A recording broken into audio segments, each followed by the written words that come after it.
during South by Southwest. If you're familiar with Brand Innovators, I believe it's our longest running and biggest activation. We buy out Lambert's restaurant every year pre-pandemic, turn it into a clubhouse of sorts for all the brand marketers that descend on Austin. It's my favorite event of the year. Great drinks, great food, great people, great conversations. And unfortunately for the second year in a row, we can't be in Austin right now for the festival, and there is no physical festival. But we are thrilled to be here with you guys virtually. Like I said, this is our first ever 4-day summit, the Brand Innovators TrendWatch event. I'm going to kick off with our first speakers and some housekeeping remarks in just a moment. But before we do, for those of you who are less familiar, a little bit of a sizzle reel to show you what we've been up to. Welcome to the official 2021 kickoff Brand Innovators event. I'm sorry to negate all of that calming energy. We have an amazing program to kick off this year. Alicia, it's so good to see you. Meenakshi, thank you so much for joining us. I'm really excited to chat with Julie. It's my first event with Brand Innovators this year. We have 3 days, over 30 main stage speakers, 13 different private roundtable discussions, everything from data-driven advertising to purpose-driven marketing, future of retail, entertainment and streaming, everything that you, the marketer, needs to know to have a successful 2021. The brand purpose obviously is critical as brand stewards, as communicators, as strategic marketers. We need to understand what brand we're trying to build. As we entered COVID, we knew like this has the potential to be a catalyst and a galvanizing force for our entire operation. People's psychology about the pandemic obviously changed week by week and month by month, where we had to really focus on safety and sanitation, contactless delivery, contactless carryout early on. The entire pandemic, we've been working on just making sure that our content is speaking to the times, is sensitive to what people is going through, but is also continuing to evolve. I'm sure that everyone here has seen babies and families and partners passing behind the Zoom or the Teams calls, and I think the ability to want to keep human and to allow for the integration of personal and professional lives is something that helps a lot and put people at ease. We are shopping brands that are consistent with our values. We are looking for brands that have a point of view in terms of society and what is happening currently and current events, that are also close and working with our communities, and importantly, of course, that they are sustainable. I think that's so important for brands right now to really make sure that they're not just sticking to whatever media plan or social plan they might have had before, they think they're supposed to do, or waiting for things to get back to normal. There's not a normal, there's not a thing to get back to. We're really in a place where we can only go forward and really progress. Every single touch that we have with a consumer is an experience and is a representation of the core of who we are as a brand. And so all of those need to weave together. It's not a new concept. It has been around for years, but now consumers have raised the bar of the expectation of every single experience.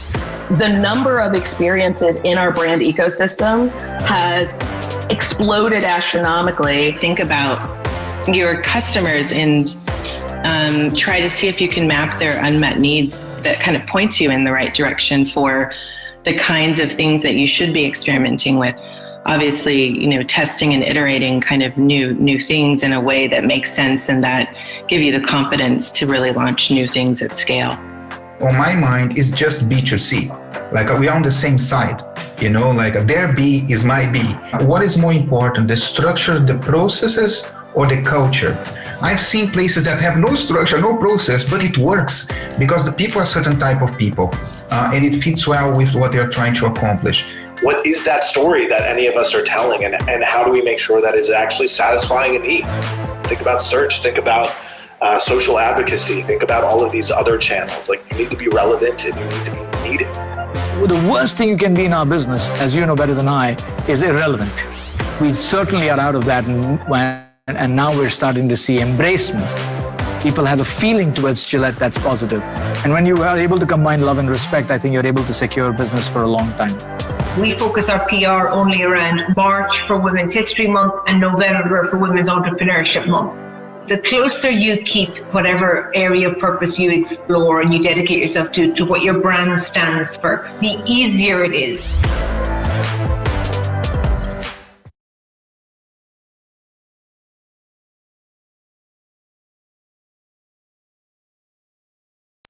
That was a little bit of a look back from our big 2021 kickoff event from January. You know, I can't believe it, but it's been 2 months. That was our first tentpole summit of the year. We then produced a second one last month, our annual Brands and Fans pre-Super Bowl live cast, coupled with part 2 of our sports marketing upfront series. And really the team here has raised the bar all around. So just kudos to all of my amazing colleagues who I get to work with every day at Brand Innovators, you know, getting us to this point where we're now producing 3 tentpole level events in 3 months. So thank you to the team for letting us do all these amazing programs and put them together for you guys in the community.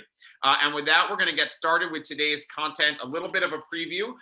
We're going to kick off in just a second with Cynthia Kleinbaum, the Vice President of Marketing for Walmart Plus and Delivery at Walmart. We then, our speakers, we have Karen Shifter-Maor, the Global CMO of SodaStream, Lynn Blashford, the CMO of White Castle, Dave Skenna, the CMO of Krispy Kreme, Jennifer Harmon, the CMO of Ruby Tuesday, Linda Bethia, our the head of marketing in the Center of Excellence for Danone, Zena Arnold, the Chief Marketing and Digital Officer for Kimberly-Clark, and Derek Lewis, the Southern Division President for PepsiCo Beverages North America, and George Felix, the Chief Marketing Officer of Pizza Hut US, who was also our CMO of the week. So we did a fantastic profile and interview with him that ran on our site just yesterday. And with that, I would like to welcome our first speakers. We have the wonderful, always wonderful Davina Kent and Cynthia Kleinbaum. Welcome. The virtual stage is yours, Davina. Thank you, David. Thank you. Ampersand's happy to sponsor today's Brand Innovators event. While I wish I was in Austin, I'm even happier that I get to moderate Cynthia today from Walmart. But before we started, I wanted to share a little bit about Ampersand, and then we'll dive in. We're a data-driven TV advertising, sales, and technology company. We enable advertisers to reach audiences across all screens, across the largest portfolio of publishers, including major programmers and streaming platforms. Our mission is to simplify and enhance advertisers' TV investment, powered by rich viewership TV insights for planning and measurement at scale. My role at the company is leading our client partnerships practice, designed to build deeper relationships with clients like Walmart. So today, we're really excited to host Cynthia. Cynthia is the VP of Marketing at Walmart, leading the vision, strategy, and performance for mobile, online pickup, and delivery. Previously, Cynthia served in other marketing roles in the fashion industry at Bonobos and Gilt. So Cynthia, that is a lot of responsibility. So maybe before we dive in, would you mind sharing with everybody kind of what your role is and your purview at the company? Yeah, sure. There are 3 teams that I lead. You mentioned 2. There's a third one, which is the membership team that we launched in September. So we have a new membership. It's called Walmart Plus, and I hope you've all heard about it. It's anchored in our online grocery delivery service, but there's other benefits already in place, and there's other benefits coming. And that is a pretty new team that I'm building, and a strategy that is nascent for the company. Then I lead the mobile app team, the marketing piece of mobile apps, which includes product marketing and growth. And the last one is the online grocery team. We have we just opened our 3,000th store that serves online pickup and delivery from a grocery perspective. We have the biggest reach nationally, and my team is in charge of driving adoption of the service and repeat purchase. Those are the 3 teams. Wow, so that sounds like a lot. So I'm guessing it's not just you doing all of this. So can you share a little bit about the structure of your team and how your team is set up? Yeah. Why do you say that? I do it all. Yeah, so the 3 teams are actually pretty different if you think about the stage at which they are and the type of skill sets that I was looking for. The online grocery team is more of an established team because We already launched most of the stores. We have 3,000 already open. The service is up and running. There is innovation still happening in the space, of course, but it's more about maintaining that that business, less about the fast growth that we were coming from. It's still growing fast, but not at the same pace. And we don't have to build big awareness campaigns. We did a lot of that in the previous years, and now it's more about incorporating our messaging in the larger marketing that Walmart does. And in that case, there is a team of performance and a team of brand marketers that are defining how are we going to talk about this service in a way that is compelling. Like as an example, we didn't used to talk about contactless delivery, right? And now it's something that we have to include in our marketing. So that's what the brand marketers in that team focus on. And the performance marketing, it's really about driving acquisition and repeat. So the acquisition piece, if you think about the competition on that space, even though we are the largest and more established online grocer in the country, there's a lot of nascent companies and not so new that are entering that space. And it's really war between all of us because everybody wants to acquire, like who hasn't gotten $50 off your $50 spend voucher, right? So it's really competitive. And we are trying to make the best use of our marketing dollars. So in that case, performance marketing, really watching closely how we're spending every dollar. Then the mobile team, it's a team that requires experts in mobile marketing, which it's not the same as experts in traditional digital marketing. There's specific skill sets that we look for. How do you come up at the top of the results in the app stores, right? Things like that. And then the most interesting and newer to me element to this role is a product marketing piece, because we work together with our product and engineering partners to define what is going to be the user experience in the app. Where can we incorporate marketing touch points? How do we talk to them? How do we get them to opt in for push notifications and then engage with those notifications in the future? So it's a team that has both product marketing and mobile growth skill sets. And the last one, the membership, Walmart Plus, I organized it in a very traditional subscription type of marketing team, which is you have a team in charge of awareness, a team in charge of acquisition, and a team in charge of retention. The awareness team is really trying to understand how can we get people to be interested in this, explaining the value proposition. This team also works with our benefits team, coming up with what's the next benefit that we're going to launch for our members. What are the members interested in? The acquisition team is growth hackers that are trying to get the best quality and the highest number of potential members at the lowest possible cost. And then when somebody already started their free trial and they converted into a paid trial, we almost like pass them to the retention and utilization team. And that's the team in charge of driving the behavior that we hope to drive with this membership, making sure that our members are making the most out of their membership. So pretty different teams on each one of the wow areas. Yeah. So and you said that one of your passions is building teams. So like I guess first, like how many people is that, and talk a little bit about kind of your secret sauce in building teams and getting the most productivity out of your teams. Well, I've built teams since I was since I've been joining digital companies, D2C companies in Guild, in Bonobos, and now at Walmart. I've built different sizes of teams. And I don't think it's a lot about the size, because in Walmart, for example, we have a lot of shared resources. So the teams are small, but we get a lot of support. While at Guild and at Bonobos, there was less shared resources.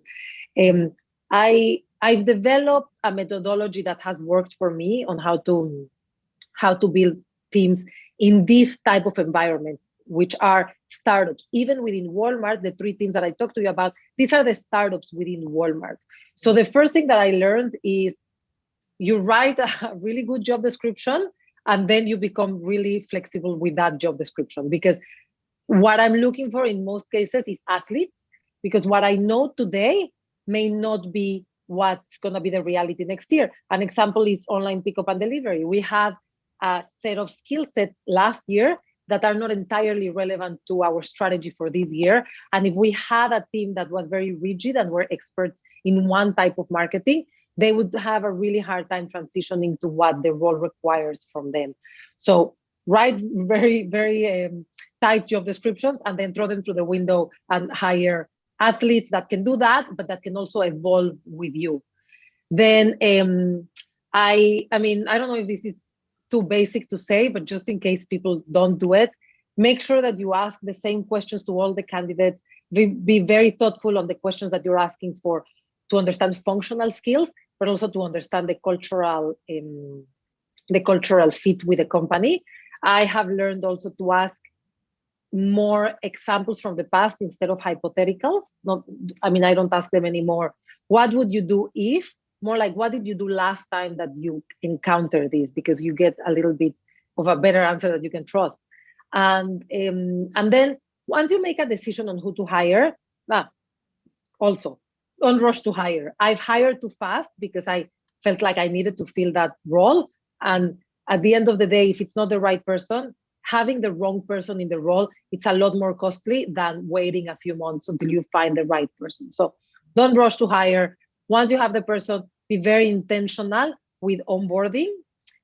I throw them to the role immediately. I wish I could say I give them 2-3 months to onboard until they feel like they understand what they're supposed to do. We don't have that luxury. And I also don't think it's a lot of fun to get into a job and be looking for things to do on the first weeks. So I just throw them immediately to feel like they can start adding value very quickly. I do a 1-month check-in where I ask for feedback on them on the first month. And I know that that's a little bit controversial because how much can you prove in the first month? But what I'm looking for in that case is, are there things that they're doing that will damage their image with their peers quickly? Because I do think that first impressions matter. And if I can help them with things like, hey, people are saying that you don't answer communication quickly enough, or that you're not involved in things as deeply as they expect, like things that I know that if I don't tell that person immediately, it's going to be hard for them to change the reputation that they have, because reputations are built very fast. So I give them feedback a month into the role. And the last thing that I do is I give them 3 months to feel like they know how to succeed in the role. Because I think that people have, and that's why we always do the 90-day, what's your 90-day plan, right? I think you need about 90 days to understand what your role is, who do you have to engage with to succeed, what success looks like. Yeah. Don't try to figure out any of that in the first month, but also if by 3 months you're like, I still don't know how to succeed here, then you have to have a serious conversation about, is this the right role for you? Did we make a good hire? Like, what do we do about that? So I put a lot of emphasis on the first 3 months. It's so interesting because, while I'm not in the retail business, we go through the same thing, right? We're in the TV business, and that's the same challenges, the merging of the digital, evolving to digital, also creating an industry.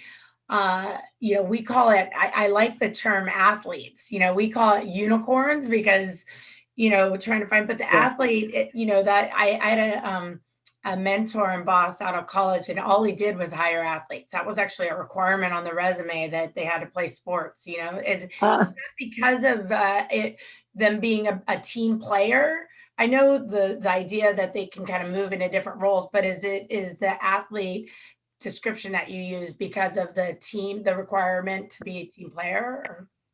So it was both. It was about being a team player, but also about having some kind of methodology to learn new things. So things that I ask is, tell me about a project that you had to lead and you didn't have the skill sets to lead it. How did you learn that skill set? Yeah. Because we can't teach everybody. So people have to have that. We don't know what they need to know, right? All the time. Exactly. It's a new world. Awesome. Well, very cool. So, as during this time, what we're a year in now to the pandemic with the light at the end of the tunnel, And so how has that changed how you manage your team? I mean, obviously you believe in coaching, which I'm a huge fan of, direct feedback and on a regular basis. But how does that work in a virtual world? Like, any tricks for that, and any challenges that you've faced through this? So Walmart was already a culture that was comfortable with working remotely, because we have 3 big offices: Bentonville, San Francisco, and Hoboken. So we were already comfortable with Zoom calls, but we also were able to meet in person from time to time. So I would travel to Bentonville once a month, or to San Francisco, and that has been the biggest challenge. I think Walmart, and I don't think there's a company that doesn't require building relationships to get things done. Yeah. And that has been the hardest part. How do you build relationships with people that you've never met in person? My Walmart Plus team, half of them, I've never met them in person. They haven't met anyone in person. Most of the people I'm working with in that larger membership team, I've never met in person. So I've been more intentional about spending time not talking about work. I don't do it outside of the meetings, because I think it's too much to ask. We're already in Zooms all day. So at some point I thought, should I schedule a coffee for 30 minutes? But then I thought, who has time to spend 30 minutes with me in a coffee? I don't want to demand that from them.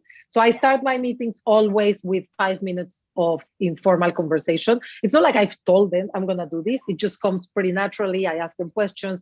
We also start the week with Slack. In my Slack channel, we say what we did over the weekend. We share a picture of what we did over the weekend, which I ended up learning a few weeks ago. I read this research piece about how these type of traditions within a team make the team really bond.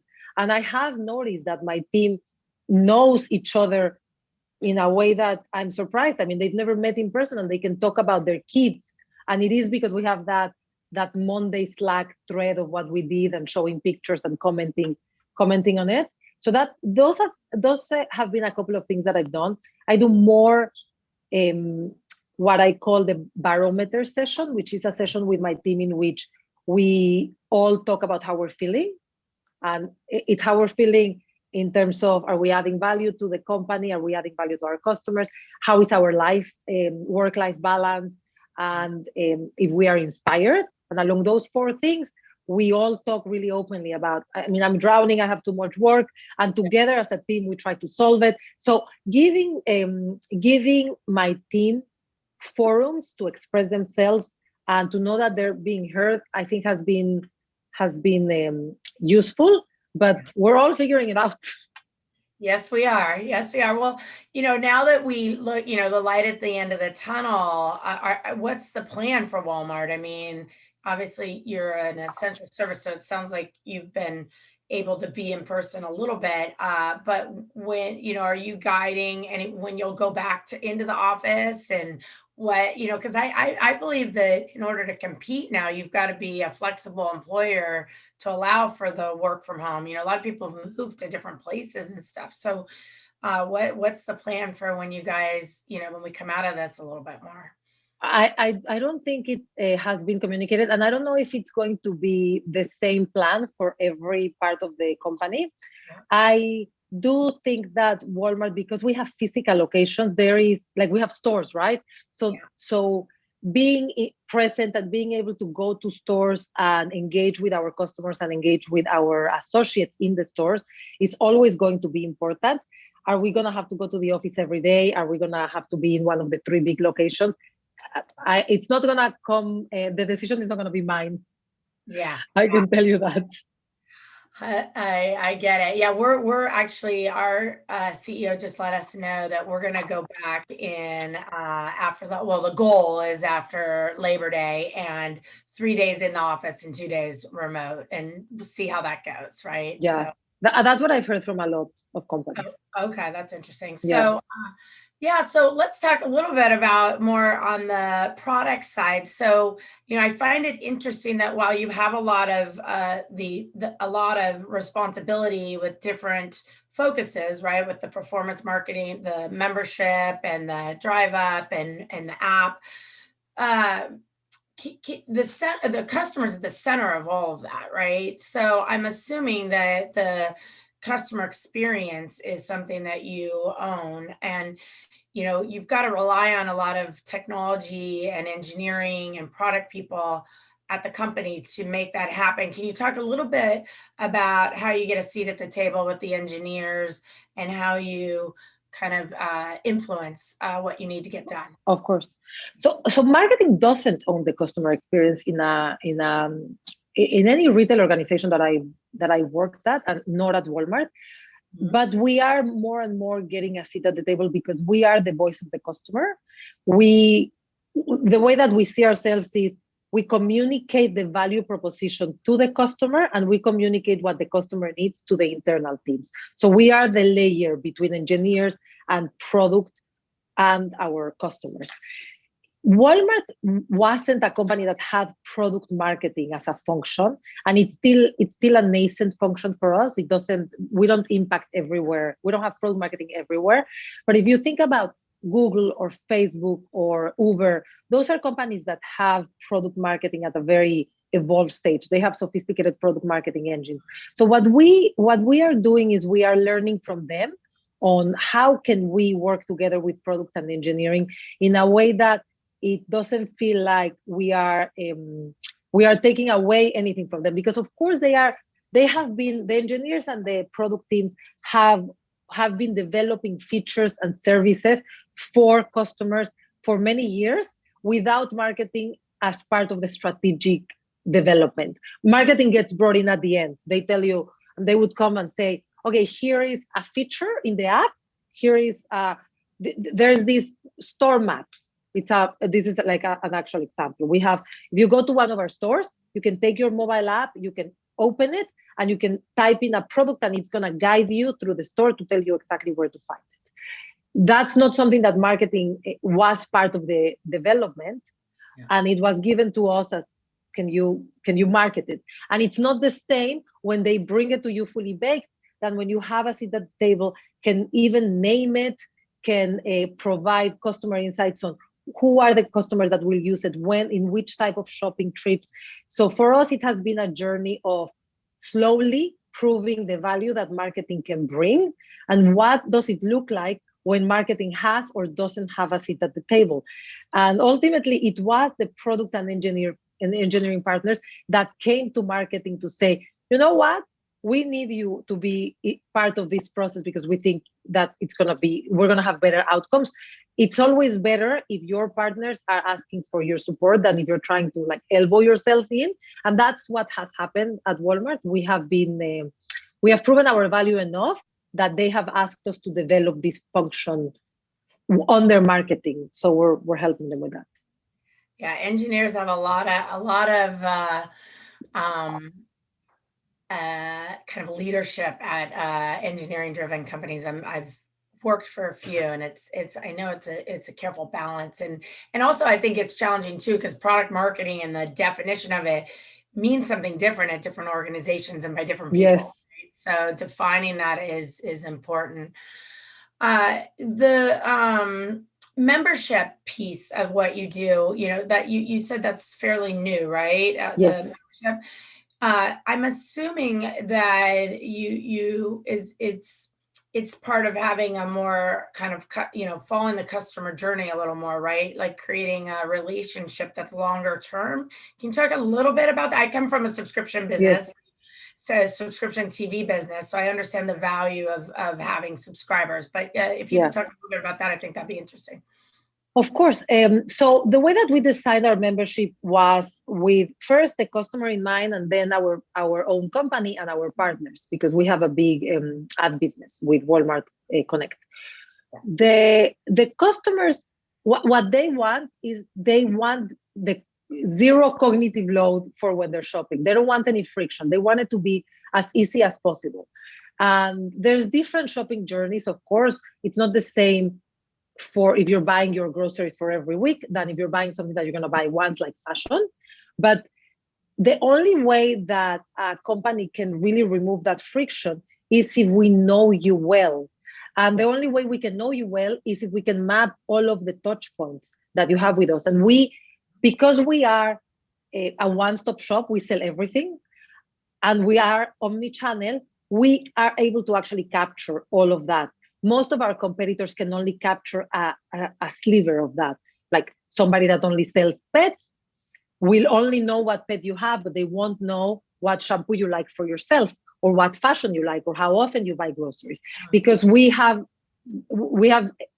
so many businesses that I didn't know before joining Walmart, that we had a big pharmacy business, we have a big auto care center, we can make paint to the specifications you want. Like there's a lot of businesses within Walmart that people may not know about. If we have all the data on your interactions online and offline with us, we can serve you better. So that's one. And of course, we're developing the services that make their life easier and better, always on the foundation of our everyday low prices. You don't have to pay more to get all of these services. Then for the company, this is also good because, as you said, from a subscription business, recurring revenue is always positive to the bottom line. And people that have opted in that have paid you to be in a relationship with you are more likely to move the share of wallet to your business.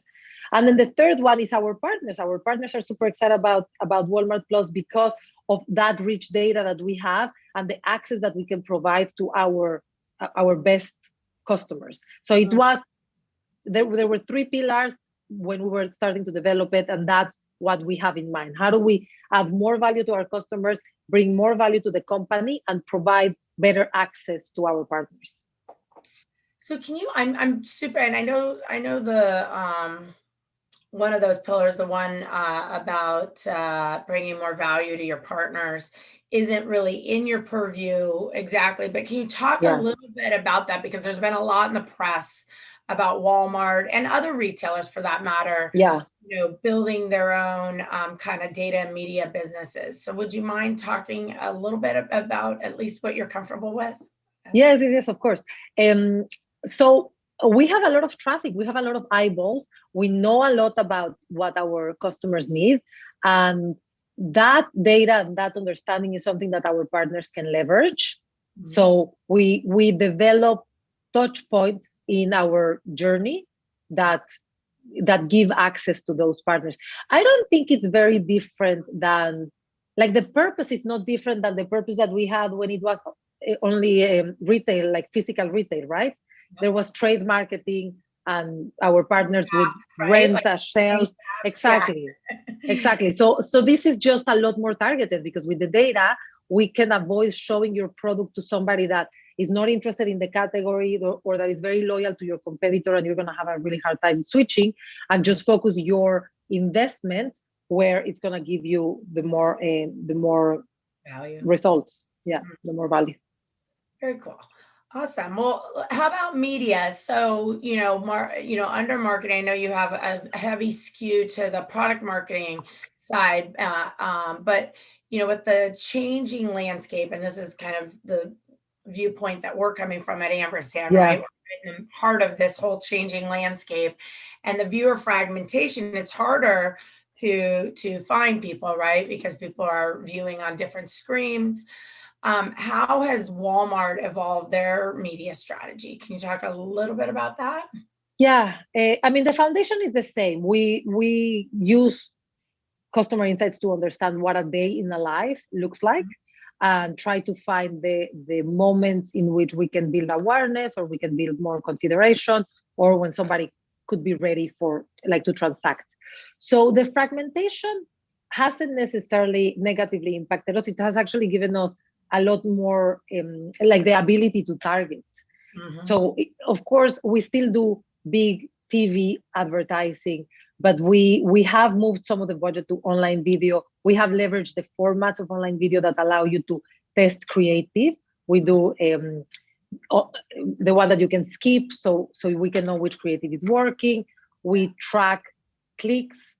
It's not nothing super sophisticated what I'm saying, but we track how people are reacting to our advertising and optimize toward that. We learn so much faster than when what we used to do before. I can tell you that we have a campaign that launched yesterday, and the learnings from that campaign are going to inform the assets that we will be launching in 2 months, right? Because we can very quickly turn, like, if we know that when we talk about value, people react better than when we talk about assortment, then we're going to focus on value. And this is a very big generalization because, as you know, some people will react to value and some people will react to assortment. And that fragmentation allows us to really say, okay, people that look like this are going to react better to value. So let's put value in front of them. People that look like this are going to react better to assortment. So it allows us to be much more surgical using dynamic content optimization to really put the right message in the right context in front of the right audience. So for us, fragmentation has been like an opportunity, an area of opportunity. Well, our goal is to, at Ampersand, is to do that on TV as well, right? So that's a big focus, not just digital, give marketers an opportunity to do that on the big screen as well, and multi-screen. The assortment, is that the portfolio of offerings that you have at Walmart? Yeah. Okay, to expand probably basket size and that sort of thing. And we call it a share and depth and breadth of wallet.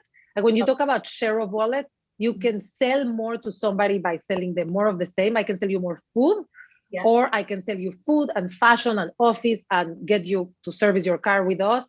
And really the deep relationship with a retailer comes when you shop multiple categories instead of just seeing a retailer as a place where you can buy one type of things. Yeah, that makes sense. So, you talked a lot about the insights that you have. Can you and the, clearly Walmart invests in brand awareness, advertising, and then you talked about the performance team that you have. And I'm assuming the balance between those two tactics are super important. Can you talk a little bit about any measurement tools or, where you're getting your insights from? I know it's from your own data, but how you're mining that data, anything about tools would be good. I mean, we have some proprietary models, but we also use third party. Mm-hmm. I think also it's important to come to terms with the fact that not everything can be measured in a ROAS perspective or in a CAC perspective. If we have an upper funnel campaign that is meant to drive awareness, the primary KPI should be awareness. We shouldn't be trying to measure it against an SEM ad because it's always going to lose, right? So we start with that understanding that the purpose of a channel is either to drive awareness or to drive consideration or to drive, in the case of Walmart Plus, drive trial. We use, in upper funnel, we use your typical surveys to understand awareness and consideration, brand recall. In more middle and low funnel, we use both MTA and LTA, depending. I mean, we have LTA much faster, last touch attribution, we get it immediately. MTA, it takes us longer, also because the time it takes for somebody to consider joining Walmart Plus, it's much longer than the time it takes to buy like a roll of toilet paper. So we can't really have MTA readily available. So we do optimizations on LTA on a weekly basis, sometimes more often than a weekly basis, and we do MTA on a monthly basis. There is also models inside the company for media mix modeling to decide how much do we put on TV, how much do we put in radio, how much do we put in lower funnel, that are so sophisticated that if I try to explain them to you, you would realize that I don't fully understand them. I don't know if our audience wants to hear all that either. Okay. Very cool. And any partners that are good in that space that you're comfortable sharing? Any vendors? I don't work with vendors in that space because we do it all through our analytics team. I know they work with partners, but if I tell you the names, I don't know which ones are good and which ones are not. So. That makes sense. That's fair. The one thing, though, that you did say that I think is really a challenge for a lot of marketers today, which is this, when, and I think, everything with digital kind of brought this on, the ability, it's addictive, right? The ability to measure sales to anything you do from a marketing standpoint is possible today. You can measure TV and sales, right? But the question that you pose, is it really the right KPI or business outcome to measure depending upon the tactic and what you're trying to do? So, I think people sometimes forget about the creative in the middle of that, right? It's like, wait, if the creative is designed for awareness, should you really be measuring against sales? So any further advice for people, for marketers on that? Sure. I mean, I think you can do much better storytelling in certain channels. Like video is great for storytelling, but you may not be able to go into the details. So every channel will give you an opportunity to do something different. In the case of Walmart Plus, you can very clearly see that in upper funnel, we talk more about the emotional benefit. But as we go down to display, paid social, SEM, we're talking about the functional benefit. Get your groceries delivered. While in upper funnel, we talk about specific examples in which you have something happen and you really needed something delivered and how it made you feel. So every channel is different. Okay. All right, cool. I would totally agree with that. So competition, heated competition that you guys have, not just the kind of ones that everybody knows about, Amazon and Target, but the newer emerging ones, maybe it's Instacart or whatever, the delivery services that are starting to get involved. Can you talk a little bit about that and kind of that'd be great. I mean, for us, competition is great because it means that we are building the category together. Online grocery, which is it's not the only benefit of Walmart Plus, but it's the main benefit. It's still nascent. Like most people still go to the store and buy online. COVID accelerated the move to online, but still the great majority of groceries are bought in store. So the more competitors, the better for us, because the biggest barrier that we all need to overcome is convincing people that it's okay for somebody else to pick your groceries, to pick your fruit. People think that somehow they were trained as the best apple picker in the world, and who could pick a better apple than I? So, and maybe in the beginning when these services launched, it wasn't so good. So they have a bad experience. They got burned. They were like, I'm not going to try it again. So competition is allowing us to grow the size of the pie. I think that Walmart has something that nobody else has, which is we have the scale. We are very close to most of Americans, and our everyday low prices are something that very few can compete. Yeah. So for somebody that is willing to pay markup and delivery costs, and they don't care about how much they're spending, they want their groceries delivered today, then there's a lot of startups that are out there that are gonna be very good for them. If somebody is watching their budget and they want a consistent experience and they want to basically make sure that they're paying the lowest possible price, Walmart is the one that they would engage with. So we almost like let our competitors train them on online grocery, and then we tell them, now that you're used to ordering online, do you want to come to the less expensive? Exactly. So we learn from our competitors too, because they're doing things that maybe we haven't come up with before. So we're always watching them. If we think they're doing something that we should be doing, I mean, we copy, and that allows us to really position on what are we unique, what's our unique value proposition, and what can we add to that value proposition that would make us better. Very cool. And I'm guessing like that part of your business is boomed during the pandemic, right? I mean, I personally do a lot of the drive up and curbside pickup and the delivery. So I kind of use it all, I think. But and I do when I do need a lot of fresh produce, I do go in person still. Are you the best apple picker in the world? Yeah, because clearly I'm better than everybody else at that, right? So can you talk about, a lot of, the business that's boomed, what do you think Do you think that's going to continue to grow at the rate it has? Do you think it's plateaued at all? I mean, what do you think sticking with everything? I think it's going to continue growing. I don't think it's going to continue growing at the rate that it grew during COVID, but there's still a lot of room for growth. There are still a lot of shopping trips that could be more efficient if they were done online. Like, people engage with a lot of retailers to fulfill their needs. They go, I don't know, once a month to a club, to like Sam's or Costco. They go once a week to a large big box retailer like Walmart. And then they do all these filling trips to the local grocers. They go to the pharmacy nearby. So there's still a lot of consolidation that can happen if we are able to provide the convenience that customers want. So for somebody that has Walmart Plus, for example, there is no reason why that person should ever go do a filling trip to the local grocer, because they could get it delivered. So, and for less, right? So I think there's still growth.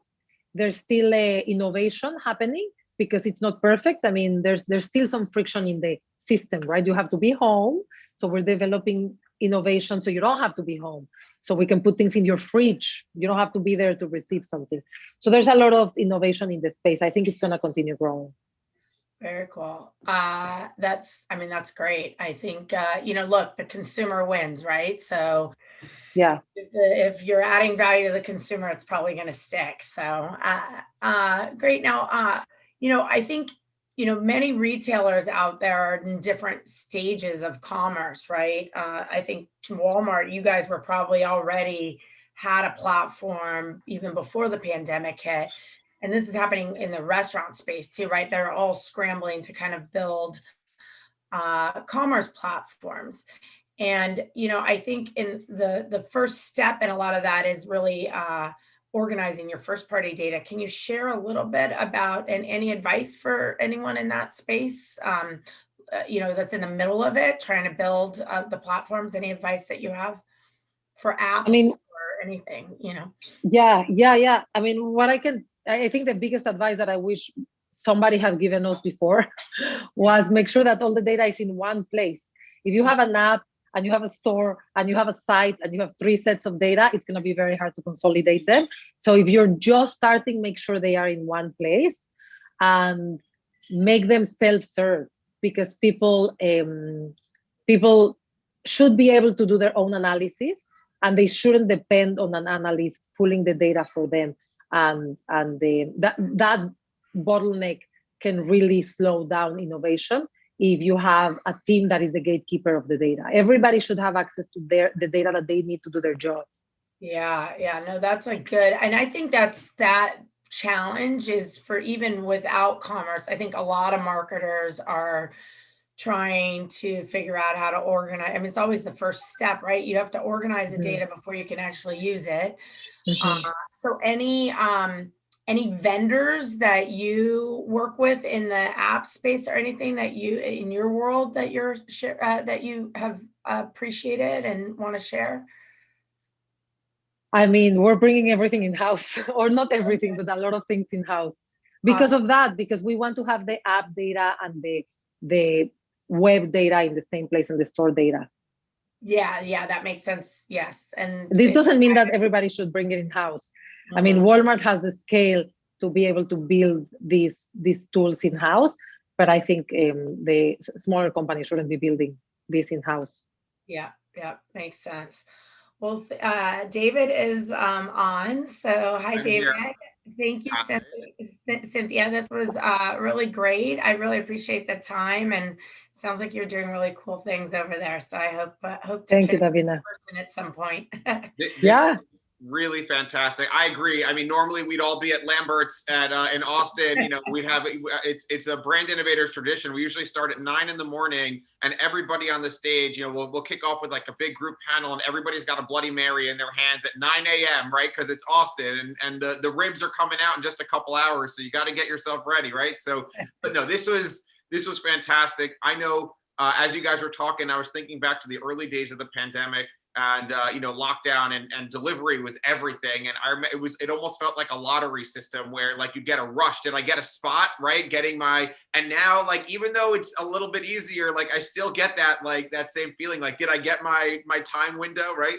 But it's crazy how that got ingrained in us so quickly. But no, this was fantastic. Cynthia, thank you so much. Davina, amazing job leading the discussion as always. And like you said, hopefully we'll have you back again soon and hopefully in the real world when it's safe. Yeah, thank you. Thank you. All right. Thank you both so much. We are going to keep the show rolling. We have our next fantastic duo of speakers coming up in just a moment. We have Karen Shifter-Maor, the global CMO at SodaStream, and we have Rick Bispel. Is that how I pronounce it? I thought so. Bispel, close enough. Oh, Bispel. Sorry about that. How you doing, good. Rick? Good. How are you guys? I'm good. And Rick is the SVP of Sales and Strategy over at Cadence. So we're happy to have you guys here today. Karen, welcome. Rick, welcome. The virtual stage. Thanks for having me, David. Of course. Thank you so much. Well, good afternoon, everybody, and welcome. But Karen, I should say good evening, right? Right. You are headquartered and reside in Israel. How are you today? I'm great. It's just starting to get darker here, so we're ready for the good evening. Well, good. Now, great job by Cynthia and Davina. And Lamberts brings me back. I had two kids that attended UT.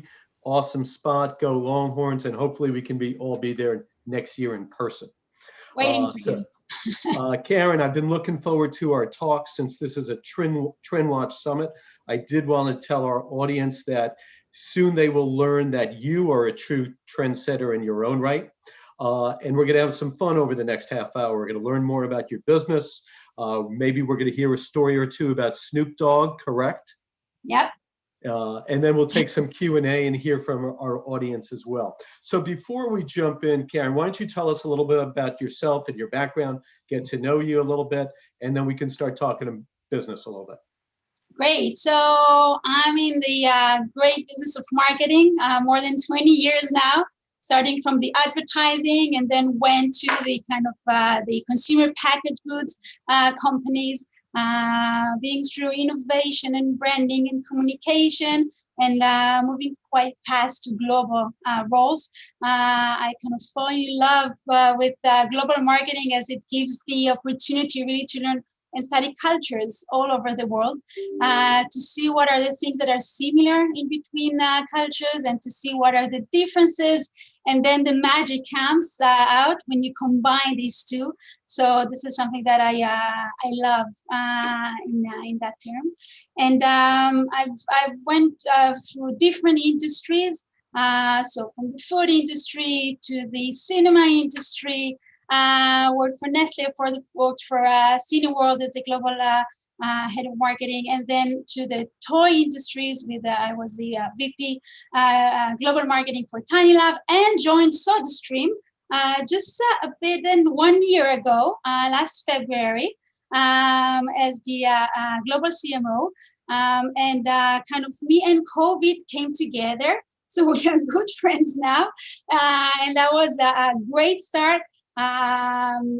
Hell of a ride this year. Very exciting, and we'll talk more about it later on. Well, what impressed me about your background, it's varied from industry to industry, highly entrepreneurial, but also worked for large scale enterprises. And we'll talk about that a little bit. But I know we had a really good prep session together. I'm going to go off the grid for a sec. And I'm going to start with a testimonial that I received last night, and I'm going to read it to everyone because I think it speaks to your business and your approaches. This is the testimonial. I love SodaStream because it saves me money on seltzer that I would otherwise buy in the store, and it's better for the environment. I used to drink Free Liquid every day at work, and since working from home, it's been a nice perk to make my own seltzer. Plus, I have all the add-ons to make flavored drinks too. I've had it for over 6 years now, and it still works flawlessly. It revolutionizes and elevates your home living situation. It's one of the brands I'm most passionate about. I put it in the Apple class of brands. And that is sent to me last night from an individual named Kate Beisbell, who happens to be my youngest daughter, lives in San Francisco. And I just mentioned to her that we were doing this conversation. And she said, "Do I have a testimonial for you?"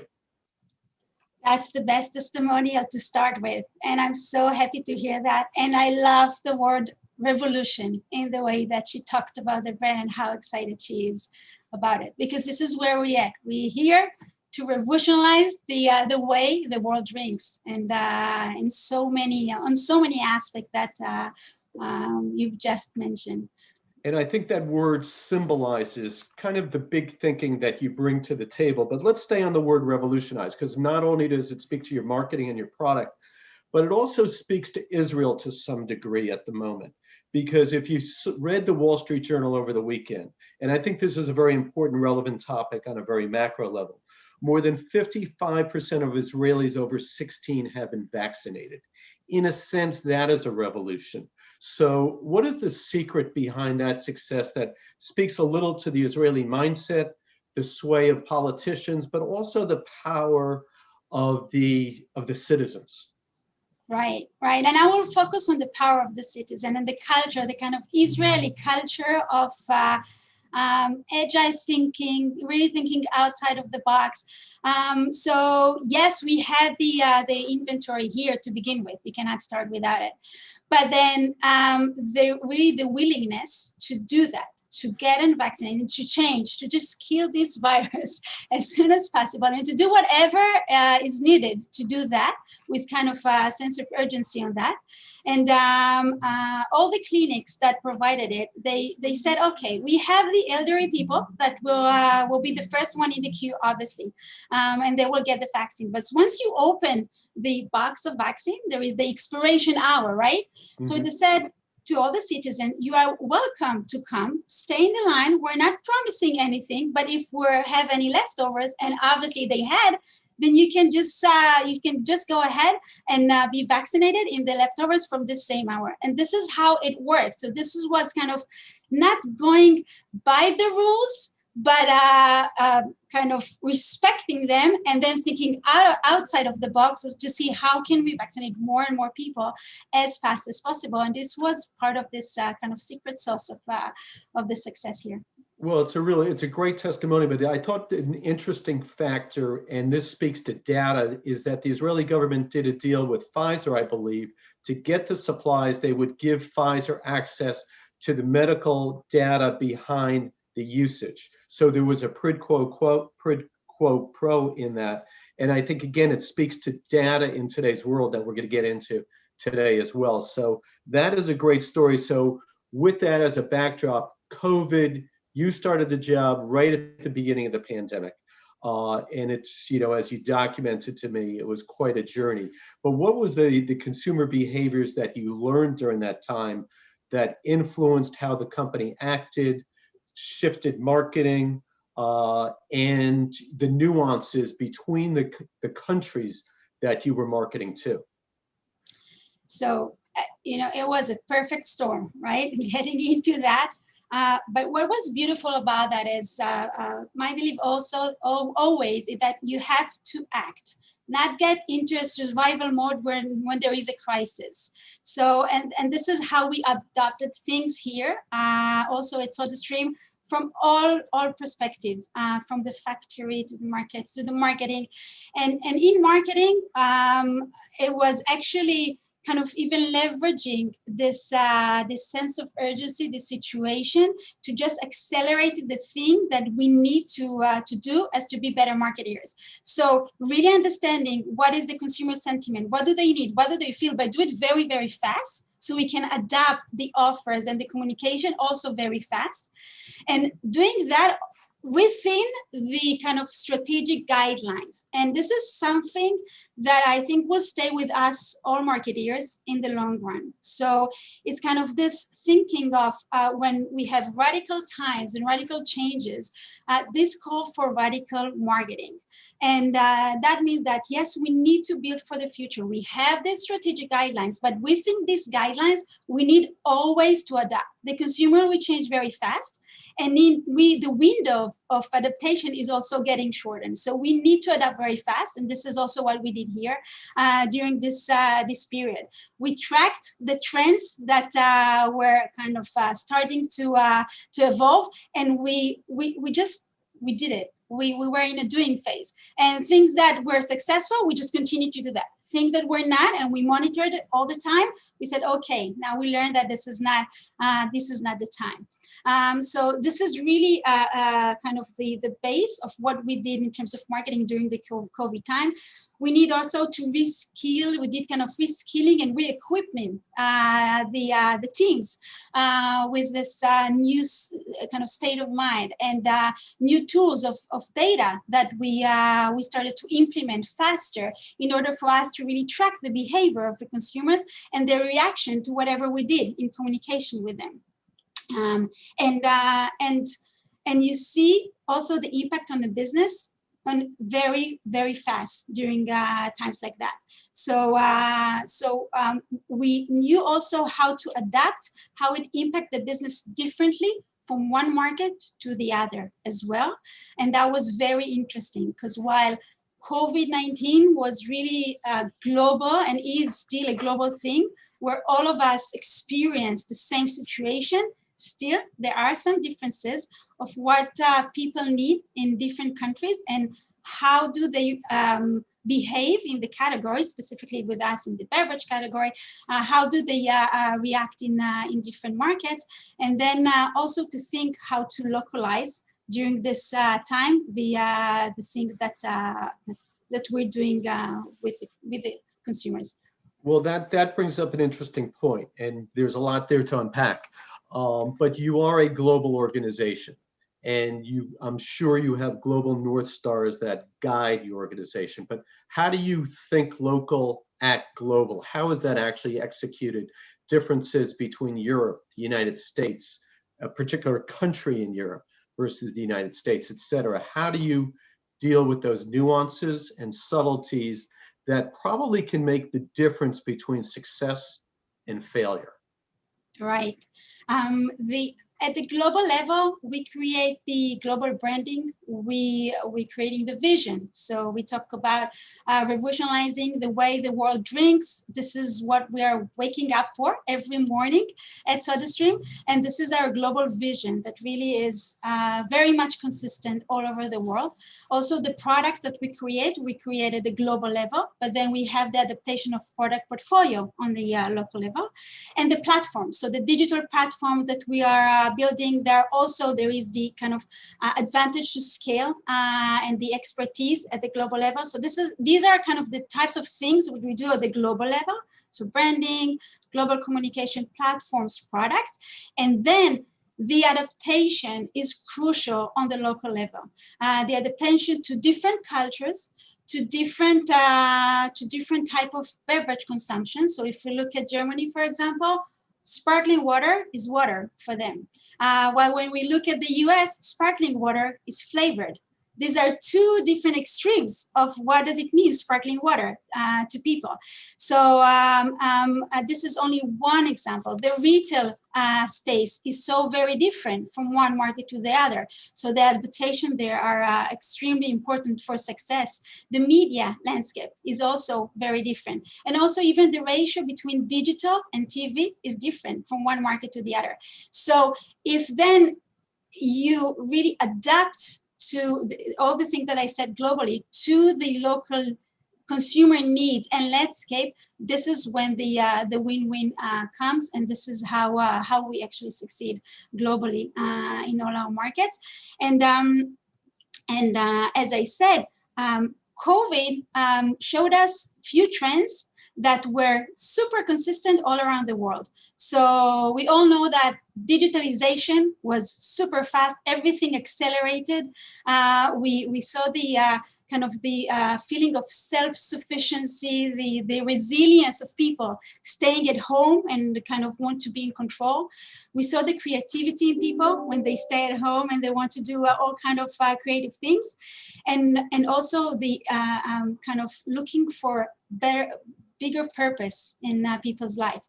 So while we saw these 4 trends and we worked with them during this time, they were also a bit different from one market to the other. So when we're looking at, for example, on the digitalization and the self-resilience, and when I combine them two together, in the US, online shopping is really the way to go, right? So people stayed at home and they got the things online. It just got very, very fast. We saw our DTC growing very fast during this period. So we realized that our focus should be with the kind of the willingness to do fun things at home and to be feeling that you create your own beverages at home, and you're completely creative and self-sufficient about it. And we did a lot of things with DIY and mixology during this period, and it worked tremendously well. While in Germany, people are still kind of more used to go to the retail to buy. So there it was, first of all, from the retail perspective, to convince the retailers that we are an essential product, because otherwise we would not even be available in the supermarkets or the DMs for there. So once successful in that, we also talked a lot about the convenience. When you go out, which 60 liters would you rather carry? 1 cylinder or the other 60 liters in bottles? So same feeling, same needs, and then different communication that we adapted to the local markets based on how they behave and what are the main needs. Very interesting. So you mentioned the word purpose. Do brands rely more or do consumers rely more on brands during a crisis? And do they expect more from them during these times than, let's say, in more stable times?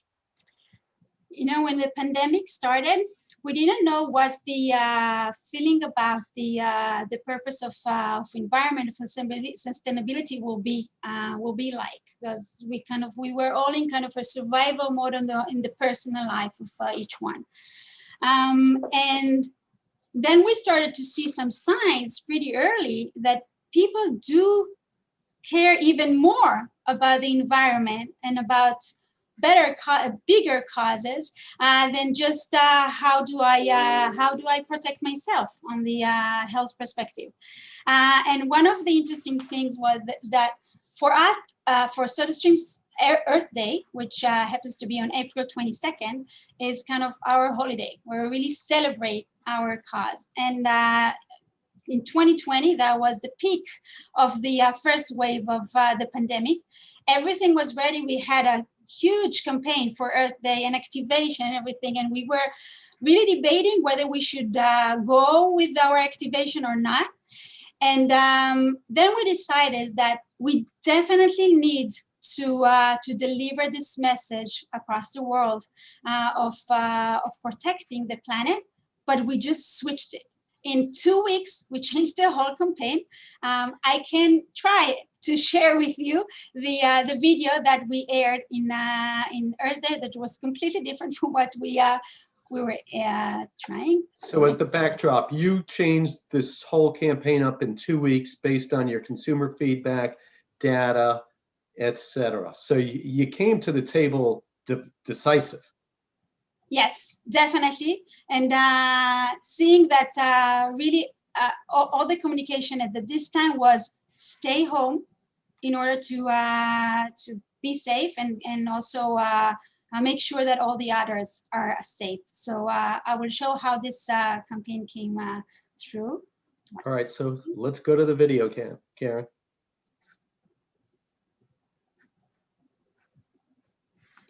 One second.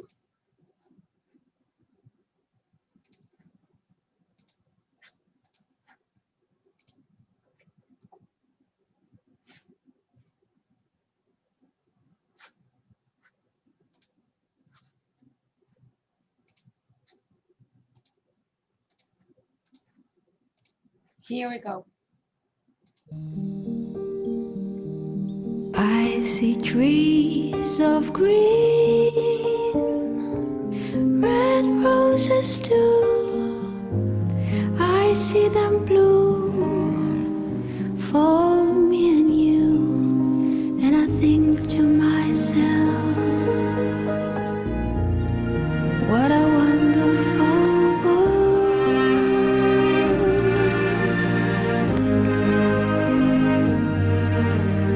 I think to myself,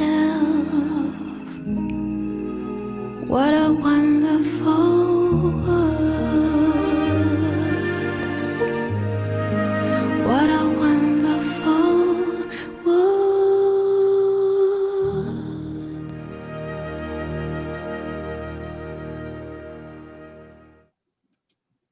Wow, what a great, thoughtful, meaningful, calm spot that is. You know, it's got a serene quality to it at a time of incredible volatility, and clearly speaks to a lot of what you're all about, from the environment to the home to empowerment. So, and that's incredible. 2 weeks. Yes, yes, and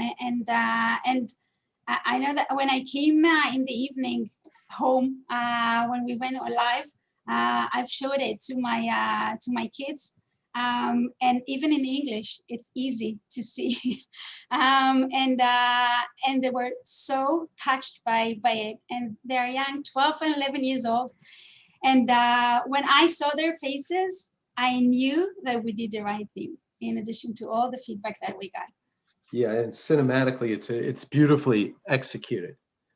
So well done. So that really does speak to the whole notion of innovation that drives your company. Your company's over 100 years old, and innovation manifests itself in many ways, right? The culture, the product, the creative. I did a little research. Did you realize that one of your early campaigns was "Get busy with the fizzy" in the UK? Yeah. Got a nice little ring to it, right?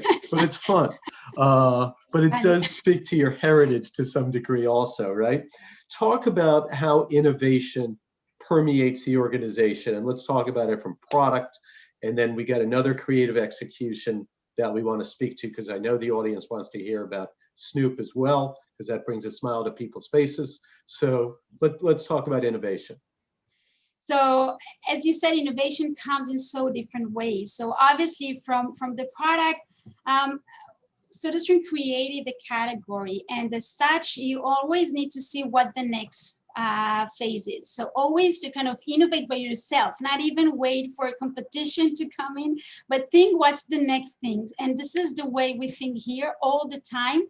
And if it's innovation in the machines that we're launching, and we just launched last summer a duo machine, and we do it talking about market by market. We're doing gradually according to what is needed for market. So we did it first in Switzerland and in Austria, a machine that gives you the option to sparkle both glass bottles and the reused plastic bottles. And if it's the big innovation in flavors that we're doing, so we're looking at the full system of SodaStream. So it's once you buy a machine, you're getting into a new way of living. It's a completely different way of consuming your beverages. So all the consumables that comes with that, and we've launched Pepsi flavors in Europe and in Australia, and just recently we've launched in the US the Bubbly brand. So the Bubbly Drops, which is a huge success, where really it also fits with the audience of the two brands. So we work collaboratively to get this kind of win-win to the consumers. Really, when two brands that relate so much to the same audience come together, it's much more than two. So it's a 1 + 1 equals really, really much more than that. And we're always looking at what are the consumers' needs in that, and where can we create value in addition to the innovative ideas that we have here on the table. But in addition to the products, the innovation comes also in many areas of platforms that we're creating. So the DTC that we have, and we are actually launching more and more DTC sites in more markets. And during COVID, by the way, we've launched earlier than was planned more DTC sites in more markets because of this rapid digitalization and the need of the consumers. And we're creating a lot of data platforms because we have this first party data, which is very, very rich, and we can learn so much about it, and most importantly, to be in a direct relationship with our consumers. So we innovate there a lot. And I think the most exciting thing is how we innovating in the brand. So the way we talk with the consumers, when you have such a big message of environment, our way to do that is not to preach, but really to put smiles on people's faces, to do it in a lighthearted way. Our brand personality is a rebel with a big heart. So always we look to how we engage people, how we bring more people to this revolution. As SodaStream is not only a product, it's a movement. So we kind of call more and more people to come and join this movement, but in a very welcoming way. And this is why most of our communication, commercial are pretty funny. And also you talked about Snoop, the celebs that we're looking for our ads, they have this personality of rebel with a big heart. We're not choosing just a celeb just to have a talent there, but really the ones that can deliver the brand message in the best way, and to also expand it to more and more people. And since in COVID-19, people were attached to brands that did something tangible to make our world a better place. We knew that with our holiday campaign, we can reach more audience, more people, that their ears are open to this environmental message. And this is also why we picked Snoop Dogg for our holiday campaign last year. We started with consumer insight, which is the most important thing in whatever I do always in marketing, understanding really the consumers, and we understood that this holiday season will be different, and people at home kind of learned how to appreciate the small things in their life, the small things in the everyday life that actually have big impact on how you feel and how you live your life. We went with this insight, and then we said, okay, what's the, how do we tie it to the SodaStream, which is only one small push that make a big, big impact on the world. And then we said, who is the celeb that will be the most suitable one to deliver this message, not only in the way the SodaStream does it, but to more people? And then we came to Snoop Dogg.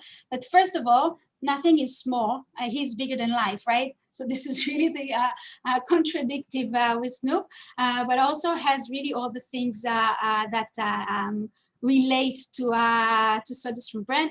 We were very happy to learn that he's a SodaStream consumer and a very enthusiastic one, and also a speaker for the environment. So the connection was really there, and just perfect. Are we rolling tape on Snoop as well? Let's do that. Let's try it, because I think we'd love to see the spot. Yes. One second.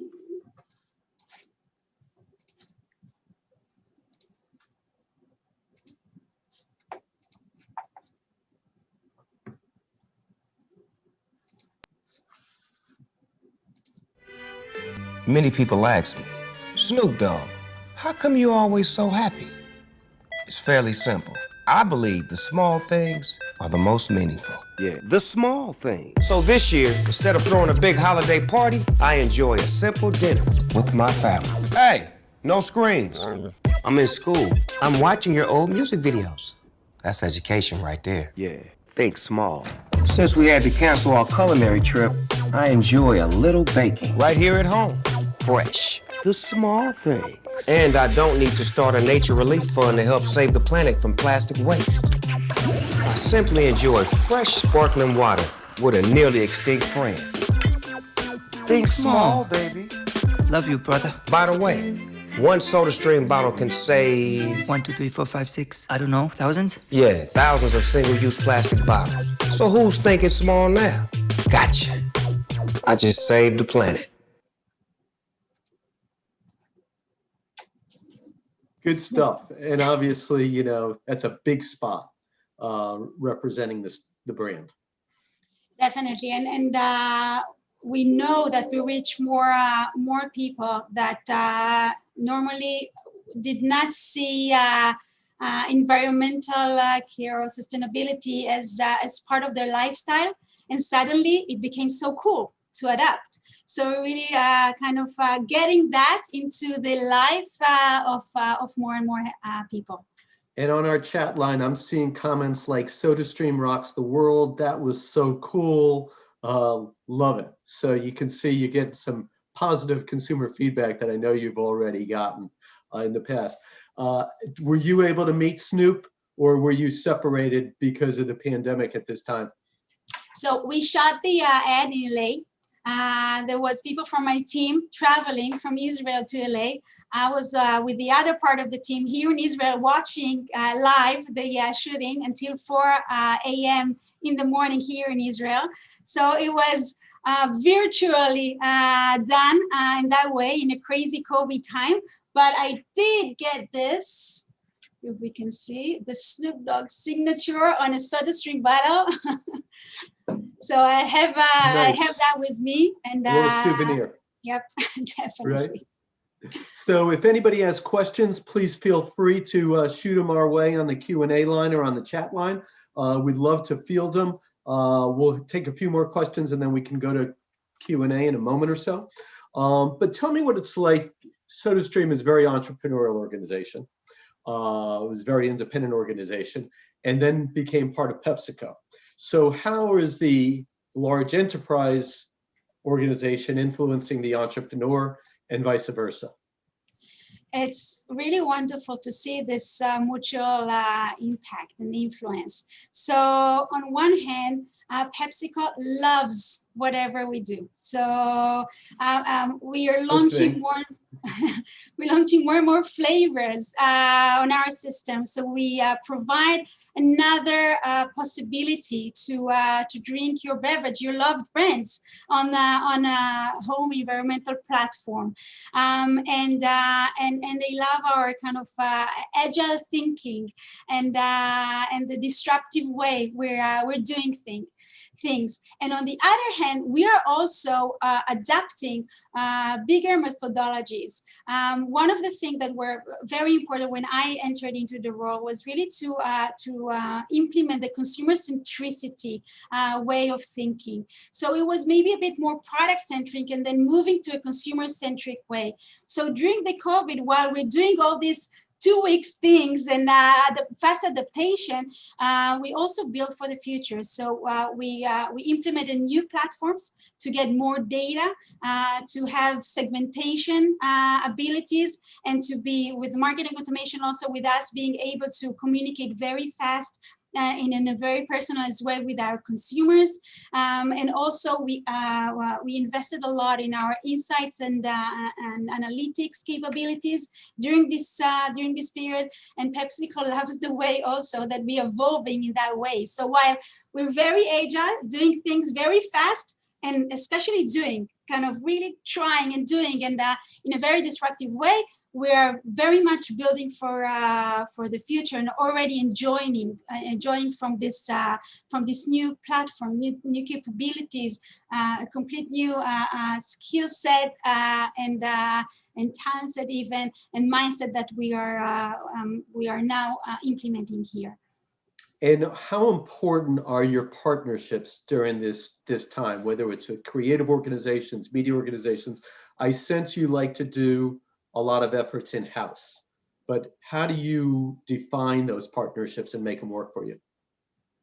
So we have lots of partners at the global level.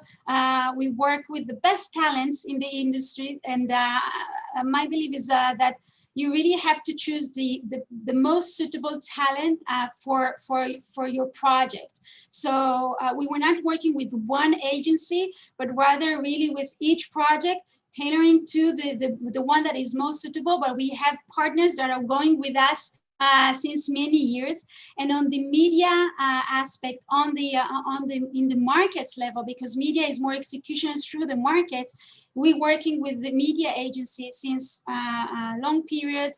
Obviously, there are changes when needed based on the growth, because we're growing very, very fast. So sometimes there is a need to change that, but the relationship with our partners is crucial for our success. So I'd like to close before we get to Q&A with one or two personal questions that you can answer. What other brands do you admire and why? I admire brands that stay true to what they believe in. So brands like Ben & Jerry's, brands like Patagonia, they won't zigzag. They will just focus on the thing that they believe in. I love also the Oatly that came with a very disruptive way entering the US with their unique product. So really brands that having a very clear vision to them, a purpose. So I think purpose is a must today. You know, in the past it was, yeah, can we add that to our brand values or not?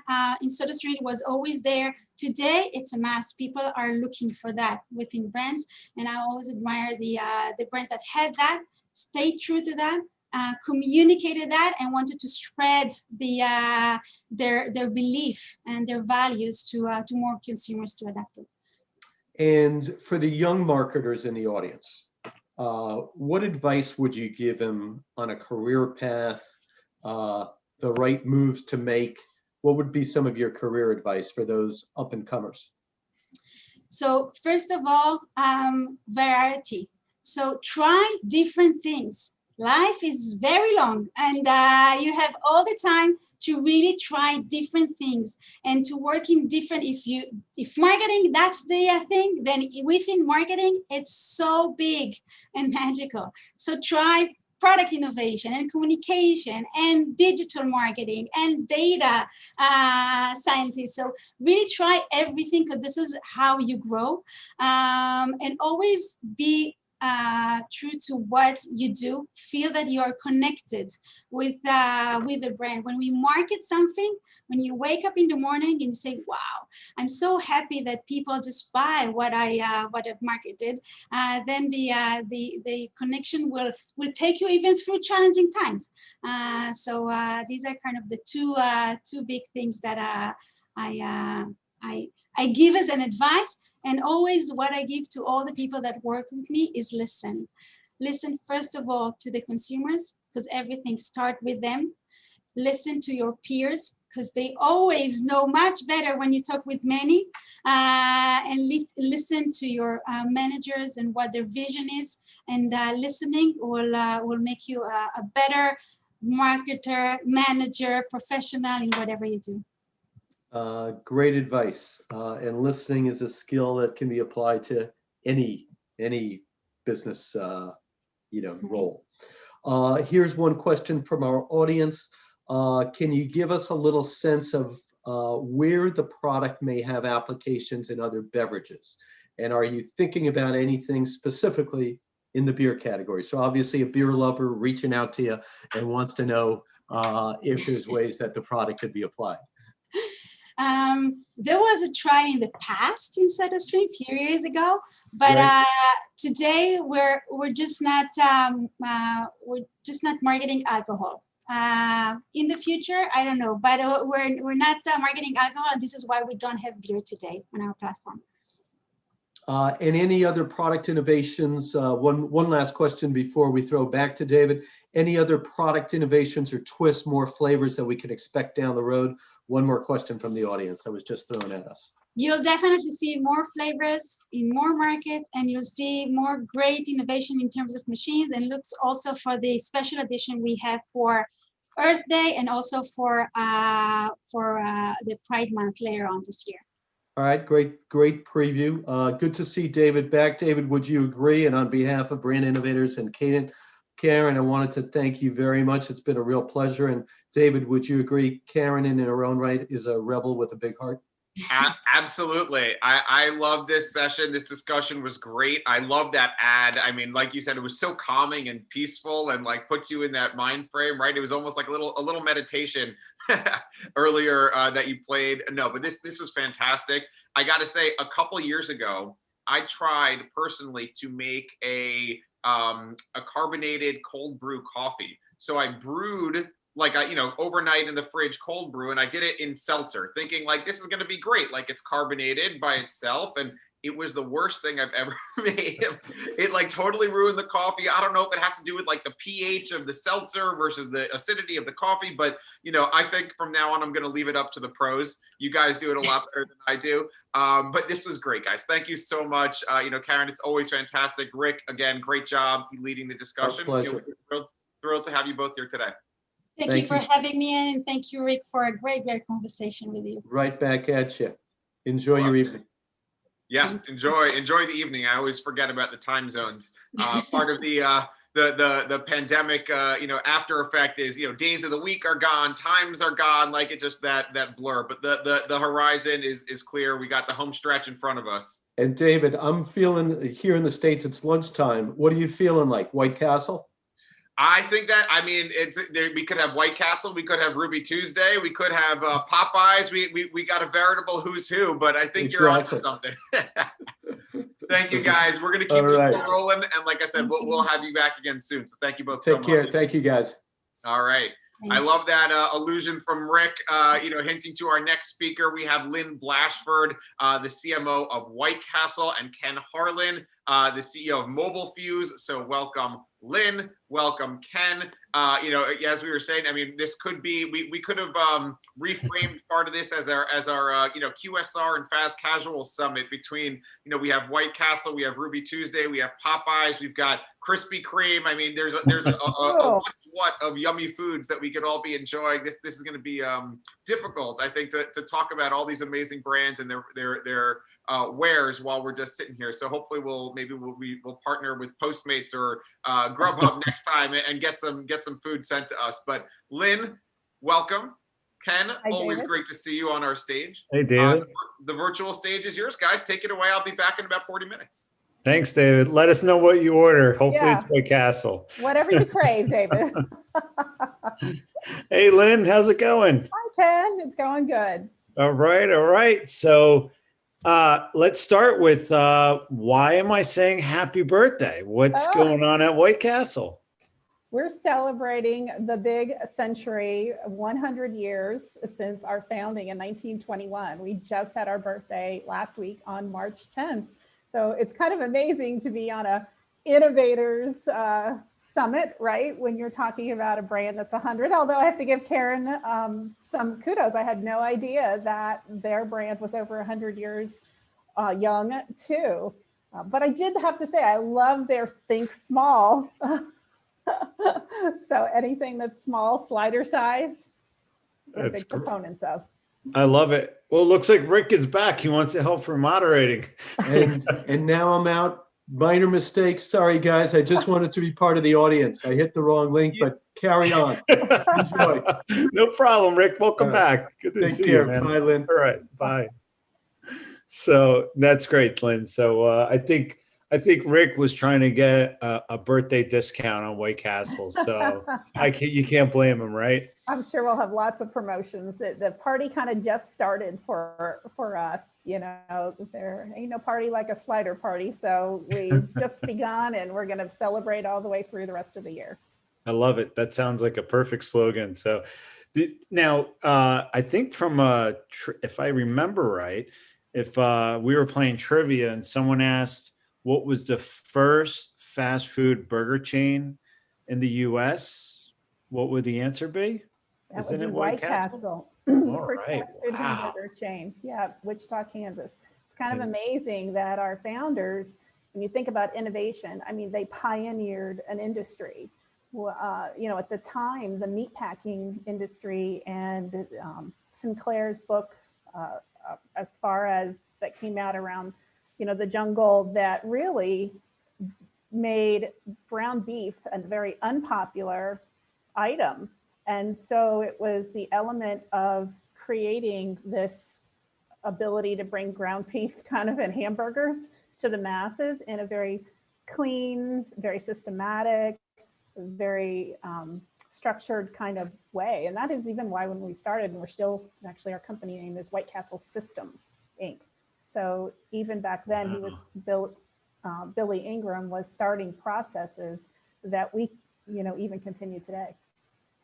That's great. Now, tell us a little bit about how White Castle is structured differently within the QSR space, because it's really unique compared to other public entities and whatnot. So. Right. So we're not public, for one. And just to, share a little bit about who we are at our 100th birthday here, we're family owned. So Lisa Ingram, who is the great granddaughter of the founder, is our current president and CEO. So very, very few, I think the number is like 4 or 5% of companies, of family owned companies, ever make it to the 4th generation. Wow. So from a culture standpoint of how we really have the family, I've only been here 10 years, how the family has built the company and kept it through Great Depressions, World Wars, now a pandemic, has been able to prosper. We don't franchise, so we're only company owned, and we're a regional restaurant chain. And then what people kind of forget about is the fact that about 35 years ago, we actually started another innovation by taking our sliders into the grocery.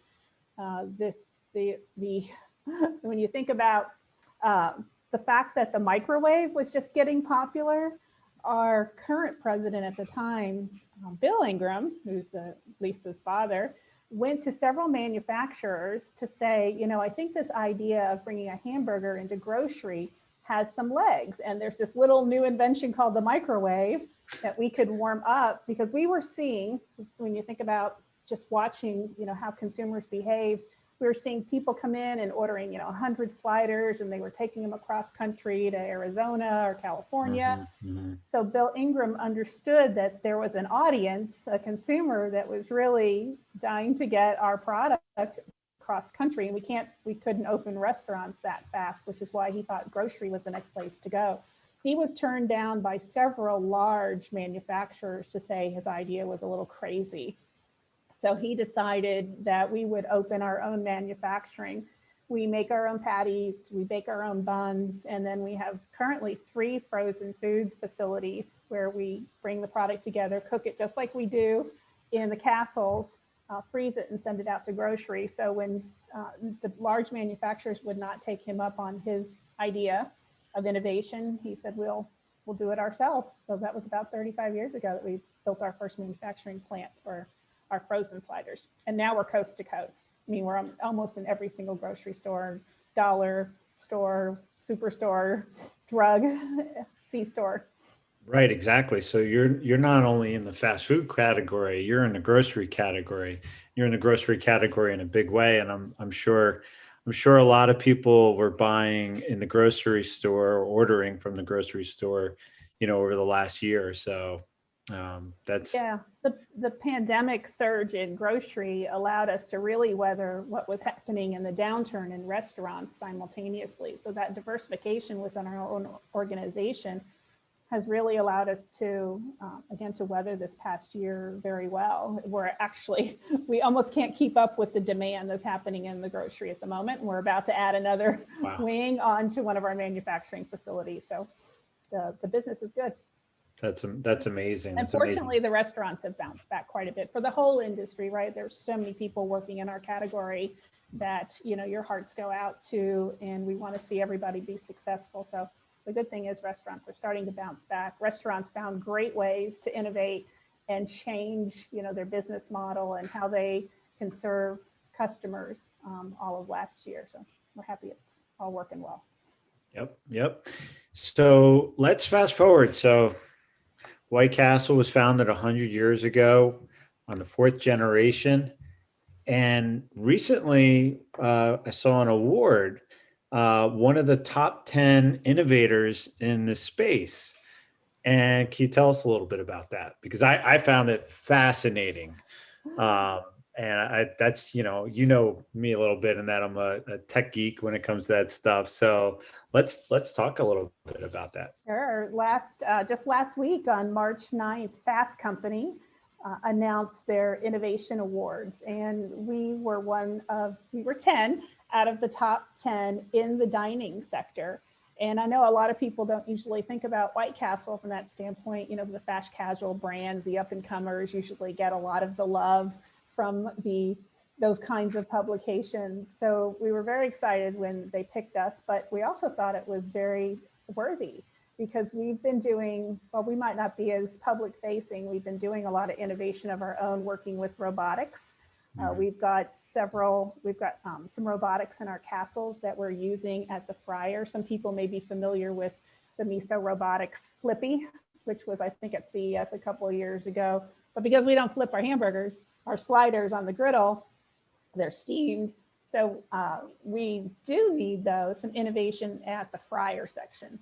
So when you think about ways to use robotics so that you can be more efficient in a production format that allows your team members to be a little more customer facing and make their customer experience better, you know, we're using robotics to kind of test that out. Additionally, excuse me, they saw that we're working with MasterCard on a AI voice-driven drive-through pilot program too, where you pull up, and we named her Julia, which has some history that goes back to the 40s. But the voice will acknowledge you, and as obviously it learns what's the most popular items at that castle. It'll make suggestions. You'll also, with MasterCard, they've been a great partner where you can make sure your credit card is loaded ahead of time, and if you want to put in your license plate of your vehicle too into the app, the next time you pull up, the drive-through will recognize your car, will pull up prior orders, makes it contactless to pay.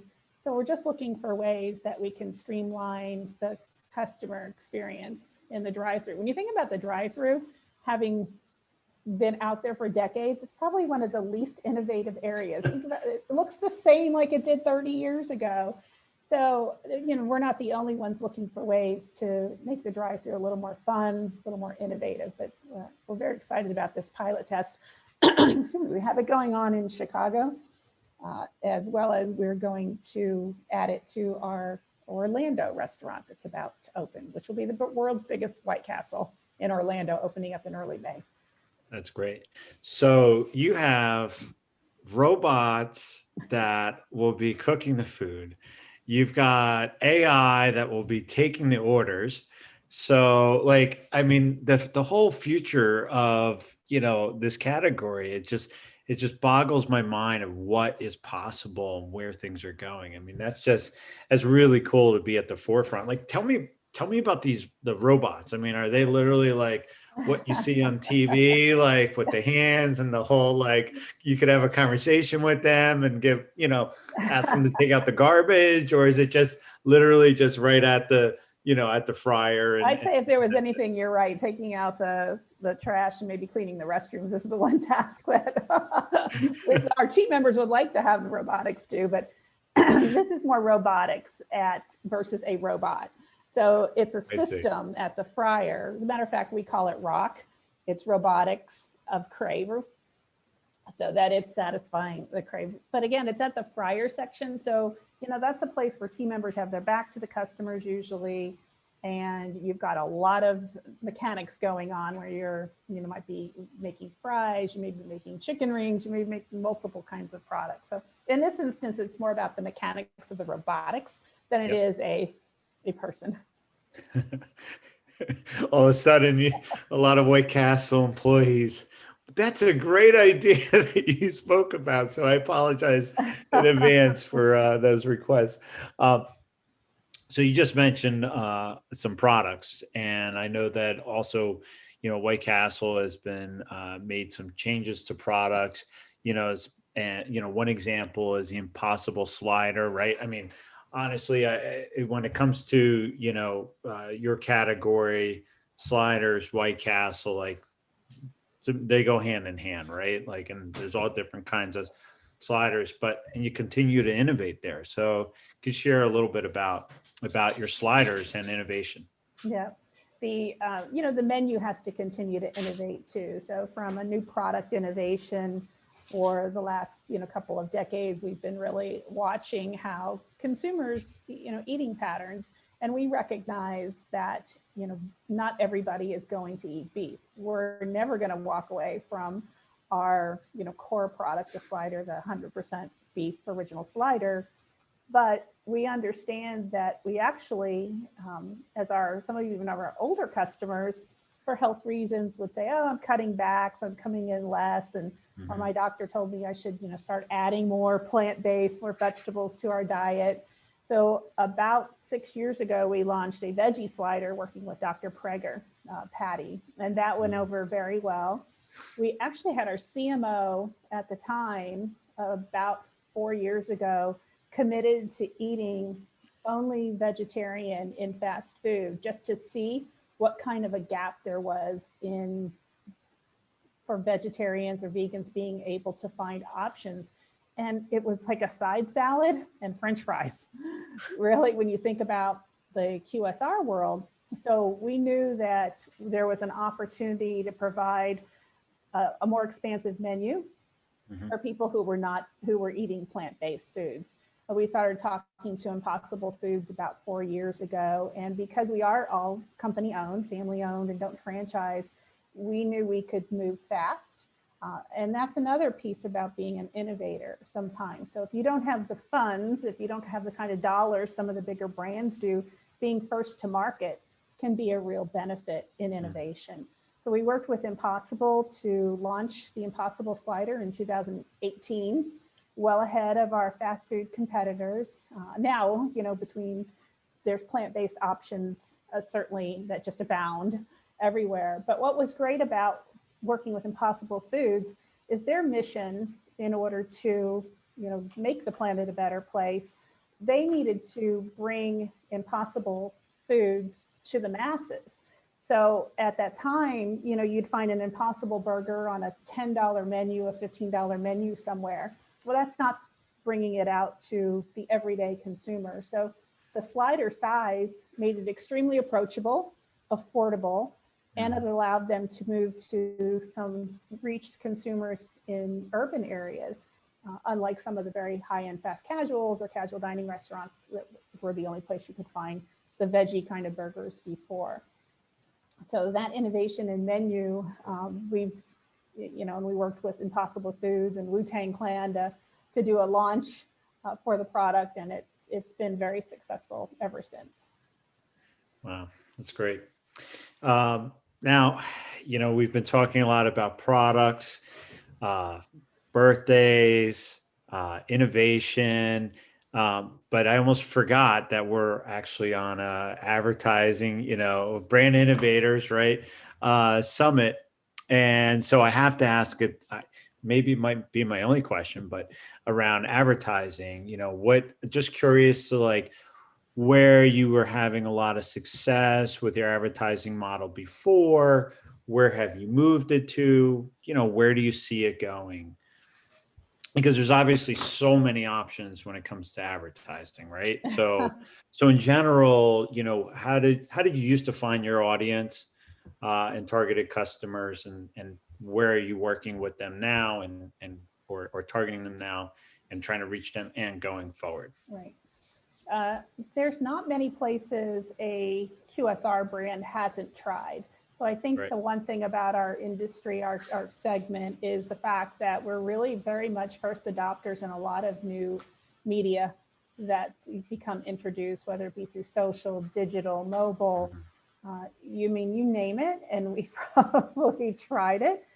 For us, we really have to be very strategic though, we're a regional restaurant chain. So from that standpoint, the markets may dictate what we do. An expensive market like New York, we're probably not even on TV and haven't been for years. So digital, mobile, social becomes an extremely important part, and even out of home, right? Because you can do so much with the cross the out of home and even digital as you follow consumers, who pass the out of home, and then maybe you're on a mobile platform of some sort that you can serve them an ad because they pass by the outdoor, or they pass by your castle, or do you do some competitive conquesting because they're going someplace else too. So our mix, if anything, just continues to be modified, every quarter as we're looking at the results.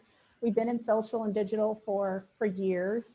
And I'd say over the last 5 years, we really accelerated moving more to that. In this past year, it's been a little more of a steady course with, I guess, the way our media mix is. That makes sense. So it sounds like a lot of what you do, it's regionalized or localized, right? So for some regions, it makes more sense one strategy over another, right?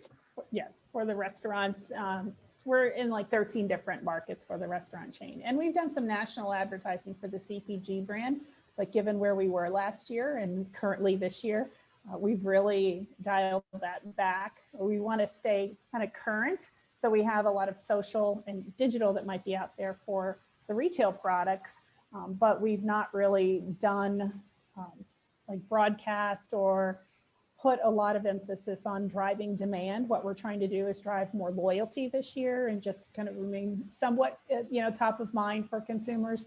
But we're in a fortunate place that we really, as a marketer, we really can't turn on that funnel to drive a lot of demand at the moment because production capacity is at its peak. But we're ready as marketers. We're always problem, ready. Right? It's a very good problem to have. It's great. Oh, now, another thing that I don't know if the audience that's watching knows this, but there's also a movie that has White Castle in its name. Harold and Kumar Go to White Castle. I could have taken the whole time here. It just asked about how that actually came to be, et cetera, et cetera. So let's go back and just so again, I think the movie was what, 2004, roughly 3 or Oh my gosh, more now than, you're gonna challenge me. yeah, is roughly I know it's over 10 years. It's been a while, right? 15 years, I know. Somewhere Yeah. So, I mean, I can't believe that 2004 is literally 17 years ago. Like that just boggles my mind. So but how does White Castle, first of all, have its name inserted into a movie? That's a dream. Like that's just like to have that happen. Like, so what's the backstory? Like, how did it all come to be? Okay, Ken, you're like the college students I go talk to when we do any kind of, guest speaking at one of the college courses, and they always want to know, how much did you pay for Harold and Kumar? You must have paid millions for that kind of exactly brand thing. And we have to say, well, we're fortunate enough that the crave is real and there are real cravers out there. And the fact that they came to us to just ask permission if they could use our name in the movie, without any kind of dollar figure associated with it. So there were no funds. It was not a product placement deal. They were two guys that went to high school together in New Jersey, who went off to college separately, actually, decided to write this screenplay that they sold to a movie studio. So they had to come back to us and say, can we use you in this movie? Well, as I said, we're family owned. So we said, well, we need to see the script. This was a couple of years before I joined White Castle. So I'm repeating the story that the gentleman who's still here as our vice president of marketing went through all this. And so he got the script, read it. It's like, oh, not quite family oriented. How am I going to go into our president and explain to him that this movie, which has a lot of sex, drugs, kind of raunchy, they want to use us. And the question that our president at the time, who was again our, Bill Ingram, our third generation, said, "Does is it in any way disparaging to the brand, or is it disparaging or make fun of our team members in any way?" And it actually did not at all, as you can imagine. It was very much about the quest to satisfy the crave, and there was sort of a reverence associated with achieving that. And so we decided, he said, okay, let's, we'll participate. And it was a risk. So this kind of goes back to marketers when they, especially a lot of younger people in their careers, how do you assess risk? So we knew that there would be some families that might be turned off and not think that we're a place for them. But we've been a 24-hour business since 1921. So we've always had a lot of late night hijinks occurring with our brand, as about 80% of them are 24-hour castles. So we knew it was a risk, but we also thought it would pay off. And I would say it's the gift that keeps on giving, because anytime John Cho or Cal Penn get mentioned in any kind of story, it always says, "Up, Harold and Kumar go to White Castle." Oh my goodness. So we continue to get a benefit from being part of that brand. And I do have to tell you a couple of the little trivia pieces. At the time, so we participated in it, and we did invest some dollars to help them recreate a White Castle, which was actually a diner in Canada that we turned into a White Castle there at the end. And at the end also, at the time, Cal Penn was a vegetarian. So what he's eating at the end are actually veggie sliders, not This is awesome. Or he's eaten White Castle since then. And I believe he might be a vegetarian again now, because we actually reached out to him and he was part of our Impossible Slider launch. So he became a little bit of a spokesperson for us when we launched Impossible Slider. So yeah, that's, and by the way, there is no castle in Cherry Hill, New Jersey, which is where they're trying to get to. That boggles my mind. Like why, obviously I'm a Jersey guy, and I know there's White Castles, all over the place. There's one not too far from me on Route 1, right north of Princeton. And what you just told me, like it was filmed in Canada and it wasn't even a White Castle. Like why not just film it at a White Castle and have it be a real place? That's a good question. I think at the time, these are two young college guys who are trying to pull off a movie. I'm guessing New Line Cinema, who was the movie studio at the time, probably wanted to do it for very low cost. So they were trying to figure out what's the production company in the studio, what can we do very affordably to make this happen? Needless to say, both of those guys are in our Cravers Hall of Fame now. Right after the movie, I think they both dropped out of college and moved to Hollywood, and they've been very successful since. So, yeah, it was a very fun movie to participate in. It just shows the the leadership, and by the generations, how they've taken different chances along the way. I mean, that was a big chance, and that's a movie that everyone has seen, or now a lot of people that didn't see it may see it. But so that's incredible. That just blows my mind. I want to go back to ask another advertising question, just to keep things real a little bit around that. We talked about the advertising mix, and we talked about it being regional, depending on where it is, right? And that's for the restaurants. How do you handle now? You're a restaurant, a very large restaurant chain, but that's family owned and controls all of them. But you're also a grocery store product. You're a product that consumers could buy really nationally. Right. How do you go about as the CMO, Lynn? That's almost like two different hats, right? And two different strategies, right? Forget the experience that customers. You have to think about the experience that those two different customers have, which is, a lot. But then, how do you really go to market with that? Like, how do you handle that on a day-to-day? Because that's, to me, they're two totally different things. They're different when it comes to maybe some of the shopper behaviors, right? So we've done some, consumer journeys to understand what are the drivers around each, but really it all ladders back up to the brand. we created a new kind of unifying campaign last year called Long Live Sliders. And the restaurant sort of fueled the grocery product, right? And because the product is so unique and it centers around that slider. So as long as we stay slider centric and make the brand be something that people either remember, or there's a lot of people that have never been to a Castle and they only know us from, you know, the product in the grocery store.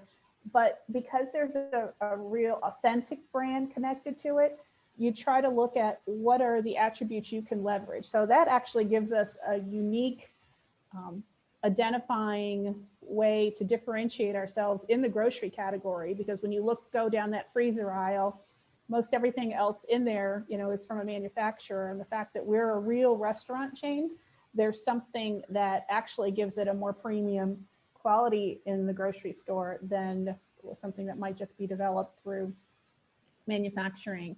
So we always think brand first, right?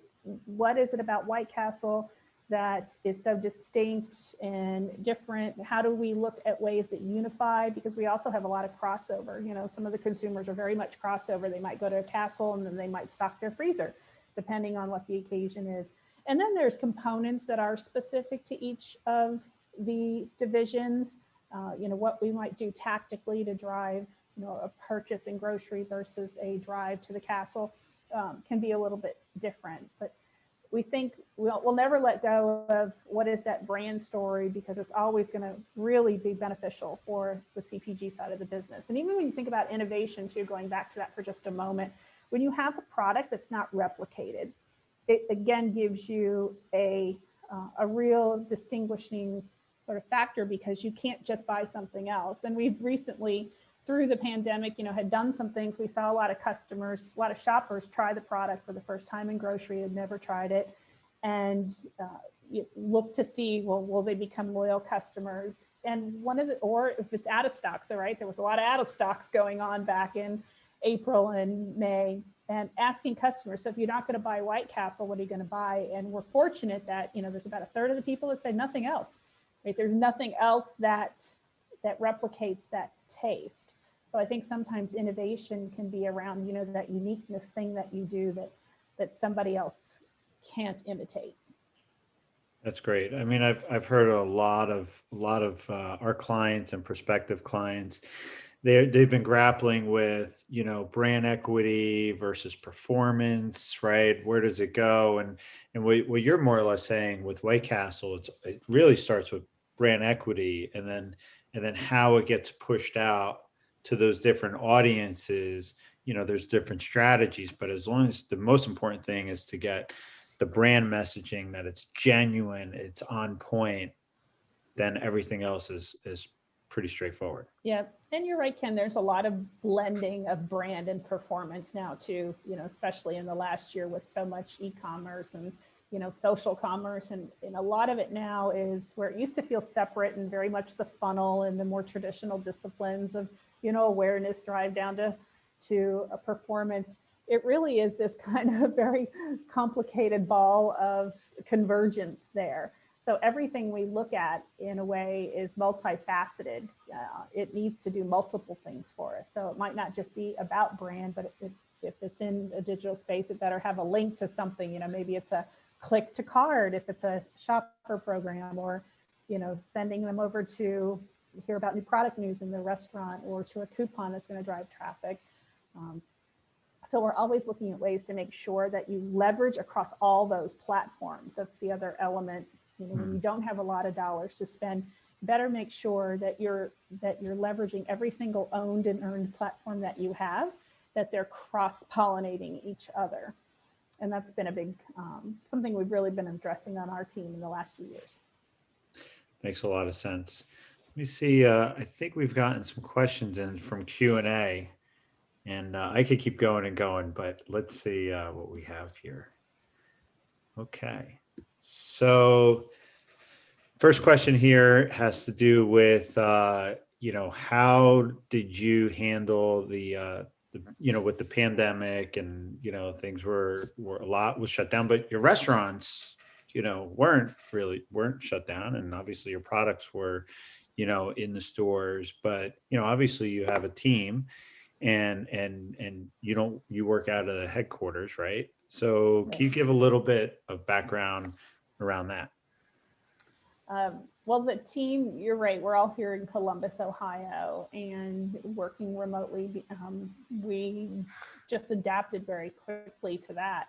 From a marketing standpoint, we really were, as an executive team, like meeting daily to determine, what do we need to do and navigate today. So from the restaurant side, very fortunate because we have drive-throughs.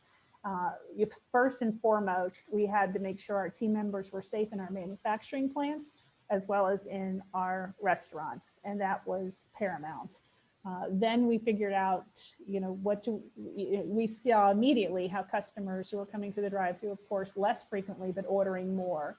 So we altered even some of the bundle meals that we were promoting in a way to be more family size versus individual. I mean, we're fortunate that people always come to us for larger orders anyway, because, they'll have a multitude of sliders they order. But we actually came up with a new packaging called the Crave Clutch, which was 20 sliders. So we looked for innovation in packaging that we could address how consumers were now ordering in the restaurants. And then on the retail side, similarly, where 6-pack is, cheeseburgers are the most popular, we also have a 16-pack and a 24-pack. So we started to change some of the SKUs that we were selling in grocery to make sure the larger pack sizes were there for consumers to take advantage of those. So there was, from our products to our team members to how we were advertising, which a lot of it at the time was a cutback, right? To be very blunt, where there was a cutback in the advertising so you could assess, sort of triage what's going to happen, where are we going? And then we started to slow back in, as well as our whole campaign that we were launching literally the week the pandemic was declared for Long Live Sliders. And we had just filmed all this footage, people getting together at home. You've got like 10 folks around gaming or doing some things at night that we had to quickly pivot to just the filming that we had done where it might've just been a couple or, a small family unit. So fortunately you had to edit a lot of your creative too to address the moment. Yeah, absolutely. Here's another question that came through. So, and this ties into with your history at White Castle, and obviously a lot of what we talked about are taking chances and exploring new. Was there any what chance did you take in the past that didn't pan out, that you were surprised by, maybe you had a learning from it and went a different direction? Is there anything that you could think of? Gosh. That's okay. Hey, if everything's gone well every time, like that's good. There's always something that might not have worked to the extent that you thought it would. And so our team always has a post-analysis that we look at, not just the results from a consumer standpoint, but we look at the process and what could we have done that was a little different to make it a little better each time. And we're great curators in marketing too. That's the other piece. We have to pull in insights. We have to see what consumers are doing and how does that fit into our brand. So our team always looks at, how do we be curators with all this knowledge and data that is going to make us successful. And sometimes you're a little off, but it's always worth trying something. Be courageous. Makes sense. David, you're back. Did you go pick up some White Castle or? Oh, you're on mute. Once a day, guys. I'm on mute. No, I was just checking out the closest White Castle, 16 minutes away. So, I'm going to zip over as soon as we transition to the next session, and I'll grab my lunch. But our next speaker's from Krispy Kreme, so I'm going to have to do a double, and get some donuts for dessert as well. Although, yes. One of these days there could be a great collaboration there. Donuts, burger, sliders. It kind of writes itself. But no, Lynn, this was great. Ken, this was fantastic as always. I love that question, right? Because we do love to learn from failure. I think it's something that we got to talk about more. But it always feels like that interview question when you go in for a job and they're like, "What's your biggest flaw?" And you're like, "I'm just too good. I just, like, my biggest problem, guys. I just, you know, I'm just too perfect, right? Like, no, but this is awesome, and I mean, you don't have to sell me on sliders ever, but it's fantastic the work that you're doing. It's an iconic brand. I mean, since, you know, obviously the movie, but just in its own right, a huge anniversary, right, and really setting the tone for this entire industry. Getting some great feedback in the comments. So as always, you know, we appreciate your time, Lynn. Ken, thank you so much for joining and leading this discussion, and we'll have you both back again soon, I hope. Thank you. My pleasure. Lynn, great seeing you. Dave, great seeing you as usual. Brave on. Go get those donuts and those sliders. I know, right? Thank you. Bye-bye. This is a dangerous program with all these amazing speakers and the food that we're going to be indulging in a little bit. But I am thrilled to bring on our next speaker. Speaking of donuts, we have the one and only Dave Skenna here, the Chief Marketing Officer at Krispy Kreme. And Dave, welcome to our virtual stage. How are you? I'm good, thanks. Thanks very much, David. I appreciate it. Of course, I got to say, you've got a great name and a great product. There's a new Krispy Kreme that just opened up down the road for me here in New Jersey. So we have to, it's on our list. You know, it's my favorite. So we got to hit that up soon. Maybe even while you guys are chatting, I'll sneak out. We got Jeff over here. Welcome, Jeff. Jeff is the Director of Industry and Product Marketing at Newstar. And you're going to be leading this conversation for us today, aren't you, Jeff? Indeed. Thanks so much. I really greatly appreciate it. Absolutely. So the virtual stage is yours, guys. I'll be back in about 40 minutes. Take it away. All right. Thanks so much. Greatly appreciate it. As you mentioned, I'm Jeff Alter. I'm the Product Marketing Director at Newstar, a company that helps you know your customers, orchestrate their journey, and optimize your investments. Dave, please feel free to introduce yourself. Hello, everyone. I'm Dave Skenna. I'm Chief Marketing Officer at Krispy Kreme, and we're just having a great time getting ready for St. Patrick's Day. Awesome. Dave, we've got a lot to cover, so let's just jump right into it. You've got such an interesting background, starting in the world of computer programming before moving into CPG and finally QSR. Can you talk a little bit about your sort of windy career path to the role that you ended up in now? Yeah, first of all, I would say the outlier is definitely computer programming. It's a great way to realize maybe consider a career in marketing. So with my undergraduate degrees in economics and political science, my first graduate degree was in economics, but I went to Anderson Consulting, now it's Accenture. And they just have a belief system that if you're smart, you work hard and are reasonably capable of getting along with others, you can succeed. And whatever they throw at you, and that's what they do. They threw computer programming at me. So I did that for several years and worked in supply chain consulting, mostly in CPG companies. And what I realized when I was there was that brand management and marketing were very different than what I thought. And that's actually what encouraged me to go to Kellogg Business School, get my MBA, and then start a career in marketing. Interesting. And so you said something in a recent interview that I loved. You said COVID made 2020 the year to live out your brand to the maximum extent possible and hope that your consumers will reward you. Now that we're sort of a year removed from the start of the pandemic, looking back, how do you feel Krispy Kreme has done in living out your brand to the maximum extent possible? We've done a pretty good job. You know, I think there's always more you could do, and every brand should realize that. If they think they've done everything, they probably need to think again. But we did a pretty good job last year. We had what we called a dozen acts of joy, and it started with some of the things I'm sure we'll talk about with free donuts for healthcare workers early on in the pandemic, and then looking for different parties who were sort of disenfranchised or frankly kind of heroes throughout the pandemic, and trying to find ways to recognize them, either because they got kind of ripped off like seniors, or because they were saving our lives like healthcare workers, because they're trying to help our kids like teachers. And we kept looking for those instances where it wasn't just about our act of joy or, you know, giving away some donuts. In a way, you're kind of elevating the public consciousness of those people and what they're trying to do. So we're both trying to reflect and also emphasize some of the things going on in the culture at the moment. Interesting. It sounds like you're trying to find ways to do that both in person and virtually.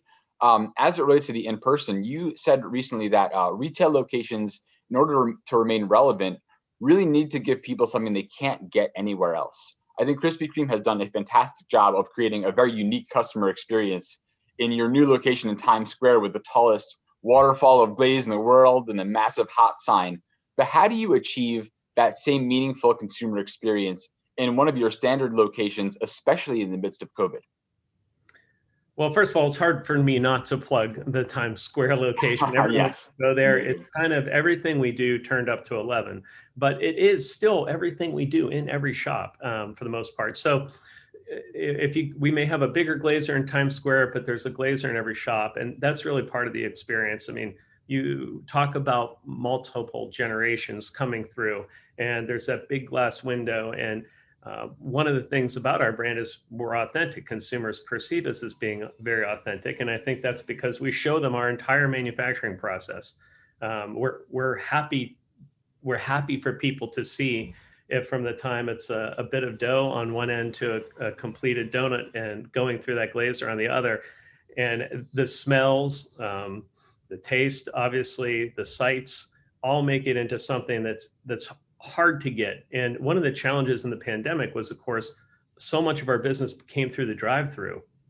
And we're a business where versus maybe traditional QSR, which is used to a ton of drive-through. We've always had lots of drive-through, but a lot of people, a higher percentage would come into our shops because they wanted that experience. Well, it totally shifted the mix. And two things that happened. One, the efficiency of our drive-through became a lot more important, but also the questions we started asking ourselves is, well, how can we interject over the long term that experiential component into our drive-through, into digital, into other components of our business? Yeah. And it's kind of forced us to up our thinking on that, because I think I do believe, and we have relied on that shop experience. Then the question becomes, how do you up that experience and make it unique in a bunch of different channels?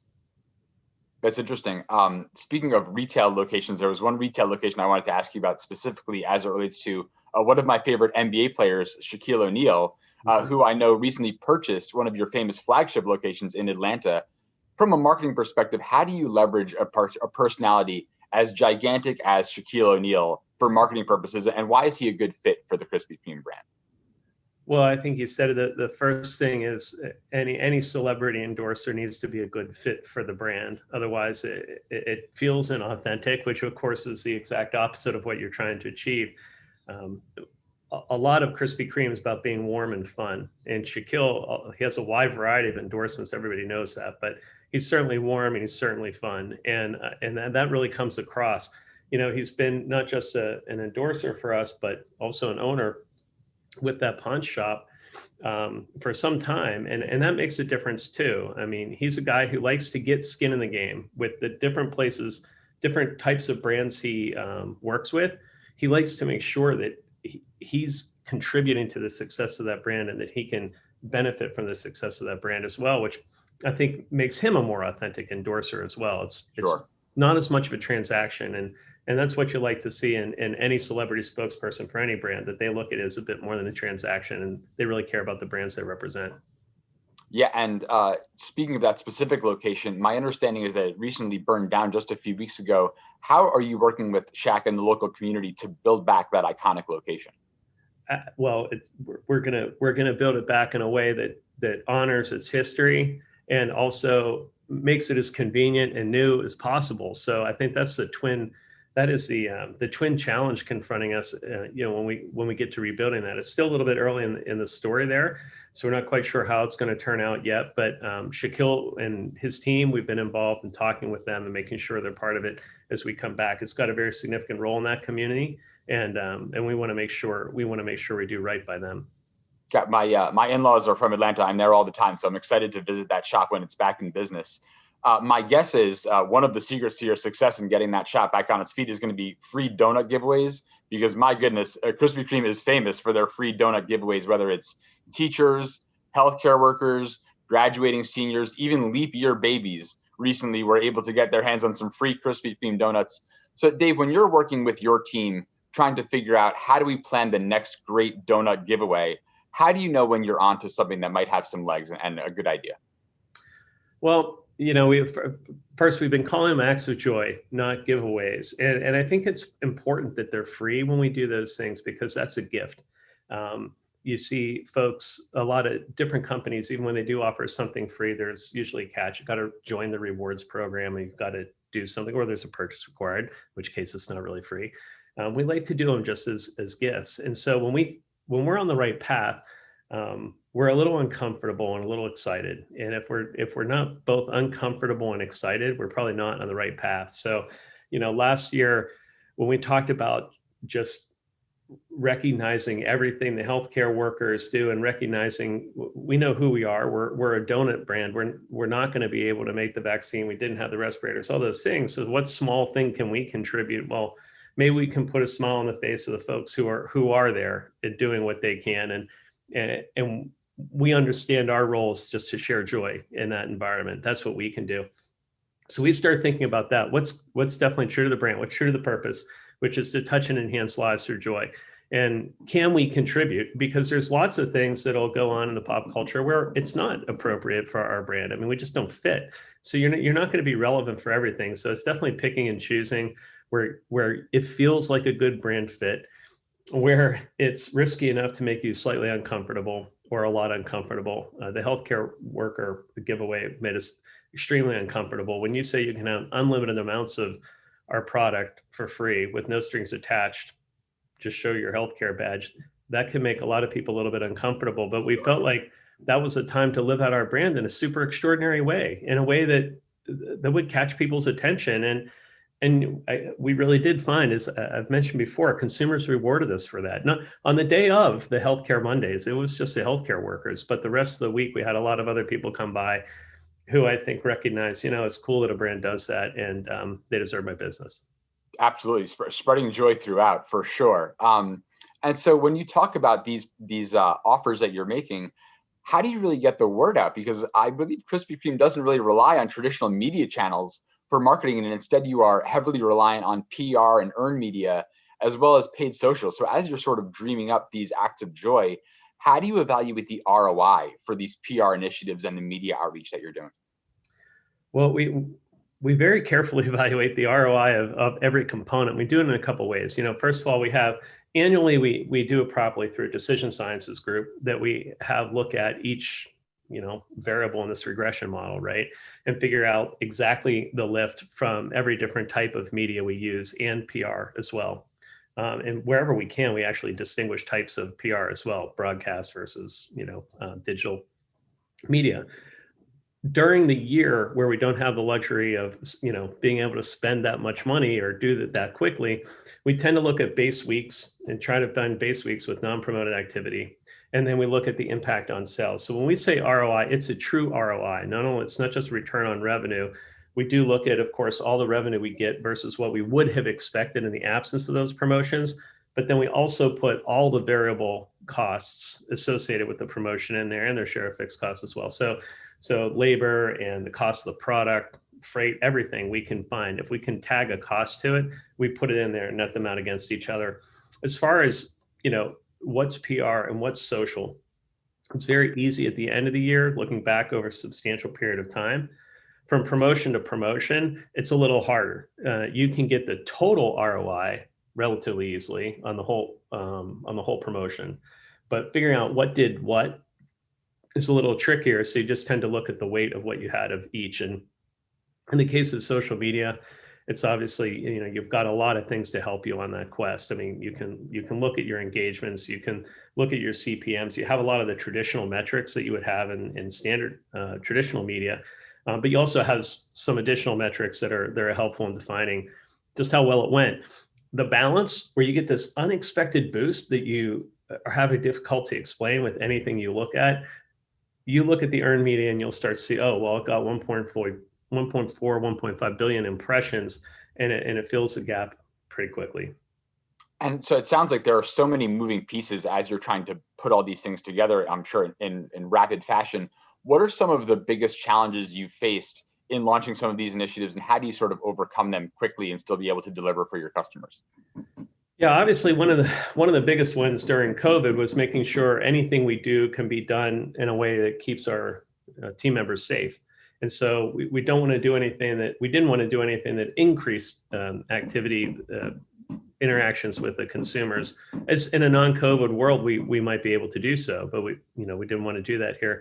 So that's number one. But it's definitely the interaction between supply chain, between our operations group, making sure the financials tie out, or at least are credible before you start. When you can't, it's the financials on giving away all of your product are tough to work out sometimes, but anyway, you want to make sure everybody's geared up for the event. So communication, interdepartmental communications across functions is certainly key.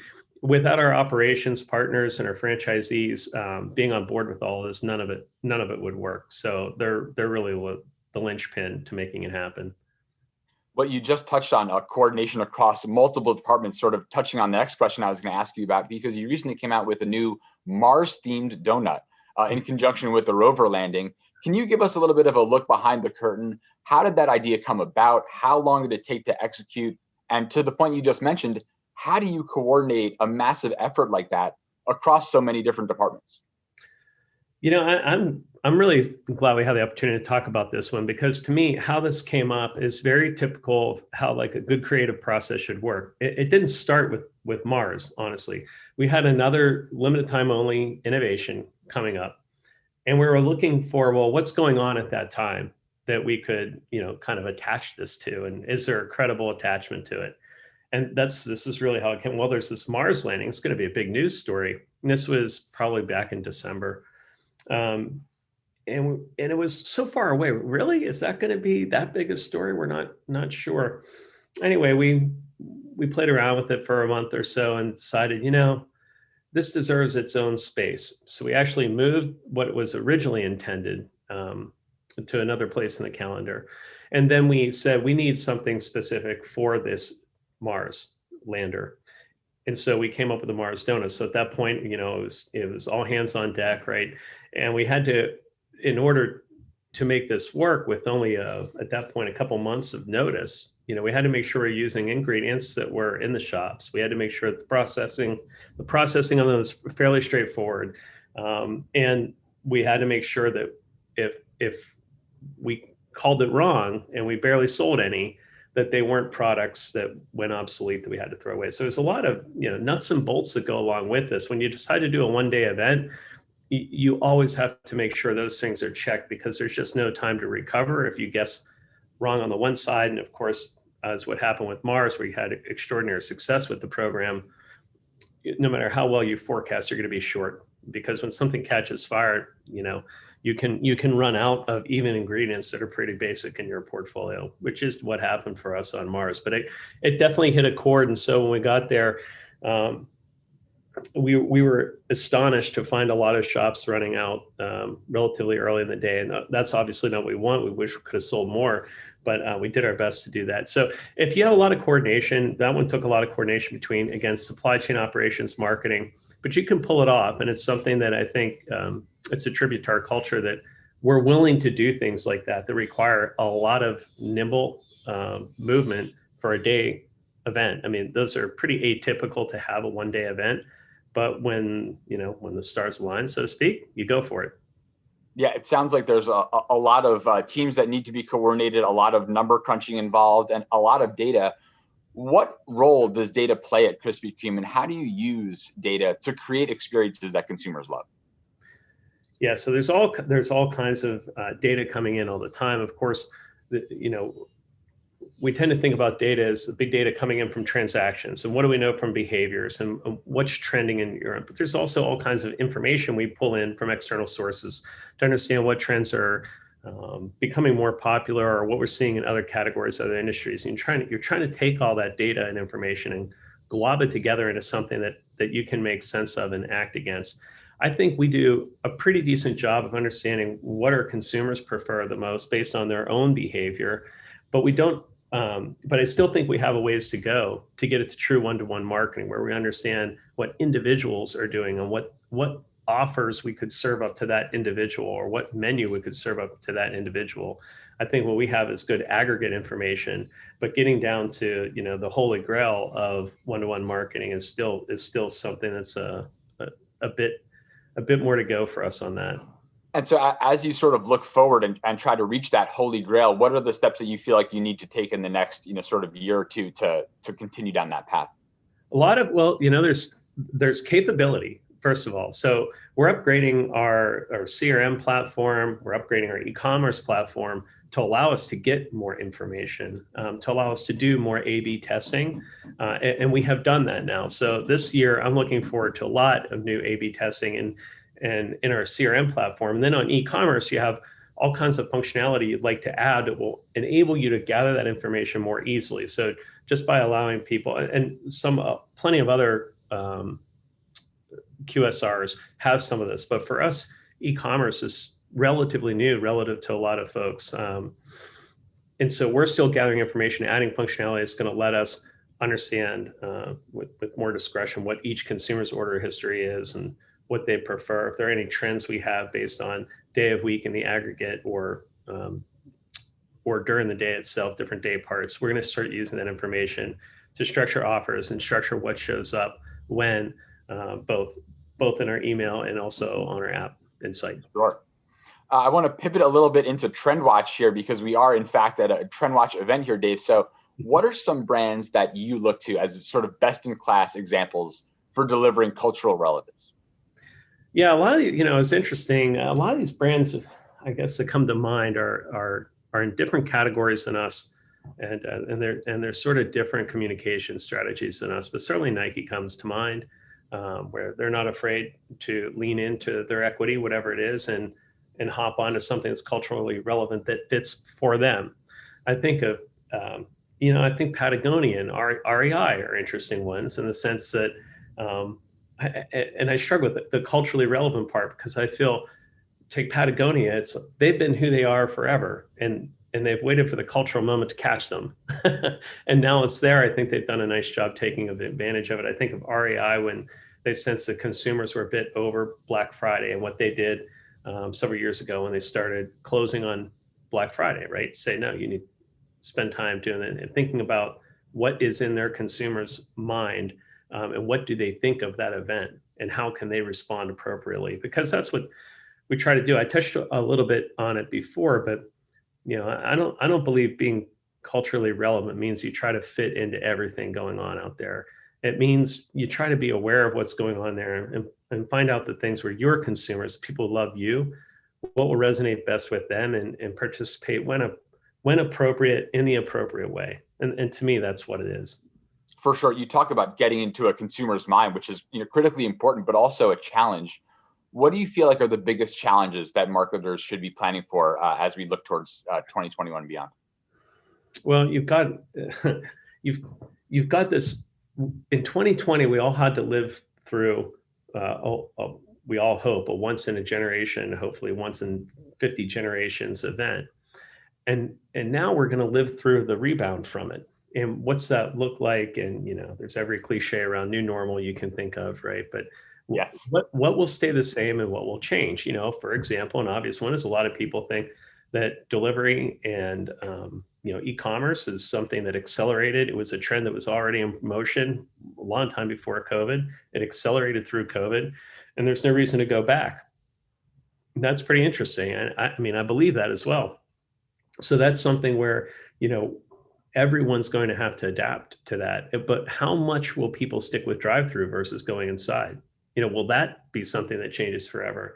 I don't think we know yet. I just don't think we know yet. And what does that mean for an experiential retailer like us, right? If a trend like that were to change, and how do we up our game, as I mentioned earlier, on delivering an experience everywhere you're at in the best way you can? I think we're going to have to keep a close eye this next year. There's going to be pretty huge swings in consumer behavior again, and it won't be swinging back to 2019.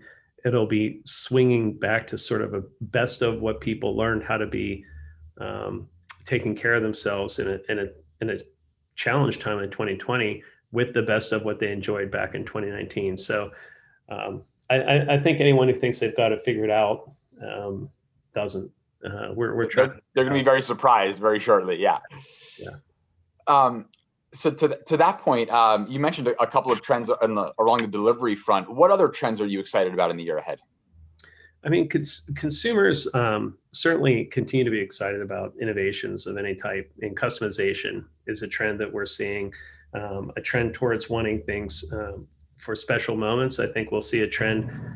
I think we'll definitely see a trend around people appreciating the small moments more. We've been deprived of them. I think that's going to be a COVID hangover in a good way, that people will celebrate more special events or make more small events special in a way. And so traditional holidays, 4th of July, Thanksgiving, Easter, Christmas, once we're able to celebrate those again with others, I think a trend will be making those a big deal, because we've been deprived of them. And those are the things that make life so sweet. And you'll see a lot of folks gravitating back towards it. So we want to be there for them, because those are the kinds of events where we can thrive. That's one of the biggest trends I think we're tapped into, is what these reunions will look like, what joy coming back into everyday life will feel like, and how can we sensibly play a part for them to help people celebrate that trend. For sure, lots of opportunities for donut eating coming in the future. It's funny that we're talking about donuts today, because a lot of the industry is very focused on talking about cookies. We hear a lot of talk about third-party cookies going away in Google Chrome, Apple IDFA. What sort of impacts are those changes going to have on Krispy Kreme's marketing efforts? I don't think they'll have as huge an impact on us as others who do broad digital marketing. We tend to focus pretty much on social media, and we don't do a lot of banner ads or things like that, where I think that will be even more heavily impacted. But in general, we want people to have their privacy in any way they want it, and so we'll be able to roll with it, no problem. I think there'll always be, for us, probably the biggest thing is geo-targeting, and that's because our shop footprint is, we are not a national brand with 10,000 stores across the country. We have 300 stores and some change there. And so for us, probably the most important aspect of digital marketing is really the geofencing versus tagging individuals or knowing a lot about individuals to get really tailored with our offer, because at the end of the day, we have a pretty small menu. And so, and we have it's a pretty small menu with a pretty broad appeal. So the biggest challenge for us isn't that we don't know enough about that consumer. It's that we want to make sure we reach the consumers close enough to our shops that they can enjoy the shop. So I don't anticipate as big an impact too. I think it'll be interesting to see how it shakes out and how many folks utilize that privacy function as well. I think I saw a survey that says 60-some% will. And so, we'll see how that goes. And we'll see how it's applied differently in different channels, whether it be, Twitter, Facebook, Instagram, and so on. It sounds like you've done a lot of thinking about this, not just about your consumers, but sort of how the best ways to target them are from a location perspective. Can you just talk a little bit more about your ideal customer? Who is the ideal Krispy Kreme customer? And from your perspective, what is the best way to reach them? Look, it sounds like motherhood and apple pie here when you say, well, whoever enjoys a donut is our core customer. But when we look at brand lovers, so when I say a brand lover, somebody who ranks you 10 out of 10 on absolutely the best place to go, who's been a net promoter since day one, and we screen for all these different attributes, and we look at the demographic tags on those folks, we do find that there's a wide demographic, psychographic range for us, which is interesting. And so much of it goes to our real estate. We're an 83-year-old company. And so we have some of our real estate could be in dense urban areas, others in rural areas. They have a completely different socioeconomic makeup. And so it's very hard for me to say who's our ideal consumer. Our ideal consumer, it sounds a bit cliche, but our ideal consumer is somebody who wants to share joy. The office hero who grabs a couple dozen, brings them to work, or grabs a dozen, brings it back for their family. And I say sharing because it's really a big part of our brand, that it's an indulgent brand that people can share. You think about most indulgent brands, they tend to be individual consumption. They tend to be for you. I'm grabbing that chocolate bar for me, or that ice cream cone for me. But when you buy a dozen donuts, no one's really ever bought a dozen donuts to share. They've only bought 10 or 11 to share. The two that they have before that box go out are for them, but they are sharing it. And so I think our ideal consumer is somebody who's generous and somebody who who likes to kind of, spread the wealth, share a little joy themselves. And that's who we look for. And that's why you see us do things like fundraising. And that's why it's a big part of our brand. We want to help people, want to help their communities. And that's why you see the acts of joy. And that's why we love watching people buy in dozens, because we know that they're going to give them away. Yeah, joy is certainly a big theme that's come up a couple of times here. Can you talk a little bit about Krispy Kreme's brand purpose, and how does that sort of come to fruition in your marketing efforts? The brand purpose is really about touching and enhancing lives through joy. And we just want to make, we don't want to overreach and try to pretend to be bigger than we are, but we do think we serve a pretty good purpose in brightening somebody's day. We do think that we can put a smile on people's face, and that's not an insubstantial thing to do. And so all of our marketing efforts are trying to highlight ways people can do that, right? So there's a reason when we come out with our limited time only innovations that they're fun and happy. I mean, that's what people look to our brand for. People don't come into a Krispy Kreme sad. They come in and they're anticipating something good, and we like to deliver on that. So that is really how we choose to do our marketing and innovations. When we think about these acts of joy that we talked about during the pandemic, which are really probably something that's going to become a bit of a DNA for our brand, we'll continue to look for ways where it will be meaningful for people to participate with the brand. And as I think more into, I mentioned customization before, as we look more into occasions like gifting, more special purpose kind of situations, that's something we'd like to get more into, because we know that people, even without our urging, use us for donut walls at weddings, or they'll ask individual shops, can you turn them, pink and blue for gender reveals and things like that. And so we see those trends. I mean, they're organic and they're out there. And the question is, how do we get our operations culture aligned so we can make it easy for them to produce that kind of stuff where it's needed without overburdening them. I think those are the areas where we want to push a little bit further and live out our purpose even more. Yeah, and it sounds like there's a lot of interesting ways that you can do that. But likely none of them will rely on traditional media, because that's certainly something that you're pretty much staying away from at this point. But you mentioned on our call a couple of days ago that you sort of had these dreams of what would you do if you did get a big budget. So if we were to put you on the spot and say, here's $100 million that needs to be spent across traditional media channels, how would you handle that? We just buy out every ad in the Super Bowl, the whole thing. It'd be all Krispy Kreme, and then we're done for the year. No, for every task a tool. I like traditional media quite a lot for some other brands I've been on, and if your brand has national presence, there's nothing as efficient as national cable in a lot of ways, right? And if you have a lot of shops that are or restaurants that are right on the side of interstates, there's probably nothing better than out of home. And so there's certainly nothing against traditional media. If we had that kind of money, I mean, 100 million, it's so much to think about how to get the right ROI on that, because you wonder at some point, would you be spending? And I think this is what Krispy Kreme should expect me to ask myself is at some point, if you are no longer generating a good ROI, should you continue to spend that 100 million? And so I think I would definitely max it out until the point where I knew we weren't getting it. And I would love to do some, spot TV in our most popular markets. We have that density. That's something we can do.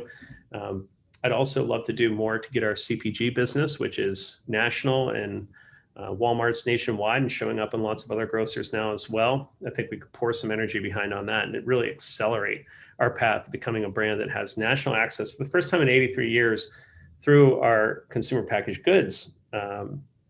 You can now access the brand anywhere in the country. That's never been a thing that you could do, and now you can. And so to spend some of that money making people aware that we have these awesome packaged donuts as well, in addition to the most amazing Pinnacle brand experience, which is a hot, fresh, original glazed donut in the shop, would be something that I would relish the opportunity. I think TV might see some money on that. Yes, for sure. Maximizing the opportunities you have to interact with Krispy Kreme donuts. I love it. In our last few minutes here, Dave, I want to make sure we get to some fun questions. A little rapid fire Q&A for you. What is your favorite movie of all time? It's a Wonderful Life, no doubt. Why is that?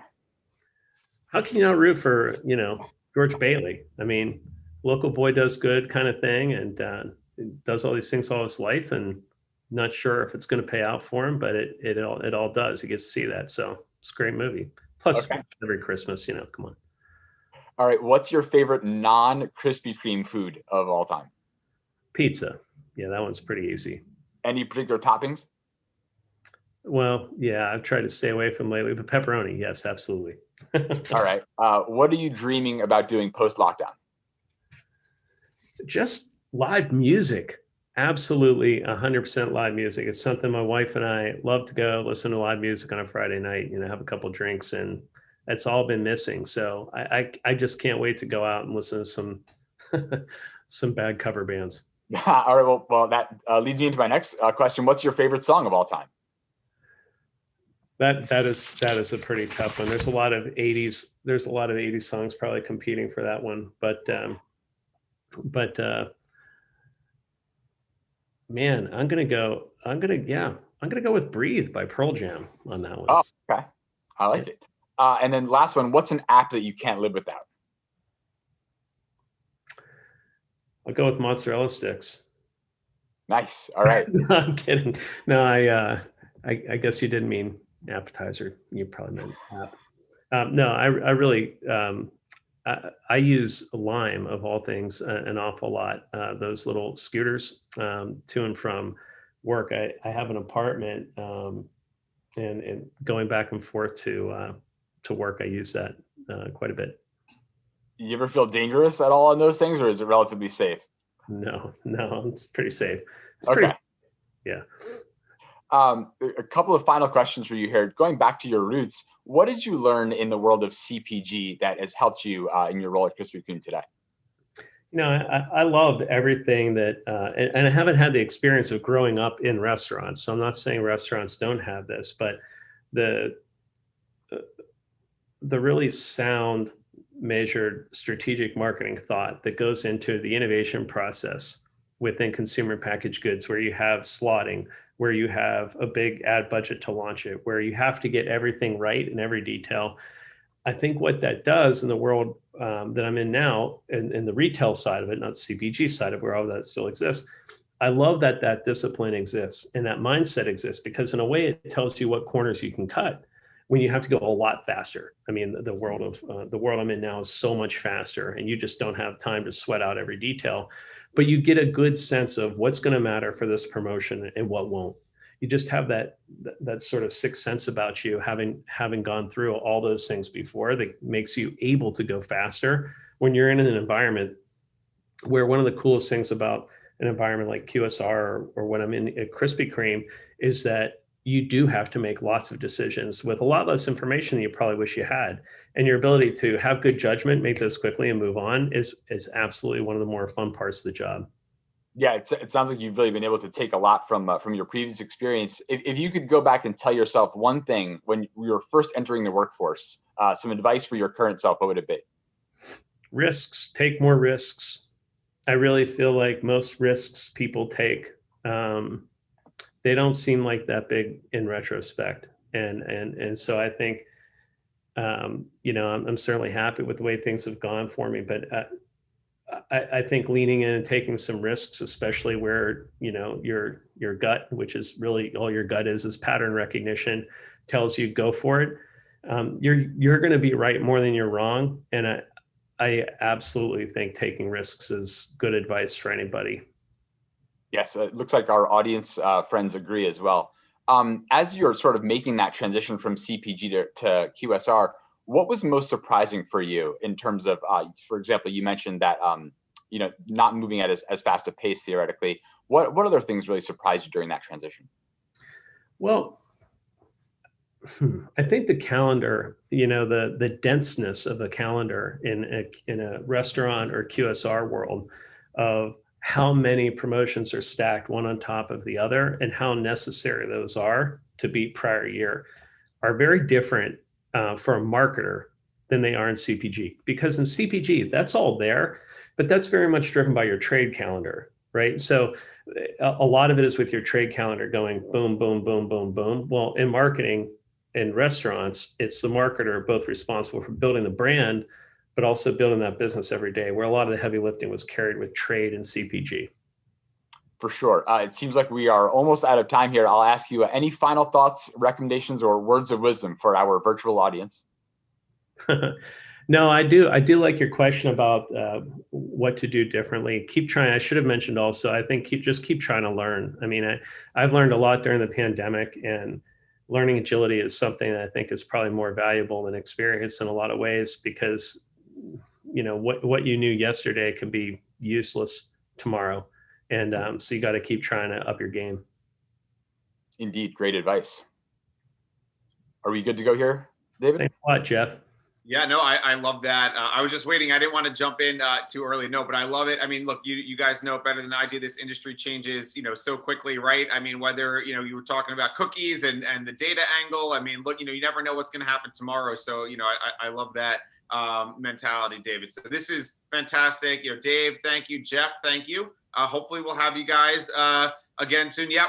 As the comment said, 2020 taught us that, right? You never know, as someone just posted in the chat, right? So thank you guys so much. Hopefully we'll have you back again soon, but this was fantastic. And thank you both so very much. And thank you so much, folks who listen. Thank you. Indeed. Awesome. Yeah, we're going to keep the show rolling. We have a few more amazing sessions today. Our next speaker is Jennifer Harmon, another amazing CMO of Ruby Tuesday. So Jennifer, we have coming in, who's going to talk to us again. We're talking a lot about food today, and we have Chris here. How you doing, Chris? Hey, good afternoon. Chris is good morning on the West Coast. National Sales for Ground Truth, and Jennifer here is, as I mentioned, the CMO of Ruby Tuesday. Jennifer, I think you're still on mute. Jennifer, you're still on mute, I believe. Oh, there you go. Okay, cool. Well, how you doing, Chris? I'm doing great today. Thank you. Great session so far. Looking forward to keeping that continuing. Amazing. Yeah. And I think I don't know if I mentioned this earlier, just for housekeeping, if anybody's tweeting along, posting on LinkedIn, we use the hashtag BILivecast. And please feel free. I know we've been taking some great questions from the audience, so please keep those coming. And I know you guys will try to get to those at the tail end of your conversation. Fantastic. Well, Absolutely. Jennifer, Chris, the stage is yours. I'll be back in about 40 minutes. Can you hear me? Can you hear me now? Yes. Okay, great. Good deal. Hello again, Jennifer. Good to see you. Great to see you. Thanks. Looks like you've had a really great day of great speakers. It's been a lot of good activity, and I love the keeping the train rolling with some more food-related business. It's a little bit different than Krispy Kreme in the Ruby Tuesday world. And you and I had a great long chat last week, prepping for catching up, and it was amazing. We touched on a lot of important things I think our audience will find relevant for their businesses, and as they think about how the restaurant world and the media world will change moving forward. So Ruby Tuesday had quite a year last year in 2020. Jennifer, can you walk us through everything that happened in that year and how you guys are moving forward and some of the exciting things that you're working on? Absolutely. And I'm sure a lot of people can completely relate to it, particularly anybody in retail and restaurants. But, I came on around May 2 years ago, so about 7 months before the pandemic hit. And we were doing a whole lot of really great things, working on kind of shoring up the audience, making sure we were keeping our loyalists who absolutely love us and beginning to really also attract a younger audience that would come in hopefully more frequently. And we began to see that. We played a lot around with our loyalty program, which is definitely a kind of an old-fashioned clunky system. We're working on updating that. But luckily we had that to lean into. So when the pandemic hit, everything really just sort of froze for about 2 days. I mean, we closed stores, we furloughed many employees. Everybody began to wear multiple hats, more than we've ever worn. And I know that in this industry, people are working all the time anyway. You're really hard to drive your sales. And every single day you're looking at that flash report and you're wanting to have amazing results. So it was very difficult, I would say.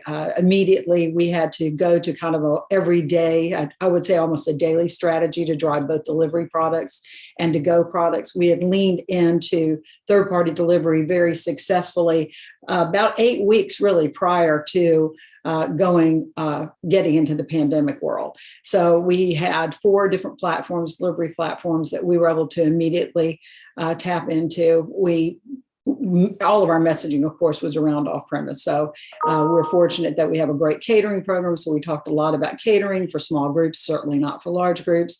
We talked a lot about to go and delivery, of course, to your doorstep. And that was the way we survived. We also survived with some really loyal guests who definitely increased their frequency and their use of the brand. And we cut our budgets, even if you'd had a lot of very expensive television budgets, that really wasn't the time to put the money into it. So we really went primarily digital, paid social, did a little bit of YouTube, and again, leveraged that base of about 5 million loyal users that don't mind having an email sent to them every day or every other day. So we really tapped into that. We looked at the things that would drive them, things like family bundled meals and affordable meals that would allow them to take advantage of eating out. We even tried some things that they could make at home. And I would say that that was successful. I think that probably wasn't the right place necessarily for Ruby Tuesday, but we already had a lot of great meals that you could pick up or have delivered that would feed 4 or more people. So we talked a lot about box lunches, and we moved into box lunches, particularly for, parents who are teaching their kids at home, and that way they can pick up something different and not have to be in the house all day. And of course, they would just be picking it up to go. We leaned into our curbside, which we had done years ago, and kind of let it go and really brought it back to the forefront and really made it a signature part of our service. And so that's been a big part of it. So we have survived. But about midway through, we realized that we had closed so many restaurants and the cost for those leases on that real estate was just upside down. We were not going to be able to come out of that. So we did end up entering a Chapter 11 voluntary bankruptcy. And we did that in October, and we actually just exited. We emerged from bankruptcy in February, and we're delighted to be there. And we feel like we really need to thank our employees who have really stuck by us and are still wearing multiple hats and work really hard and really love the brand. And we have great customers who stayed with us, guests that we value so very much. And we have great leadership. I really think that our CEO, who is Sean Lederman, is probably one of the best guys in the business. He is not exactly straight from a restaurant background, and I think that's enabled us to be faster and quicker to market with ideas. He's certainly all about speed, and we are doing a lot of different things very quickly, trying out a lot of different things. So it's been a year. Quite the year. It's been a year. What is getting you excited about this year and in the future for Ruby Tuesday? Oh my gosh. Well, I have to say this. It's got to be true about anybody in the restaurant business. It's so exciting to see the sales. The sales are coming back. And the hard dollars are coming back. We're obviously, if you looked at your same store comp sales, anybody would feel good right this minute because we're starting to roll over the worst days. But our dining rooms are coming back, even with about a half of our stores having 50% or less capacity. We're still seeing a lot of people returning to the dining room. So that number is definitely coming up. To go is coming up. Delivery is staying the same. We haven't lost anything. If anything, we're gaining things. And we've done a few different things, like introduce brands that we can really deliver probably better than most people and make better than most people, and have sort of had a whole separate brand out that's still around like concepts, which are really working. So we've got one right now called Pasta Americana, which has been rolled to 100 units. That's really, really cool. That's the idea of the ghost kitchen world, right? Where you have all this extra space. Let's take advantage of it. And I love the idea of being able to build more unique brands, but under the Ruby Tuesday umbrella. So people know that it's Pasta Americana, but it's under Ruby Tuesday. So you can get that loyalist feel, and people trust you since they have such a good recognition of the brand. Are you guys planning on expanding that and adding more brands on top of that? Or what's the future of the ghost kitchen? Right now we're just going to expand Pasta Americana. We are testing a number of other concepts. And again, these have got to be products that we can deliver well in the back of the house, that we know travel well. We know it's important to everybody to have that convenience. I don't think that's going away. I don't think to-go is going away. I don't think delivery is going away. I do think that dining rooms are increasing, and that will continue to increase. And we hope we get more than our fair share of those return visits. We feel like we're a brand that people trust. We're a brand that people have confidence in. We're a brand that you have great memories, and you want to make those memories again. And so we're excited about it. But we definitely feel like ghost kitchens is definitely an incremental way to make money with products that we can deal with and I guess, create better than most people. So we created Pasta Americana right in the midst of COVID. So we were trying to find products that traveled well, that could be delivered and could sit in a car for a little while without being an issue, things that you could make very quickly that could have a lot of really delicious toppings and be very interesting to guests. And particularly, I would say, around comfort food, because at that time, everybody was looking for things that would make them feel safer, that were more comfortable, things that we even would harken back to some positive memories. So Pasta Americana has been great for us, and we have rolled 112 units now, and all of them are doing well. I think there are going to be markets probably that are definitely stronger pasta markets than other markets, and we'll find that out along the way. But we're really excited about it. And it's just adding top spin to our sales, and in an area that definitely we know we can manage. And they're crafted in the Ruby Tuesday kitchens, and we're very clear with that. Love it. And the idea of adding on additional revenue streams and incrementality is so important in such a competitive space like yours. Right. I mean, even before COVID, the casual sit-down space was tight. I mean, there was brands closing locations left to right, and just a lot of changes as consumer their behaviors as more small individual regional restaurants opened up. So, being able to add to that really allows you guys to hopefully build a strong business in the future. So it's very exciting to hear. And the idea of going in store and dining inside, I'm glad to hear that people are returning to your dining rooms. I can't wait to do that. I feel like most of the country's probably just going to really take advantage of that once people are more really vaccinated. think they are. I think we still have a lot of places, and I know you're up in New York. Yes, and, I am. Yeah, we have places in New York and Pennsylvania and Maryland, and a lot of those are still at a smaller capacity. They're open, but at a smaller capacity, and people are even flocking back there. They may be having to wait a little while, and we understand that. The casual dining segment has been a hard segment anyway. It was defined beautifully, I think, back in the 70s and 80s and 90s, and it became harder to compete when all the fast casuals came along, where they had both the drive-ins and the to-go, and they really had a wonderful environment to sit in and really delicious food. And so I think that the casual dining segment is absolutely going to make it, but they have to define themselves differently. And in some ways, COVID has really made us much more flexible, agile, adaptable, and think we've realized, how we can streamline menus, and we have definitely the right price point in mind. We know from our surveys what people are willing to pay for the products that they're getting. And so all of that is helping us to kind of redefine, it's almost like a fresh start. And certainly there is less competition out there. So we feel very honored that we've survived it. And we absolutely support this industry and are so pleased that guests are willing to come back in and sit down with us and share a meal. Can only go up from here. So I'm excited to see how it evolves. And Jennifer, you were talking a bit before about the delivery apps and how they have really exploded in the last year or so. Yeah. And you guys were really prepared for that. You were working on setting up systems within your company to work with those apps before COVID hit. So you kind of put that legwork in ahead of time. Talk to me more about how that business is working for you. How do you work with the 4 different apps and the different platforms? And how do you make that happen for you?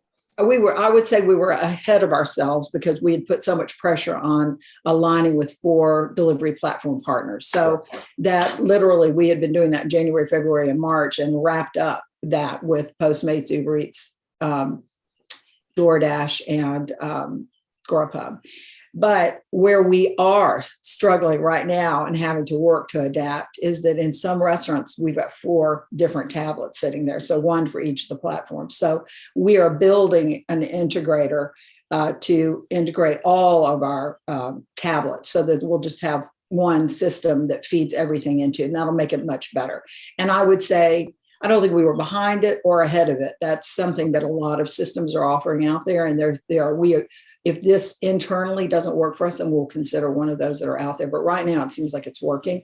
We're just taking it slow and making sure every time we add them on that it's working and hasn't broken yet. But anyway, yes, it's actually a pretty complicated system right now in some of our restaurants where they have literally 4 apps, taking orders for 4 apps and trying to translate it into their registry. So we are working on that. And that is one of the things that's pretty critical for us to keep moving forward at the pace that we're moving. I think all restaurants have to adapt to that changing environment, right? Consumers want convenience now as much as possible. But there's always going to be that time to go out and have some fun and have some drinks with friends out and about a restaurant. That is never going to go away. But adding more convenient elements and more options to your loyal fan base and honestly, hopefully new loyal customers to join that rank is just going to be so important for you. How about online ordering specifically from RubyTuesday.com? You guys have a good system set up already for that, for people who'd rather we have a pretty good system. Like don't have to pay the fees for delivery service and go right directly to you. The system, we use a Tilster model. The system is okay. It says Tilster Snapfinger. We have got to upgrade it.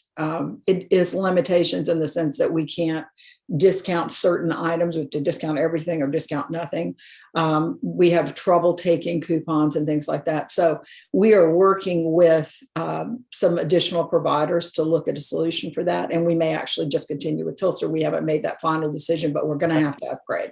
We're definitely limited by how much flexibility. You know, today people, for example, we can't do a lot of like regional offers, you know, unless it's a call in or it's done at the store level. So we're working on that. There probably are a lot of vendors out there that will listen to me. They'll be calling me this way. We definitely have these chats. We right? have things that we are definitely working on to take our brand to the next level. And there are things that were definitely slowed down due to COVID because we didn't really have the dollars to invest in those 12 months. So it's definitely time to get out and be as frugal as we can be, but get the biggest bang for our buck and do the most to help drive this brand forward. It's fantastic. And one of the things I always think about when I think about Ruby Tuesday and when I was growing up and going there with my family and friends after the mall or begging my parents to take us out for dinner was the endless garden bar, right? That is like a key element for you guys. It is. And it's what brings the loyalists back time and time again. You guys are one of the first to offer that.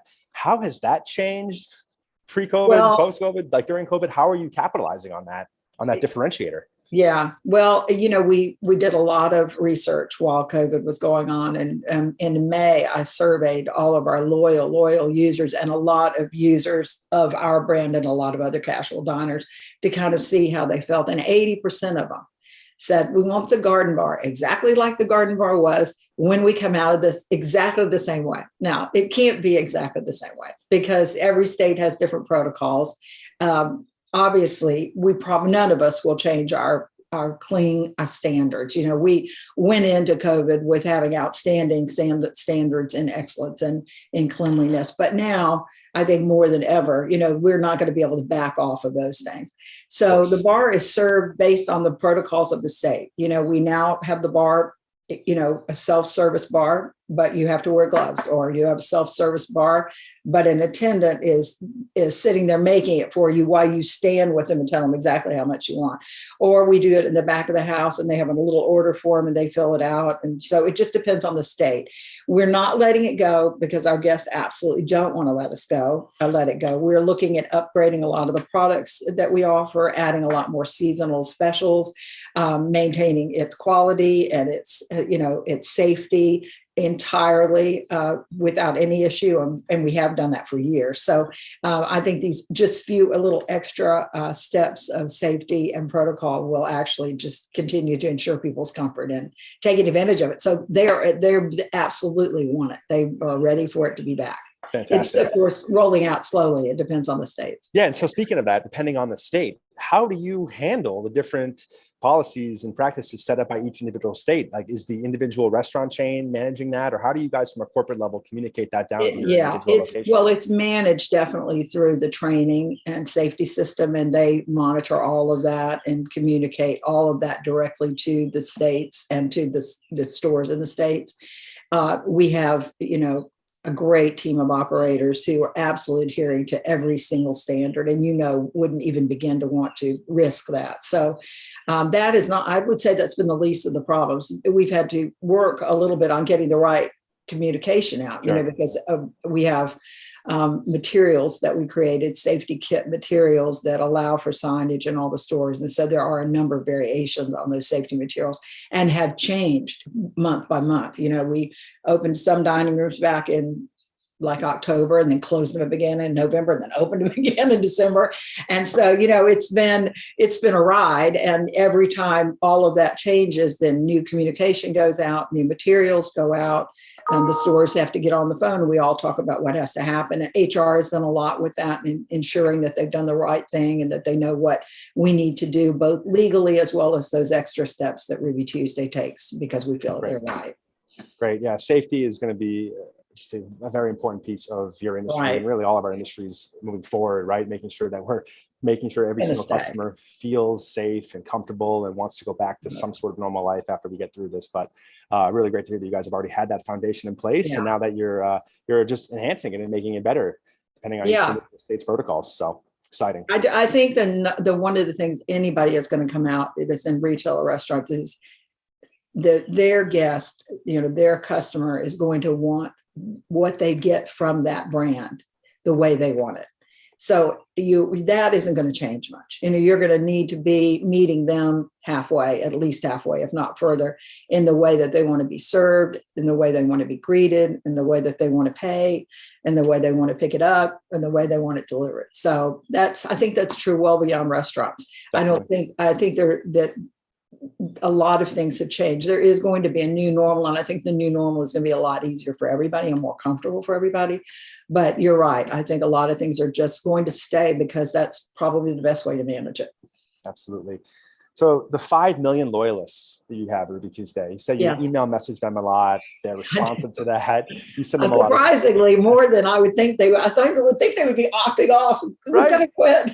No, then they seem to clamor for the messages because, we're trying to give them something different every day, a new reason to come in the store, and things that will increase their frequency, new products. And, so far it's working. We're looking at a lot of testing right now to kind of determine if we can break our very big platform down into more unique segments, customize a little bit more the messaging at the right cadence for that person so that we're not just sending everybody out the same message, but we're looking specifically at the ones that are being very responsive and sending those people, how often they want to get that message. I think during COVID, really brands probably wore people out with that, but people were willing to get that communication. I think it helped them.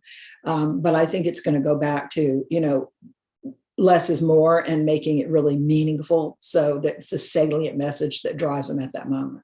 I'm sure it varies, but what is your typical cadence for sending out emails to loyalists? Well, before it was more like we sent like 2 to 3 times a week. Okay. And literally during COVID, we sent out one every week. I mean, every day. Literally. Every day. And are you providing special offers to them, like to get them back in store, to order a new delivery item or whatever it may be? Special offers. And like we try to make it culturally relevant. Like, for example, if people are going to be watching games, then we might have a $2 domestic draft all day, that they could take advantage of.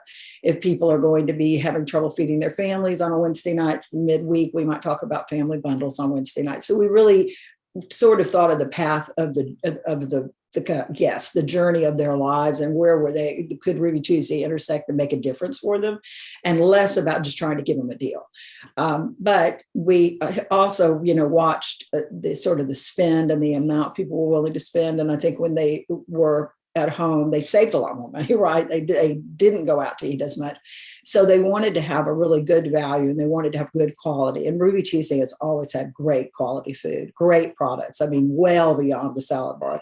The ribs are just to die for. They fall off the bone. The chicken is outstanding. The New Orleans seafood is one of people's go-tos. They love it. The salmon's great. I mean, there are just a lot of products that you can't get everywhere. So we created 2 meals for $22 that included an app, and it allowed people to be able to share something and also be able to have a full meal. And we have selected entrees for that. And that has really caught on. We did it to increase frequency, and it's surprising. I think it's really brought us a lot of new customers. So we're excited about it. That's amazing. Speaking of the high quality meals, what's your favorite dish on the menu? My favorite dish is the chicken fresco, which is, if you only eat one chicken breast, it's under 500 calories. It's outstanding.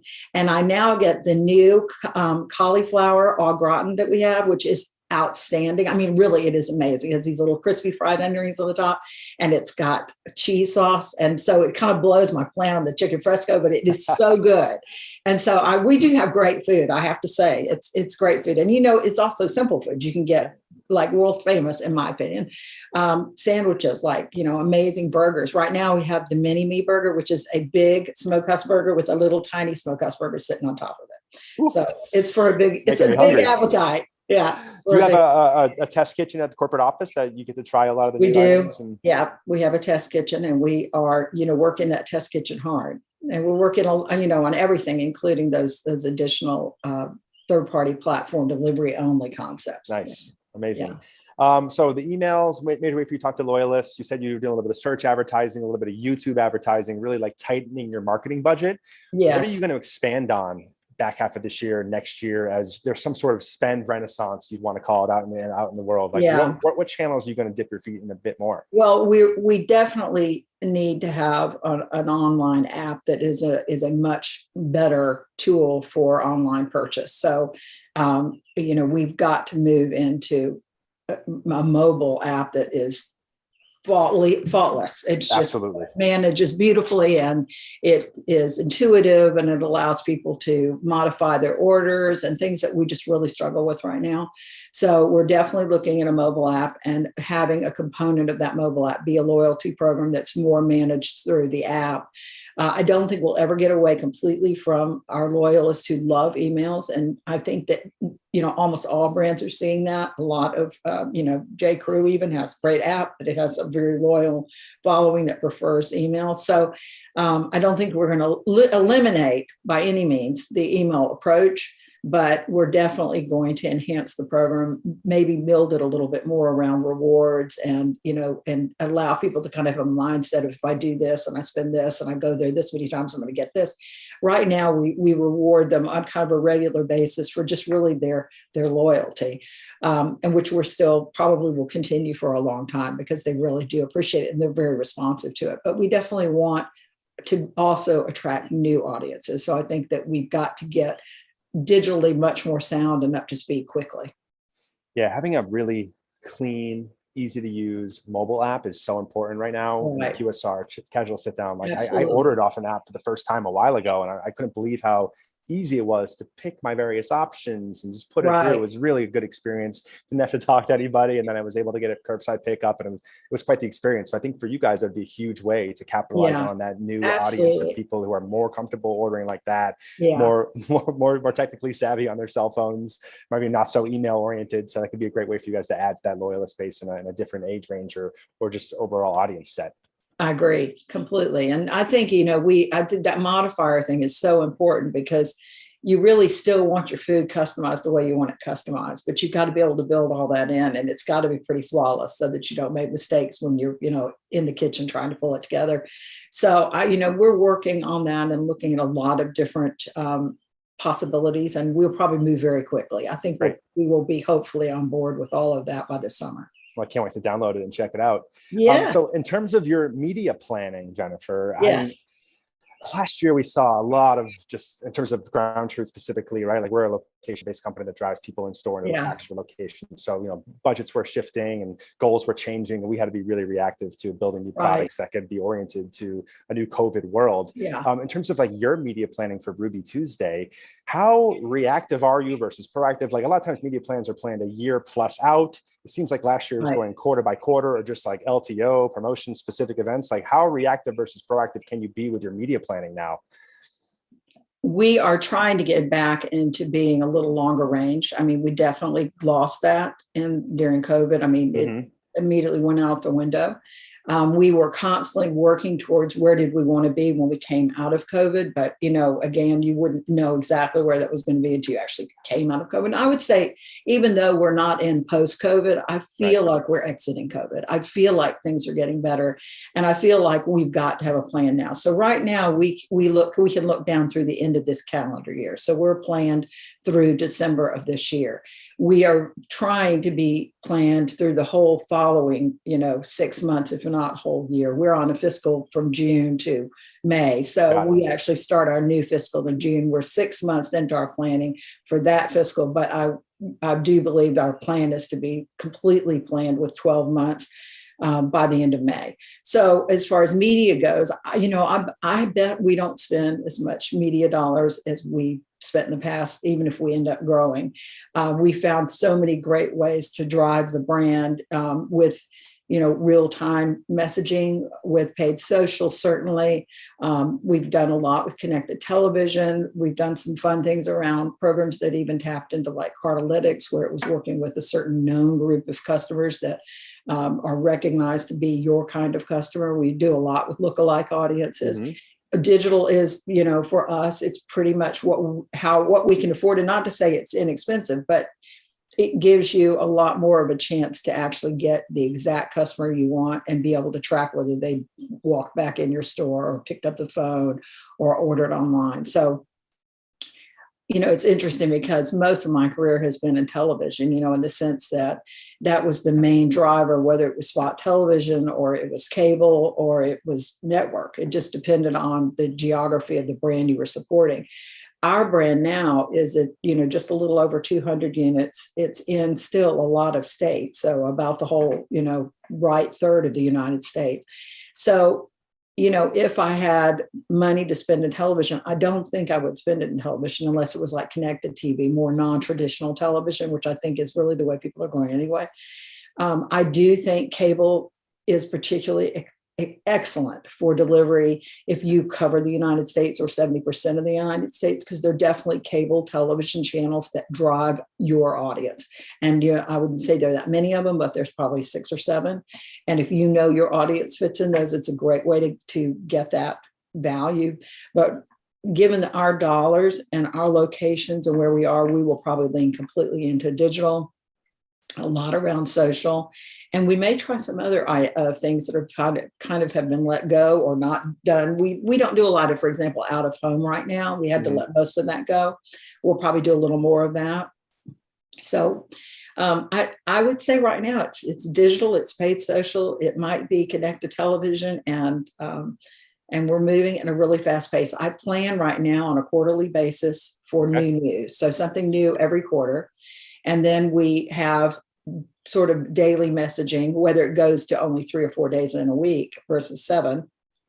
There's still a message out there for the loyal guest all the time. And then we have offers that we make through social and in store that drive that regular guest more often. Excuse me, I'm going to drink a little water. Absolutely. Well, it's fantastic. I think you guys are really moving quick, keeping the things that are working for you in that mix, and then always adding in a couple new elements as you move forward. I think that's important, as our media industry, the digital industry specifically, changes so fast, and there's always new things to try and test out. Fast. It's wild. It's really, really wild. So it sounds like you guys have the right plan in place and the right team to make it work for you. So it's exciting to see how Ruby Tuesday is going to continue to evolve in the future. Well, we're always learning. I mean, that's what's so great about being in marketing and advertising. You're always learning. There's something new all the time. And the pace at which it's coming, it's fast and furiously. You have to have an amazing agency that stays on top of it. You have to have people that support you, that really understand it and know it. And it's absolutely the most exhilarating industry for me. I've been in it my whole life. I just love it. It's exciting, and it keeps you young, and it keeps you on track. I mean, you are always, if you don't know what's going on, you cannot drive your business. So it's exciting. Yeah, I couldn't agree more. So Jennifer, we have a little less than 10 minutes left. There's a question that I got in the chat. If you don't mind me asking you, would you be open to a question or two? And if anybody else out there in Zoom world has any questions for us, please send them in the chat and we'll go through them quickly. But here's the first question from Joel Martin. Hi, Jennifer. Have you looked at using micromobility, e-scooters, or e-bikes for faster delivery from any of your locations? No, but I love that idea.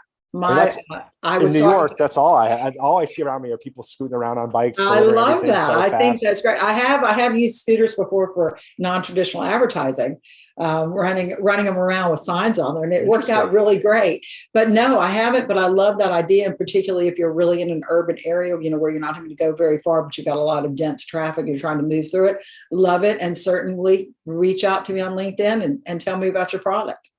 Nice. Yeah, I that's all I see around me nowadays for delivery in New York, and especially if you want to get that food out as fast as possible and as fresh as possible. I know, the quality absolutely. There. Yeah, that's a huge thing to look into, especially like you said, in more urban, more densely populated areas. All right, I have another question for you from Linda McHugh. Have you thought about doing any in-game advertising?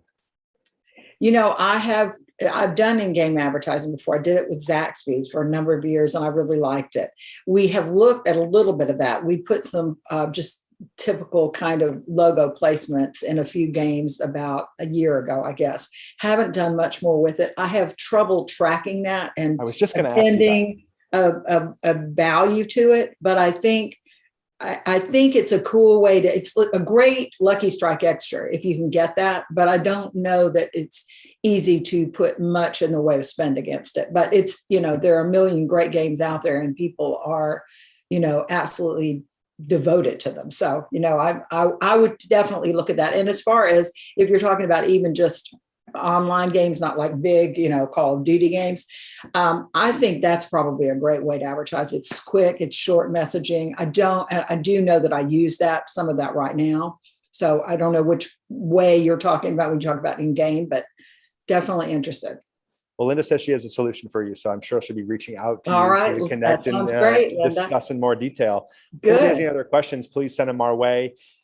Jennifer, so in terms of the final thought here, in terms of just like what gets you most excited about the future for the casual sit-down restaurant, what is it? What is that key piece that keeps you working, keeps you, I guess you could say keeps you up at night thinking about how you're going to do it well, but also keeps you motivated to stay in this industry and to keep learning and to drive your business forward? What's that big exciting thing?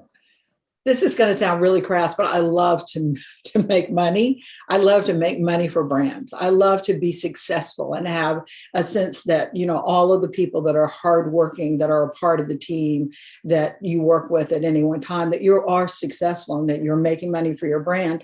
I like to provide, if I'm selling a product, the best experience that I can provide for that particular product, whatever it is. So in the case of Ruby Tuesday, that is incredible service and really comfortable environment, serving them the food they're looking for at the price that they can afford, giving them new news to bring them in more often.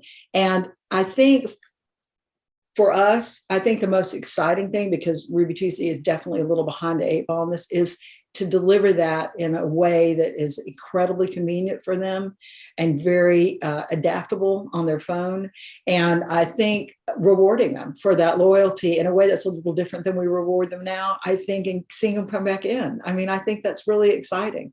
I love every brand that I've ever worked with and every team that I've ever worked with. I haven't actually been that many places, but because I've also been on the agency side, I've worked with a lot of brands on the agency side and still been at one place. And this is probably one of my most exciting places to be. This brand is huge. It is just ready to burst forth. And I felt that way when I first came on, 20 months ago. And I feel that way today. And I actually think anybody in the restaurant industry right now has got to be feeling like that. We feel free, we feel excited, we feel like new things are happening. And because we've made it through and we were adaptable and we listened really to our consumer on what they wanted and how they wanted it, I think we've ended in a really good place. Would say Awesome. That's probably true about all my competitors too. Fantastic. I'm sure. So you mentioned the various teams you work with, all the teams you love working with them. Right. How do you continue to build relationships with these teams over this virtual world? I know you mentioned to me last week that you go to the office every once in a while. This is one way, although yes. I hate how I look on Zoom. I hate them. Ugh, can't stand it. I need to have a facelift while I'm in here.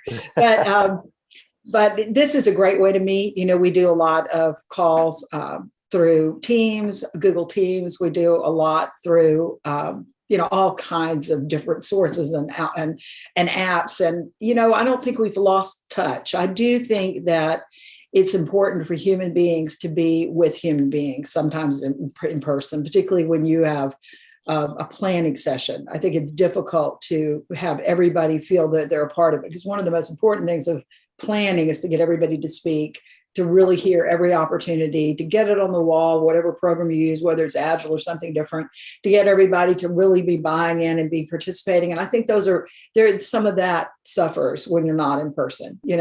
I think when you're talking finance, you're talking long-term plans, you're looking at how you're going to build your budgets and how you're going to build your sales. Those are harder conversations to have when you're not in person with somebody. It's very hard to read people on this. I always smile a lot, and Same. I notice you smile a lot, but a lot of people don't smile, right? That's not really their style, and it doesn't mean they're not enjoying the moment or participating. So, I think I don't think we can go to no, in-person meetings, not forever. But I think we don't have to do as many. And I think people have proven that they can work remotely, that they can work in another place and they can be 110%. I think you feel almost more of a need to be committed and prove yourself because you're not in front of them all day. So I think we're going to go back to some kind of balance between being in person and having in-person meetings for really critical things. Definitely. And meeting like this. So yeah, absolutely. It's in the media world where we're so used to talking to clients all day, every day, in person, lunch and learns, all these fun things that media sellers are used to. It's been that change for me and my team specifically. And how do we build relationships with our current clients or extend on them? And how do we get new relationships built over this virtual world? A lot of times that people aren't comfortable putting their cameras on, or like you said, aren't smiling enough. So it's hard to make those interpersonal connections. So I think we will definitely get back to that to some degree, but having that right balance and allowing people to figure out what's the best balance for them in terms of managing their families, their kids, whatever it may be, like making sure they can actually have a really good relationship with their work life to balance out their personal life. So I guess that's one silver line that you could say has come out of all this craziness and change, that hopefully we'll have some more flexibility. I think this nation has proven they can work flexibly. It's not going to be a problem. And I think that will happen. But for those really important meetings, I think a lot of times you need to be sitting down with people across the table. Well, David, I see you're back again. I saw you in the last one. It's good to see you. I am back. It is great to see you. This was fantastic. I mean, Jennifer, I really appreciated, a lot of the insights that you shared, especially kind of as, media budgets are shifting from some of the more traditional, again, CTV the last year being locked down, I'm sure it didn't hurt. People's adoption of, streaming services. Certainly been really interesting. I know HBO Max, I believe, was in the news the other day, and maybe they're going to launch an ad-supported thing. So, I know it's really top of mind. We just released a really big report on it just not too long ago, but it's just a fascinating category. But really, it's just interesting, I think, to hear how you guys have adapted and how that shift has been taking place and what it means for you moving forward. So again, thank you on behalf of our community. Chris, amazing job leading the discussion. We really appreciate you guys taking the time to share with us today. Well, I appreciate it too. And Chris, I'm going to miss you. We're going to have these meetings again. We'll be talking soon. That's for sure. All right. Good deal. Well, thank you very much. Hopefully at some point soon in the real world, I was just texting with my team behind, when we get back to these real world events, you guys had me thinking, I'm like, I would love to do like a test kitchen tour, around. That's a great idea. That'd be fun. So we'll let you know as soon as all the lawyers say it's safe to get together again. We'll but I think that could be a really fun experience. But really, Chris, Jennifer, this was phenomenal, and again, hopefully we'll have you back again soon. Absolutely. I love it. Thanks so much. Thank you. Take care. Later. Bye. Fantastic. And we are gonna keep this show rolling. We have two more amazing speakers coming up. We have a whole afternoon of amazing speakers. I know it seems we've covered a lot of ground already, but I'd like to bring up, we have Linda Bethia, our advisory board member, the head of marketing at the Center of Excellence for Danone. And we have Chris Anthony, the Senior Vice President of Brand Partnerships for Group 9 Media. So welcome, Chris. Welcome, Linda. Always great to see you here on our virtual stage. Welcome to both of you. Thanks, David. How are you? I'm good. I mean, we're just halfway through day 1 of 4 right now. So it's still early days for us, but we've got a fantastic series here this week, and we're thrilled to have you both joining in. So Chris, I will turn the stage over to you, and I'll be back in a little bit. Awesome. Thank you.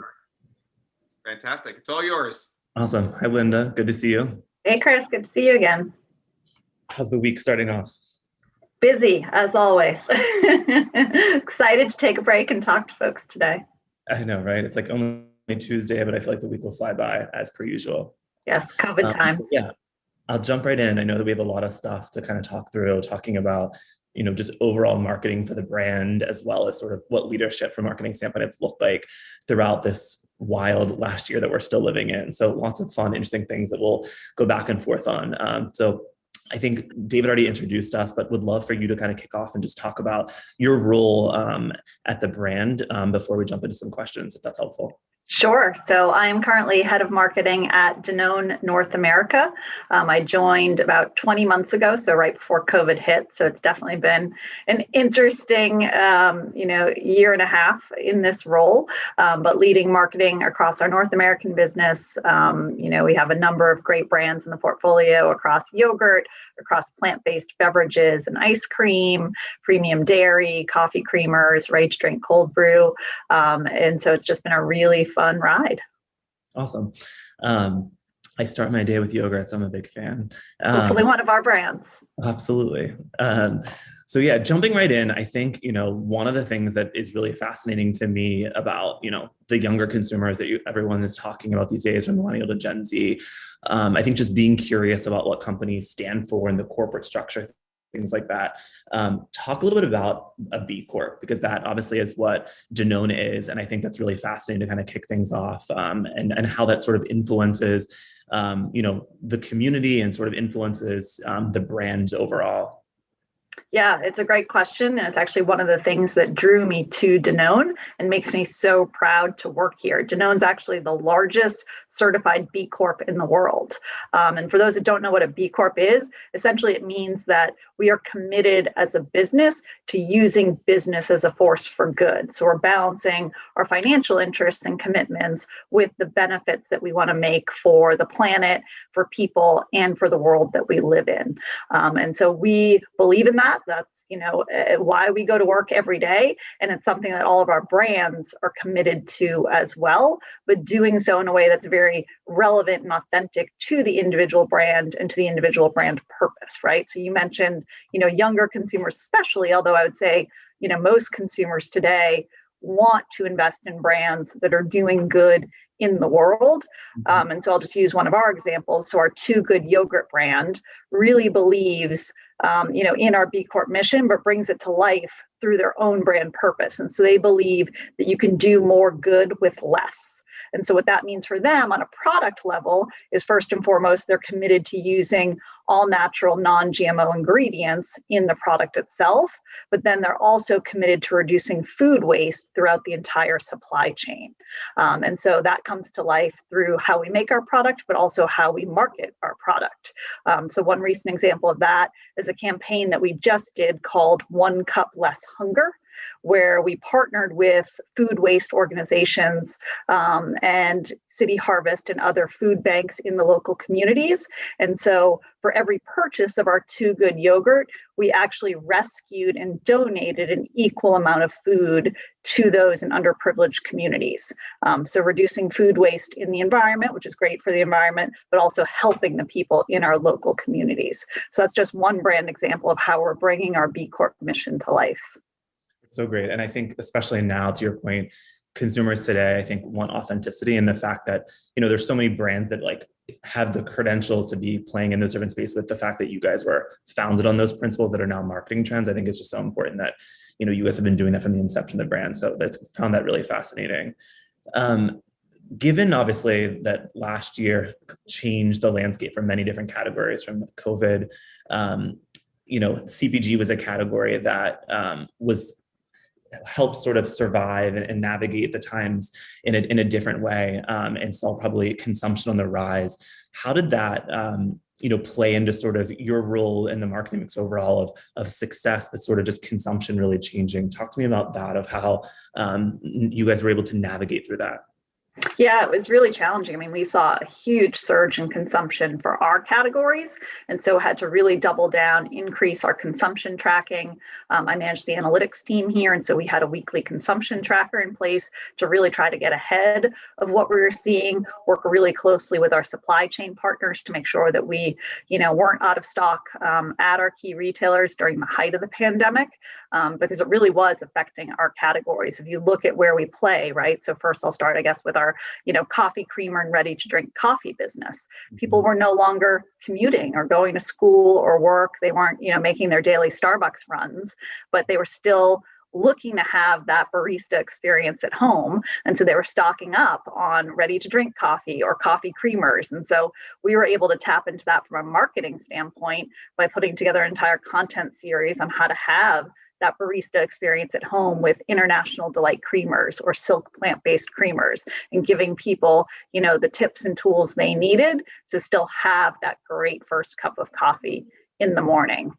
We also saw a huge surge in at-home breakfast consumption. Again, people were no longer on the go or eating at the office or eating at school, and that impacted a number of categories. We actually saw the cereal category grew for the first time, I think, in years, which had a positive impact on our premium dairy and plant-based milk categories. I personally eat cereal every day with Silk unsweetened almond milk, but that drove huge growth in those categories for us.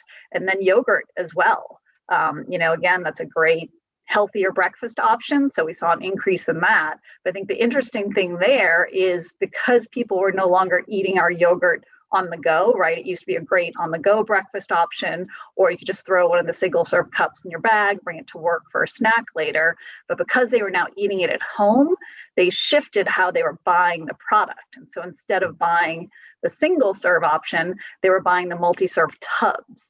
And so that was a huge impact on our supply chain as we had to think about how to shift our packaging mix and our product mix to meet the shift in demand. So while overall the shift in consumption, the growth in consumption was great for us as a business, it did require some really quick pivots and some really close partnership with our supply chain organization to make sure that we could, be successful throughout that.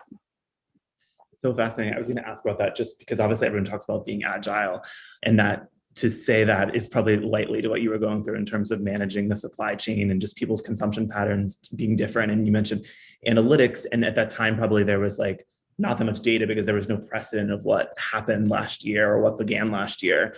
Was there a lot of just sort of using that data, but then also some gut decisions of understanding sort of what's happening in culture overall to actually influence how you guys were changing marketing to, back into what was happening on the supply chain side? Like, how are you making those decisions so quickly? Yeah, I hate the word agility. I think it's one of the most overused words in marketing today, but it is fitting for what we all went through last year. We had to be agile and we had to pivot really quickly. And you're right, at the beginning, there wasn't precedent, there wasn't data. Luckily I have an incredible team and we were able to, pull together these weekly analytics trackers looking at consumption. We also fielded a custom A&U study with Danone consumers to really understand how the pandemic was impacting their sentiment, their beliefs, their behaviors, both from a short and a long-term standpoint. And so that gave us weekly pulse check-ins with people so we could learn early on that, anxiety was at an all-time high and they were stress eating as a result, or they were afraid to go to the grocery store. And so they were shifting to e-grocery shopping. And so we were able to get a pretty quick read on what was happening with our consumers and then leverage that data and those insights to shift our supply chain management or our marketing content. We learned early on that people had COVID marketing fatigue. It felt like early on, every single brand was jumping on the COVID bandwagon and putting out messages of, we're all in this together. And, we're here to support our frontline heroes. And, to be totally candid, we did that early on as well. When the pandemic first hit, we had actually just signed and confirmed a buy for a digital billboard in Times Square. All of a sudden, Times Square was empty. Nobody was going and walking by our digital billboard, but we had this media. And so we actually quickly pivoted the creative and used it to showcase our frontline heroes. So we actually shared pictures of our Horizon organic dairy farmers and some of our plant workers and thanked them for everything they were doing to keep the supply chain going during the pandemic. But then we learned again that people were getting a little fatigued with all those thank you and COVID messages. And so we were able to pivot again and think about what content would be relevant, but also realistic and, resonate with consumers during that time. So having that data and insight was absolutely invaluable. Right. Fingers crossed, Times Square and the rest of I'd be happy to stand in Times Square and not complain about the crowds of people when life turns back on like I used to. That's super interesting. I think also thinking about, last year and then even present beyond just COVID, a lot changed, right? From a culture standpoint, Black Lives Matter movement, a lot of really big cultural movements, I think changed the way that, we as people lived and consumed media and thought about messages, but then also a lot of marketers obviously participated or really took a stance. Talk about how Danone participates in conversations like that, or maybe chooses not to, but how do you guys sort of play and sort of choose which products or overall the brand as a whole? Obviously the first, point in the conversation you talked about, as a B Corp in terms of what you guys are doing, overall, I think probably you guys are in a good position to participate in a lot of good conversations. So would love to hear, how the brands participated in that world that we were in last year and to now, present day. Yeah, I think it's important for brands to be really honest with themselves and not just jump into a cultural conversation because everyone else is. I think it has to be something that is true to your brand purpose and your brand values, or else it doesn't make sense. Consumers today are really savvy. We talked earlier, they want to invest in brands that are making a difference, but they don't want lip service, right? They're smart and they can tell when a brand is just saying something to say something. They don't want brands that are just saying, I believe in this or I support this cause. They want brands that actually take action and they know the difference. And so a great example would be the Facebook boycott last summer. Every single brand, including most of ours, participated in that, right? And we all went dark on social media, in support of the NAACP and the Stop Hate for Profit campaign. But that quickly becomes wallpaper because everyone's doing it and everybody's jumping in the conversation. It's the brands that did more than that and took action that actually made a difference, right? I think Ben & Jerry's was a great example during that time of living out their values. They've always been an activist brand. And so it absolutely made sense for them to lead that conversation and show what they were doing, in support of that movement, but also speaking out against white supremacy and things that absolutely made sense for their brand. Here at Danone, we had a lot of internal conversations about what should our role be in that. And we did look at it on a brand by brand basis. Brands that had already been playing a role, in being supportive of diversity initiatives for years had a more relevant role to play. And then overall as a company, what we decided to do was actually take the paid social media that we would have spent during that time and actually donate it to diversity initiatives. So again, I think it depends on each company and each brand, but you have to make sure that it's relevant and makes sense for your values. Otherwise, don't do it. Yeah, I love that. The wallpaper is definitely a good analogy of getting it right for sure. Another big cultural moment, obviously, that we just wrapped up, but it's obviously Women's History Month, International Women's Day. You're obviously a female leader, a mother. Talk about just holidays or things like that that are outside of the normal seasonal holidays that have become really big cultural moments. And I think are becoming more than one day, becoming month-long celebrations, year-long. Obviously, the female customer is important to Danone, and it's obviously important to you. Talk a little bit about International Women's Day from a brand perspective. Yeah, again, I think it varies by brand. And, there are now these cultural tent poles that are taking on a life of their own. So what we do at Danone is we actually, on a brand by brand basis, put together a cultural calendar and identify what are those key holidays, moments, or tent poles that may make sense for a brand. And it could be something like Super Bowl Sunday that made sense for Oikos because it was the official yogurt of the NFL. Or it could be something like International Women's Day, which makes sense for a brand like Activia, which is all about supporting women's wellness. Mm-hmm. And so I really do think it varies brand by brand. And it just, again, goes back to authenticity. What makes sense for your brand purpose and your brand values, and it's going to help you connect with your consumer on a deeper level about something that he or she cares about. Got it. And then another sort of, I think, big piece of consumers today, especially certain generations, climate change, the earth is incredibly big pillars. And I know you guys have some messaging on One Planet, One Health. Talk a little bit about what that means from a company perspective and how the products are sort of emulating that, because I think that's becoming, much bigger than just a fantasy these days, especially with the new administration focus on climate change and just like a bigger focus overall. Talk a little bit about that, of how that plays in Danone's marketing mix, but then also just from a product standpoint. Yeah, I mean, that's absolutely linked to our mission as a B Corp and using business as a force for good and with a specific focus on good for the planet. So our mission is One Planet, One Health, and how we can use healthy food to improve the health of people and the planet.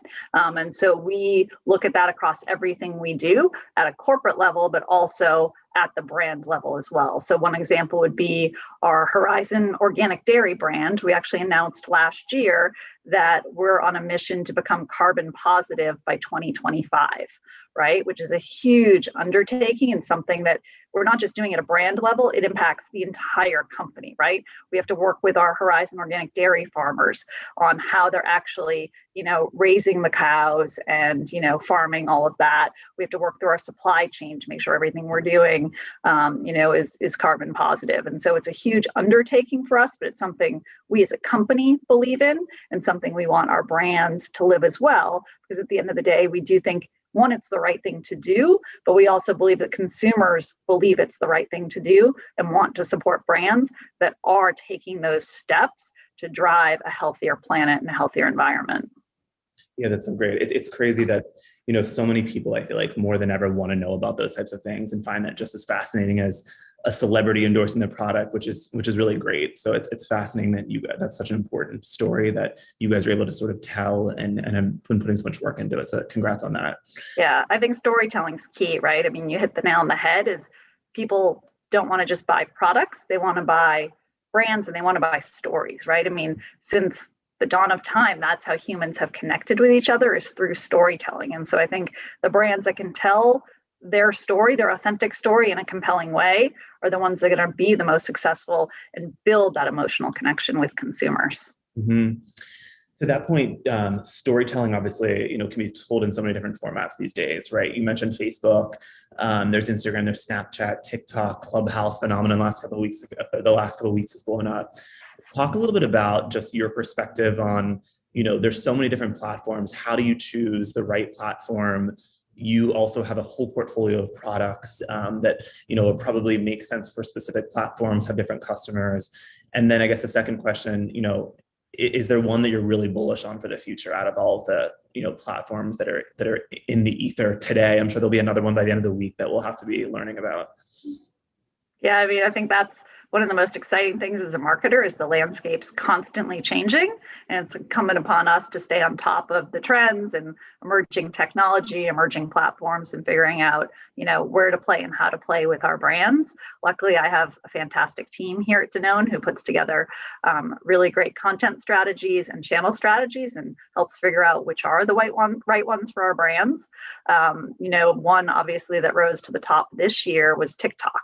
That obviously was having huge growth with younger audiences, leading up until this year. But I think COVID accelerated their growth, and particularly with older audiences. Now that people were stuck at home together, TikTok became a way for people to bond across generations. I know for me, I have an 11-year-old daughter, and that's what kept us bonded during the pandemic. She took great pleasure in teaching me the latest TikTok dance challenges and then laughing hysterically while I tried to master them. You can follow me on TikTok if you want to see it in all its hilarity. But I think that's one that's here to stay. And that's one that we then experimented with here at Danone. We actually launched our first TikTok challenge with our Oikos brand as part of a broader campaign, but we launched the Oikos One Trip Grocery Challenge. And we had great success. We had over 1 billion views and tons of engagement and learned a lot. I think, from a marketing standpoint, that platform's still a little bit in its infancy in terms of the data that it can provide to marketers on a post-campaign analysis standpoint. So that's something that I think still needs to evolve over time, but we're going to continue to test and learn in that space for sure. That's great. You made a comment about your daughter, and we talked a little bit about her last week. I think that one of the things that's been so fascinating, that obviously everybody has met people's families and their households, but I think also they've almost become a little bit of a focus group of 1 or 3 or whatever it might be. Has she helped influence anything outside of the dances that she's taught you, of just learning about a new strategy or something that she's even more savvy on than people like us are? 100%. I mean, I'm somebody, I hate the term work-life balance. To me, it's just life. And so I've always made a point of integrating her into everything I do. So any team I've ever worked on, any office I've ever worked in, she's visited, she's met the team. I think it's important that she knows that I love what I do, and she knows what that is and why, I go to work every day, or why I'm traveling this month, that she's, invested in what I'm doing just as much as my team knows her and knows that she's the reason I wake up every day and go to work. She's who inspires me to want to be a great role model. And so I love having that integration. So she's always been part of everything I do. In fact, my last trip right before COVID hit was an ad shoot for Silk soy milk, and my daughter came on set with me. We were shooting Olympic gymnast Allie Reisman, and my daughter is a competitive gymnast. So she actually came on set. We had an amazing female director. My daughter actually got to help direct some of the shots. And so that was, March 13th last year, kind of the last hurrah. And then the world went on lockdown. And so now she regularly participates in my Zoom meetings. She provides feedback on creative. We were reviewing actually a Silk rough cut last night. And she had a lot of feedback on that. She was very instrumental in pushing us to test TikTok as a platform. So yeah, she's a marketer in training for sure. So watch out, she'll be running the world one day. She's your intern that you didn't even need to hire. Exactly. There's a lot more work to be done these days, so I'll take all the help I can get. Right, that's so great. Just sticking on that topic, then we can get back to some of the marketing stuff, but you obviously talked about just work-life integration, all of that. And I think all of us are trying to understand, how do you balance leading and marketing or selling and doing our normal job? But how do you sort of instill that to your team? You mentioned about just, your daughter is there and understands sort of what you're doing and how to balance time. How are you doing that in terms of you lead a really big team and getting them to understand how to do that in their own lives as well? I mean, hopefully I role model it. I mean, my team, again, they know that she's my priority. I block my calendar. They know when I'm taking her to school or when I'm having dinner with her or when I'm taking her to gymnastics, and they know that I'm unavailable during that time. Whether, it's my boss or my peers or the people that work for me, they all know that's my priority. And I encourage them to do the same, right? You don't need to tell me that you need to, take your mom to the doctor. Just do it. Like, that comes first. And hopefully we've built a culture of trust and accountability, and we all know that we're going to get our work done. I think if COVID's taught us anything, is that we can have flexible schedules and still be effective. I think I've probably worked more this past year than in my entire career, but it's been at very different hours, as we're all juggling. My daughter's been in a hybrid school schedule. We're all just trying to figure it out. And I think it's given people, hopefully, the confidence that they can do that and prioritize the things that are important while still getting their job done. Right. It's okay to turn your camera off too if you don't feel you look that great today too. Actually, so this is actually interesting. Back to our International Women's Day thing, we had an internal speaker for International Women's Day here at Danone who was saying that women more often than men turn off their cameras because they don't look good. And so women are getting lost in critical discussions and decision making. So my whole thing now, because early on I was turning my camera off. I was trying to make lunch for my daughter, or I was having a bad hair day. And so now I've actually made it a point of always having my camera on, even if my hair's up in a messy bun and I'm wearing a hoodie. Like, doesn't matter. We are who we are. We're now seeing all sides of people. And it's a great way to connect on a different level. Yeah, that's totally a great perspective.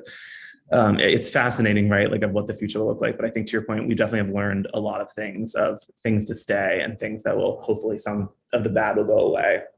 To that point of some things that will go away, you mentioned, I laugh when you said this because I agree with it. There's so many buzzwords in our industry that we all love saying that you internally roll our eyes at. You mentioned agility.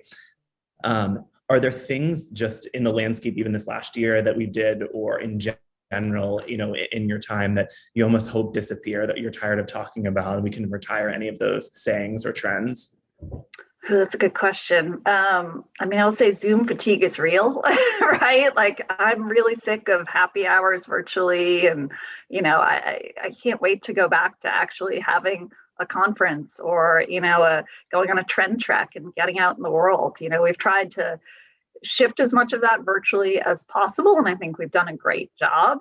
But it'll be nice to get off a screen and experience the real world again.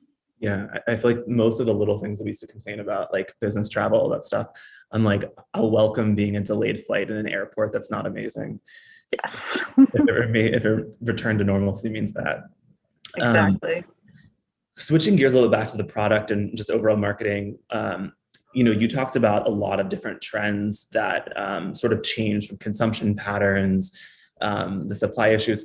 Do you feel like there's things that have changed or that you guys learned that you'll be able to apply from in the future when the world returns to normal, whenever that is?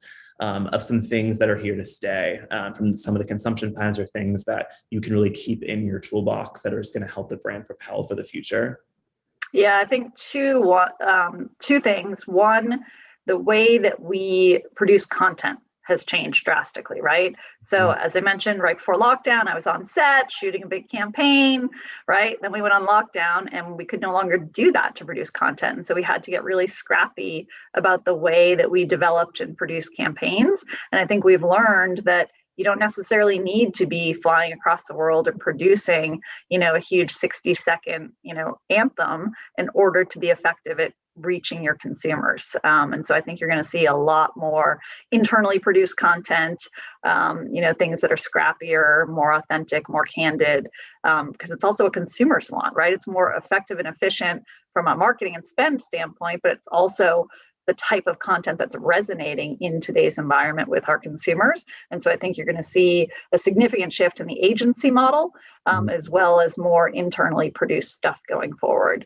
And I think the second one is around shopping behavior, right? We saw a huge shift in, shopping in traditional brick and mortar retail to online shopping. I think early in the pandemic, there was a stat going around that 41% of online grocery shoppers early on in the pandemic had never purchased groceries online before, whether because they didn't, they weren't tech savvy, didn't think it would be a good experience, they wouldn't get the type of produce they wanted, whatever it was that was, serving as a barrier, they all of a sudden had no choice.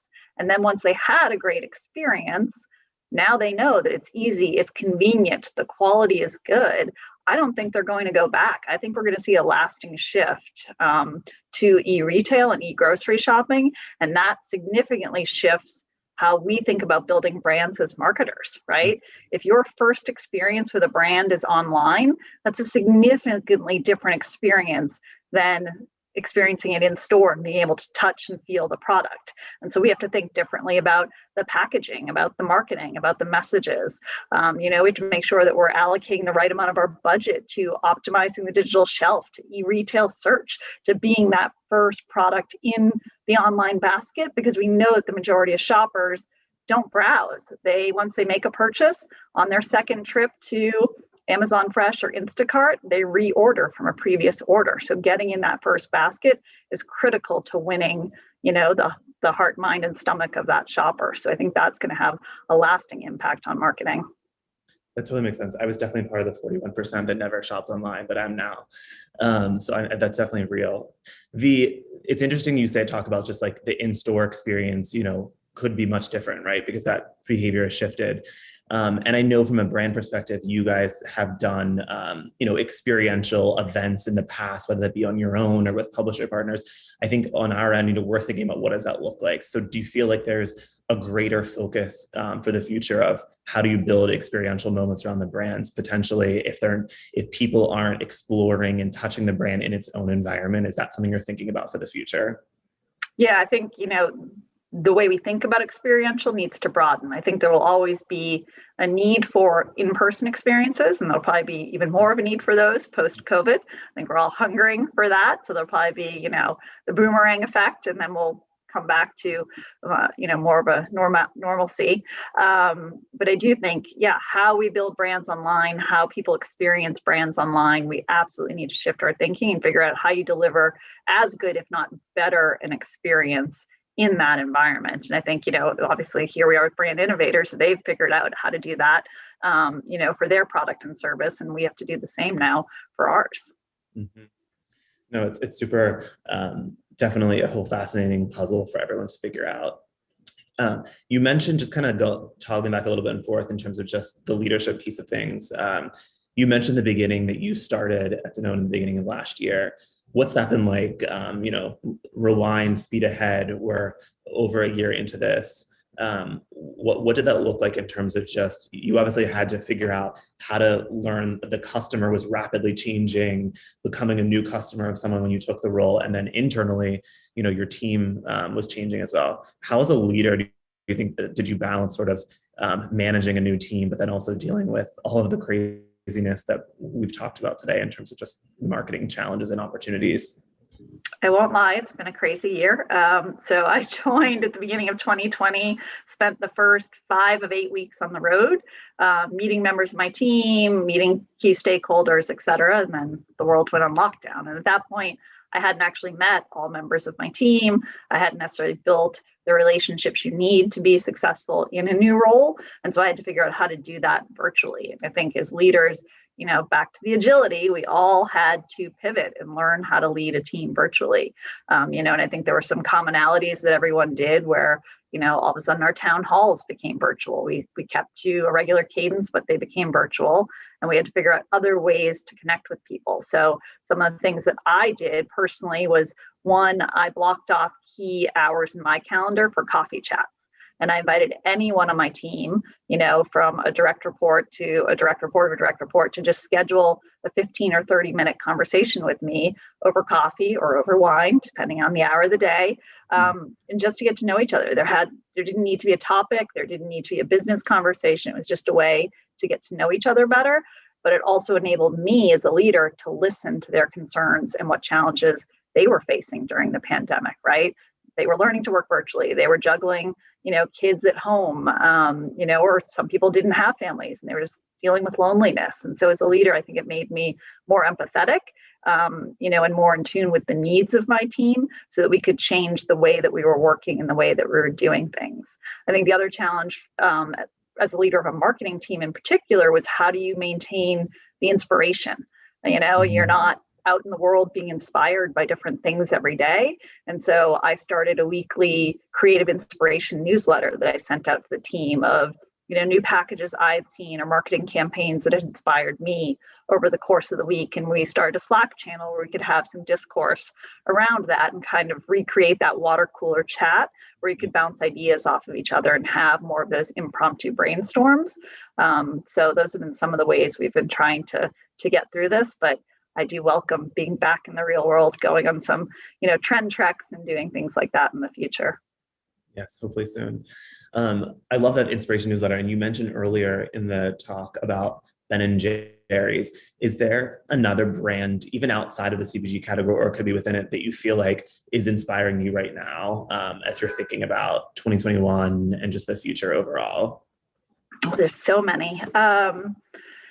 One of the, I would say, not a brand specifically, but one of the trends that I love right now is all the collabs that we're seeing between different brands, and particularly in spaces where you may not have put certain brands or categories together. So a recent one that actually my 11-year-old daughter introduced me to was a collaboration between Chipotle and Elf Cosmetics.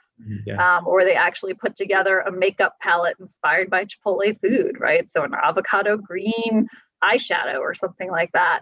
I love that out of the box thinking that really drives buzz, but in a way that's really relevant to the target audience. I love that, the unexpected moments for sure. So much there. Last questions. I think we're almost out of time. What's one thing that you're personally excited about post the world going back to normal? And then another thing that you're excited about just from a brand standpoint? I would say I'm most excited about traveling again on a personal note. It's been a long year at home and I love my home and I love my 11-year-old daughter, but we are ready to get out and see the world. I think from a marketing standpoint, I'm excited about all of the forced changes that this has put in us that I think are going to be really great for the industry. Again, I talked a little bit about the shift in how we think about content creation and production. I think that's going to be a huge benefit to how we create content and connect with consumers going forward. Awesome. Well, this was great. It was so great catching up with you. This was fantastic. I love it. This was a great discussion. Linda, I was going to say, you always have new insights to share. I know we've had you a lot on the virtual stage over the last year. You're not sick of me yet, David? No, we always cover something new. I mean, you guys are always launching new brands and so again, like I think you again, as the B Corp, you're also in a unique position amongst our community members, to share different points of view. And we always value your time. I know how busy it is these days, and we appreciate it. Well, I love being here, so thanks for having me. Of course. And Chris, again, great job leading this discussion. I wish I could, let you guys go on for hours, but we all have other things on our plates, but this was really fantastic. So again, Linda, thank you so much. Chris, thank you so much. And hopefully we'll have you back again soon. Great. Thanks, everyone. All right. We're going to keep the show rolling. We have a couple more great sessions for you today. As I mentioned, this is just day one. We've got 3 more days coming up with a who's who of amazing speakers from our community. So if you haven't taken a look at that bigger agenda, please do. But not right this second, because we are about to kick off with our next speaker, the wonderful Zena Arnold from Kimberly-Clark, the Chief Marketing and Digital Officer. And we have, is it Jana or Yana? Jana. Okay, I always want to ask. Jana coming in from IBM Watson's Advertising and Weather Group. So who's going to be leading this discussion? So Zena, welcome. I think you're still on mute. And Jana, welcome to today's program. Thank you so much. So hi, everyone. My name is Jana Ritzkoven-Sinovec, and as it was mentioned, I lead marketing for IBM Watson Advertising and Weather, and we are a business unit within IBM that is focused on bringing IBM's expertise in artificial intelligence to the media and marketing industry. And I am beyond thrilled to be joined here today by Zena Arnold, who is, as was mentioned, the Chief Digital and Marketing Officer for Kimberly-Clark. So in Zena's role, she leads their global marketing teams and drives initiatives to accelerate digital transformation across the company. And Zena has held previous leadership roles at P&G, at Kellogg's, and most recently, she headed up growth at Google for their Chromebooks business. So welcome, Zena. Thank you, Jana. Great to see you. Glad to be here. Well, I'm super excited to get to chat with you today, especially given your brand and technology leadership experience. We are at this really unique moment in time when there's a ton of disruption happening both in our society, but in our industry too. And consumer behaviors have changed. People are doing a ton more online. And really, I think if you look at companies over the past year, they've had really no choice but to accelerate their digital transformations to just keep up. So I wanted to just kind of talk a little bit about how has the pandemic impacted Kimberly-Clark's approach to digital marketing, and how has it changed how you go about connecting with your consumers? Yeah, I mean, I don't need to tell you or anyone here that the pandemic's changed everything. For us, it's changed a lot about how we think of go-to-market broadly. So everything from sales to marketing, even beyond that. From a marketing standpoint, I'd say we've been on a journey, and it's only accelerated to evolve from a pure focus on just driving awareness to now building relationships with consumers. So, in the past that was difficult or impossible to do at mass scale, but now with digital and with data, it is possible. So we're in the midst of that transformation, and it's not easy. For us, really, we're spending a lot of time thinking about what the value exchange is. So, we in the past, it's been all about our product and what price it is. But, when you look at so many successful startup brands out there, they've figured out this new relationship and service world because they were born in a digital first world. So we, as a more set of established brands, we have the luxury of scale, but just haven't spent as much time thinking about how to build that one-to-one relationship. And so that's where we're focusing. Yeah, no, it's so increasingly important. And, I would argue that or imagine, kind of getting a consumer's attention now that they are on more devices, more platforms, choice has exploded. It's even harder than ever. And then once you get their attention, keeping that loyalty is also a challenge. And there was a report, I think it was a trust report from Edelman that cited 8 out of 10 consumers are going to continue to buy a product that they trust. And, as a marketer, this notion of trust and building trust is an interesting one to me. I think, some people think it's all about, you have to provide utility, and you have to fulfill a basic need. Others say, it's very much rooted in the experience and how that that product makes you feel. It's likely, in my opinion, it's probably some combination of the two. And at the end of the day, it really comes down to a brand's ability to authentically connect to that individual's value system and move how they feel. And Zena, I think I shared this with you earlier, but I have a 2-year-old. And I use Huggies, and I'm not just saying this because you are from Kimberly-Clark, but I think about my relationship with that brand, and I started using Huggies when my now 5-year-old daughter was born, and it was my sister who told me that I needed to buy Huggies, and she basically said, you definitely cannot use brand X, they leak. You could buy Huggies or you could use this other brand. But this other brand's more expensive. It's not available on box. I was living in the city at the time. It was really important for me, automation. And so with the click of a button, I could get Huggies delivered to my door at a price that was reasonable. And I knew that I wouldn't need to wake up in the middle of the night and have to deal with, doing a load of laundry and just one more thing that a new mom cannot handle. So it was utility, but it was also things like affordability and convenience and security. And so I'd just be curious, to you, what brand, and it could be Kimberly-Clark or other, are you loyal to, and why? What motivates you?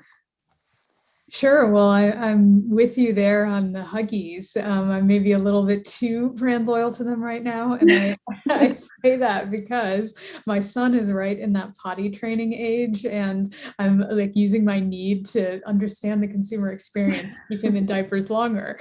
I mean, it's that and the fact that potty training is really hard, as you might remember. I'm waiting till the summer when it's just a little easier.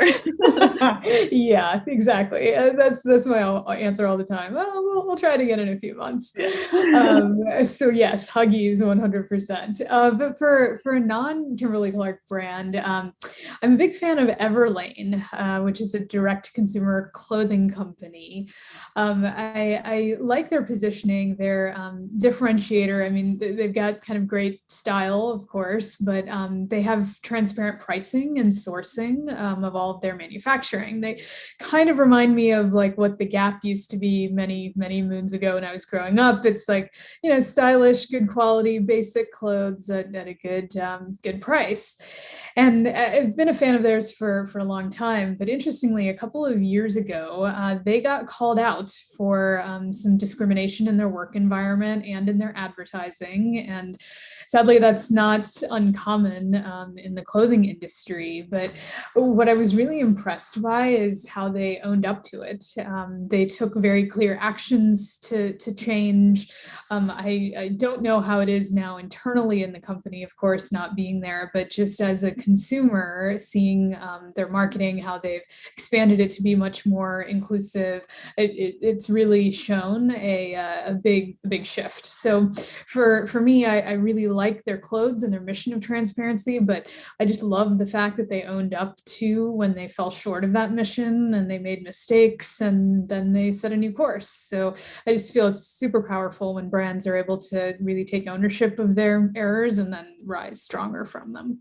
Yeah, and I would imagine if you look at when the pandemic hit and the brands that were kind of out in market, brands need to be authentic and build that trust. But there was never a moment where it was more clear that that was what they needed to do, because consumers are having increased demands for trust and transparency, and those brand values are what's going to be the determining factor in terms of whether they use your brand. As on the topic of brand values, Kimberly-Clark was actually just recognized as one of the world's most ethical companies by Ethisphere. And you also came off of a pretty strong year, from an earnings report perspective. And one of the things that I don't think is coincidental is this idea of, if you look at all of the brands within your portfolio, they all have a very, very strong sense of purpose. They all embody purpose. In your opinion, what do you think the connection is there between purpose and profits? Oh yeah, huge connection, I think, in how consumers think about brands and companies today. I mean, it's an area of big importance for us as we're looking to drive growth, and I hope it is for most companies out there. It's I think this gathering consumer awareness of the impact that businesses can have on sustainability, on social movements. I mean, people want to know that the money they're spending for branded products are supporting things that they believe in, and I think, over the past 20 plus years, more and more brands have stepped up in that way. And now it's setting a new expectation. I mean, I have a few examples that I love to share from KC on how we're doing it. One of my favorites is our global Kotex She Can initiative. And Kotex as a brand exists to ensure that a period never gets in the way of any woman's progress. And this is just such a powerful purpose. And I really love that it came out of the history of the brand. It was actually born during, I think it's World War II, maybe, when nurses on the front lines started using like sterile gauze pads to maintain or to take care of their periods while they were helping soldiers. And it was like, we can't let this stop us. We've got work to do. And that's how the product was developed and created. So it's this really powerful purpose that travels the globe and gets activated in a lot of different ways. I mean, you've probably seen a lot of the articles out there recently about the impact of the pandemic on women, just millions of women and girls dropping out of school or leaving the workforce. And it's sadly reversed like years of progress. And so one of the things that we've done over the past year is donating millions of Kotex products, to COVID-19 response, relief efforts across the world, to schools, education. So women, frontline workers, can get an education, can do their jobs, and don't have to let their periods hold them back. And I think it's something that's really resonated a lot with our users as we're seeing the response we get in social and other places. Another one I have to brag on a bit, the KC team. I really love an initiative that we just launched here in the US. It's a partnership between Cottonelle and Black Health. And Black Health is a nonprofit organization that looks to reduce the impact of racism on Black health through education and action. And so we're donating, we're developing some programming for Black people with critical information about colorectal cancer. I had no idea this is actually the second leading cause of cancer-related deaths amongst Americans, and Black Americans have a 40% higher death rate compared to white Americans. But this is one that if it's caught and treated early, it has a 90% survival rate. As you can imagine, it's not exactly an easy topic to talk about. And I really love that we're working with Black Health to address the stigmas and reduce the barriers associated with screening for colorectal cancer, and providing like the health education resources, testing and screening tests for people to do at home. And it's just bringing conversation to something that wouldn't normally really be talked about. And I honestly look at something like that, finding meaningful purpose and cause for even a product as maybe mundane as toilet paper, and think about how that can be an inspiration really to any and every brand and company to live their purpose. I love both of those campaigns. I think when you think about, women, Blacks, different groups have been disproportionately affected by the pandemic, and the way that your brands are connecting with their, who they are and meaningfully connect is making, such an important difference. And, when you think about it, it's now super important that brands are showing up and building these, trusted connections. But this is challenging to do in ways that, consumers are going to feel like that connection was authentic. And it's about to get even harder once identifiers go away. There's going to be more fragmentation for marketers to navigate. We're already, kind of seeing the rise of mini walled gardens from retail players like Walmart and Walgreens. And so, that's one of the reasons at IBM why we are really just excited about the role that advanced tech like artificial intelligence can play in our industry's future, and why we are champions of open and transparent tech that can create, interoperability between these different environments, and that doesn't need to rely on personally identifiable information. And so would love to just learn a little bit more about how Kimberly-Clark is preparing for these seismic industry changes, and what role you see advanced tech like AI playing into that picture. Yeah, I mean, as I mentioned earlier, we're looking to evolve our marketing into being much more relationship focused, and I'll say just much more holistic, like going beyond just paid media to owned, earned, shared, all of that. So we've been on a journey, and specifically thinking about moving from cookie-based marketing to more, we call it, and a lot of people in the industry call it people-based marketing, consumer-centric marketing, and knowing that this future reality of a cookieless world is coming. This is not something brand new to us. Consumer trust, transparency, and data utilization practices. I mean, these things are so important to us at Kimberly-Clark. You mentioned earlier being called out as a really ethical company. We take that very seriously.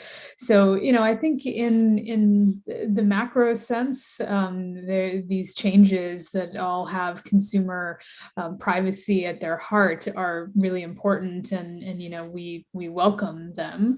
It's not that doesn't mean it's going to be easy to adopt in the short term, but I think as we've been building these relationships and first party data that we have a lot of great connections with our consumers on, we want to just continue to grow that. And ultimately I think that the trade-off of improved effectiveness and quality of this first and even second party audiences that we have is going to far outweigh the loss of overall reach. Mm-hmm. Yeah, no, I agree. I think we have almost been given this opportunity to kind of look at the past, what hasn't served us, and figure out, how we want to better serve our consumers, and lean into things like first party data and advanced tech and like AI, and see how we can better engage them and create those value exchanges that you talked a little bit about in the beginning. Yeah, and I mean, I think when you talk about AI, that's just like a brand new playing field, I think, from where we've really been in the past. There's so much opportunity to think about that and have it really influence. And again, you think about in the past, for at least a lot of traditional like CPG companies, it was about awareness because it's super efficient. We could never do one-to-one. And now as you think about it, the types of things that are going to enable one-to-one are AI, where you don't have to have an individual person thinking about analyzing a lot of these signals that you're getting. You can have machine learning do it for you and continue to optimize. So I think it's a really exciting time, and there'll be a lot of changes coming, and we're trying to be on the forefront of that, always learning, testing, seeing what we can do and try to prove out that this is going to not just work, but be a huge win for us as a marketer. Yeah, I would imagine that most of the industry right now is in a test and learn, kind of mode where we need to figure out what works, what doesn't, and just get in there and start exploring. And related to your comment about, the need now is personalization at scale, and how do you achieve that? And then, when you layer on the fact that there will be, data deprecation, AI, because it can make sense of all types of different data sets, like first party, like, weather, like other environmental data sets, can be this secret weapon that helps marketers have those connections in relevant ways, because it's predicting what they might want versus, having to lean on something like an email address. So there's a lot of potential there. I'm really super excited about that. Yeah, I mean, I don't know if you have any examples that you can share that you're particularly excited about, because I think this is a fascinating area, and I'm always interested in hearing like who's doing it well and where we can learn from. Yeah, absolutely. Well, we obviously partnered with, Kimberly-Clark, which we were super excited about for our Call for Creative initiative. I would say, last March, right around the time the pandemic hit, we saw a bunch of brands just pulling back because, as we kind of talked about through this discussion, brands in market needed to be on point with their consumers. They needed to be there helping them with value, purpose-driven messages. And if they got that wrong, there was a lot of potential downside. And so we have a technology called Accelerator, which is a predictive creative solution that leverages real-time data inputs, device type, DMA, engagement to predict the optimal creative permutation to serve up to a user. And then it learns from that engagement, gets better over time so that it can serve the right creative to the right audience. And so we offered it up to brands like Kimberly-Clark, like MasterCard, like the Ad Council for their purpose-driven campaigns. And we saw some great results. The Ad Council came in addition to Kotex, and they leveraged it for their Love Has No Labels campaign. And due to the performance, they've come back and they're actually leveraging it in this new, their vaccine hesitancy campaign, because they know that different groups have different reasons for not wanting to get vaccinated. So they need personalized messaging at scale. And so they're leveraging the insights and they're learning a ton more. They're learning, for example, that, warm colors are resonating better with their audience than cool colors, and taking those insights and informing their larger strategy on their website. So they're using that to really serve their consumers and educate and help fight one of what is arguably the biggest challenge of our time. So I think there's a lot of potential here. And I think we're just scratching the surface. And I think what we've found is that a lot of, AI isn't new. And, it was buzzy 5 years ago. So to come and kind of talk about it, people are like, yeah, I get it. I'm using it. But when you kind of peel back the layers of the onion, most people aren't exactly sure how they're leveraging it. And primarily what we've uncovered is it's being leveraged for things like the automation of media buying and selling. Yes. Whereas there's a ton more opportunity to really capitalize, use natural language processing, to have that one-on-one conversation, predict the right creative permutations to serve up to an audience. So I think our industry is just scratching the surface. And because we're at this moment in time where there are changes to traditional identifiers and we need to rethink how we go about targeting and engaging, it's going to play a larger role and should and will. So I think there's a lot of great stuff on the horizon there. Yeah, I love what you said about getting some insights that are feeding back into other places, right? So knowing that certain colors were more appealing or messages are more appealing, then that's not just AI on the back end doing your automated bidding. It's really bringing it out into how you appear as a brand. So that's awesome to see. I think that's exactly where we're going. Yeah, and I think, and the other key piece is that it's, these improvements and optimizations are happening in real time. So it kind of eliminates the manual setup, the manual work that's required, so that we can sort of, as a marketing discipline, get back to the work that really matters, get back to winning the hearts and minds, get back to figuring out what do our consumers want, need, and expect from us, and lean more heavily into those awesome purpose-driven campaigns you were talking about. So I think it's going to free us up to, get a better calibration between that art and science. That I think is why we all kind of got into this, craft for the first, in the first place. But speaking of the discipline of marketing, it is changing. It's become much less qualitative and much more quantitative, given the rapid growth of technology, given the acceleration of, digital consumption and adoption by consumers. Having, been at both a technology company, at a marquee brand, what advice do you have for other fellow marketers looking to grow and advance in this industry? I'd say don't be afraid of diving deep and getting specialized knowledge.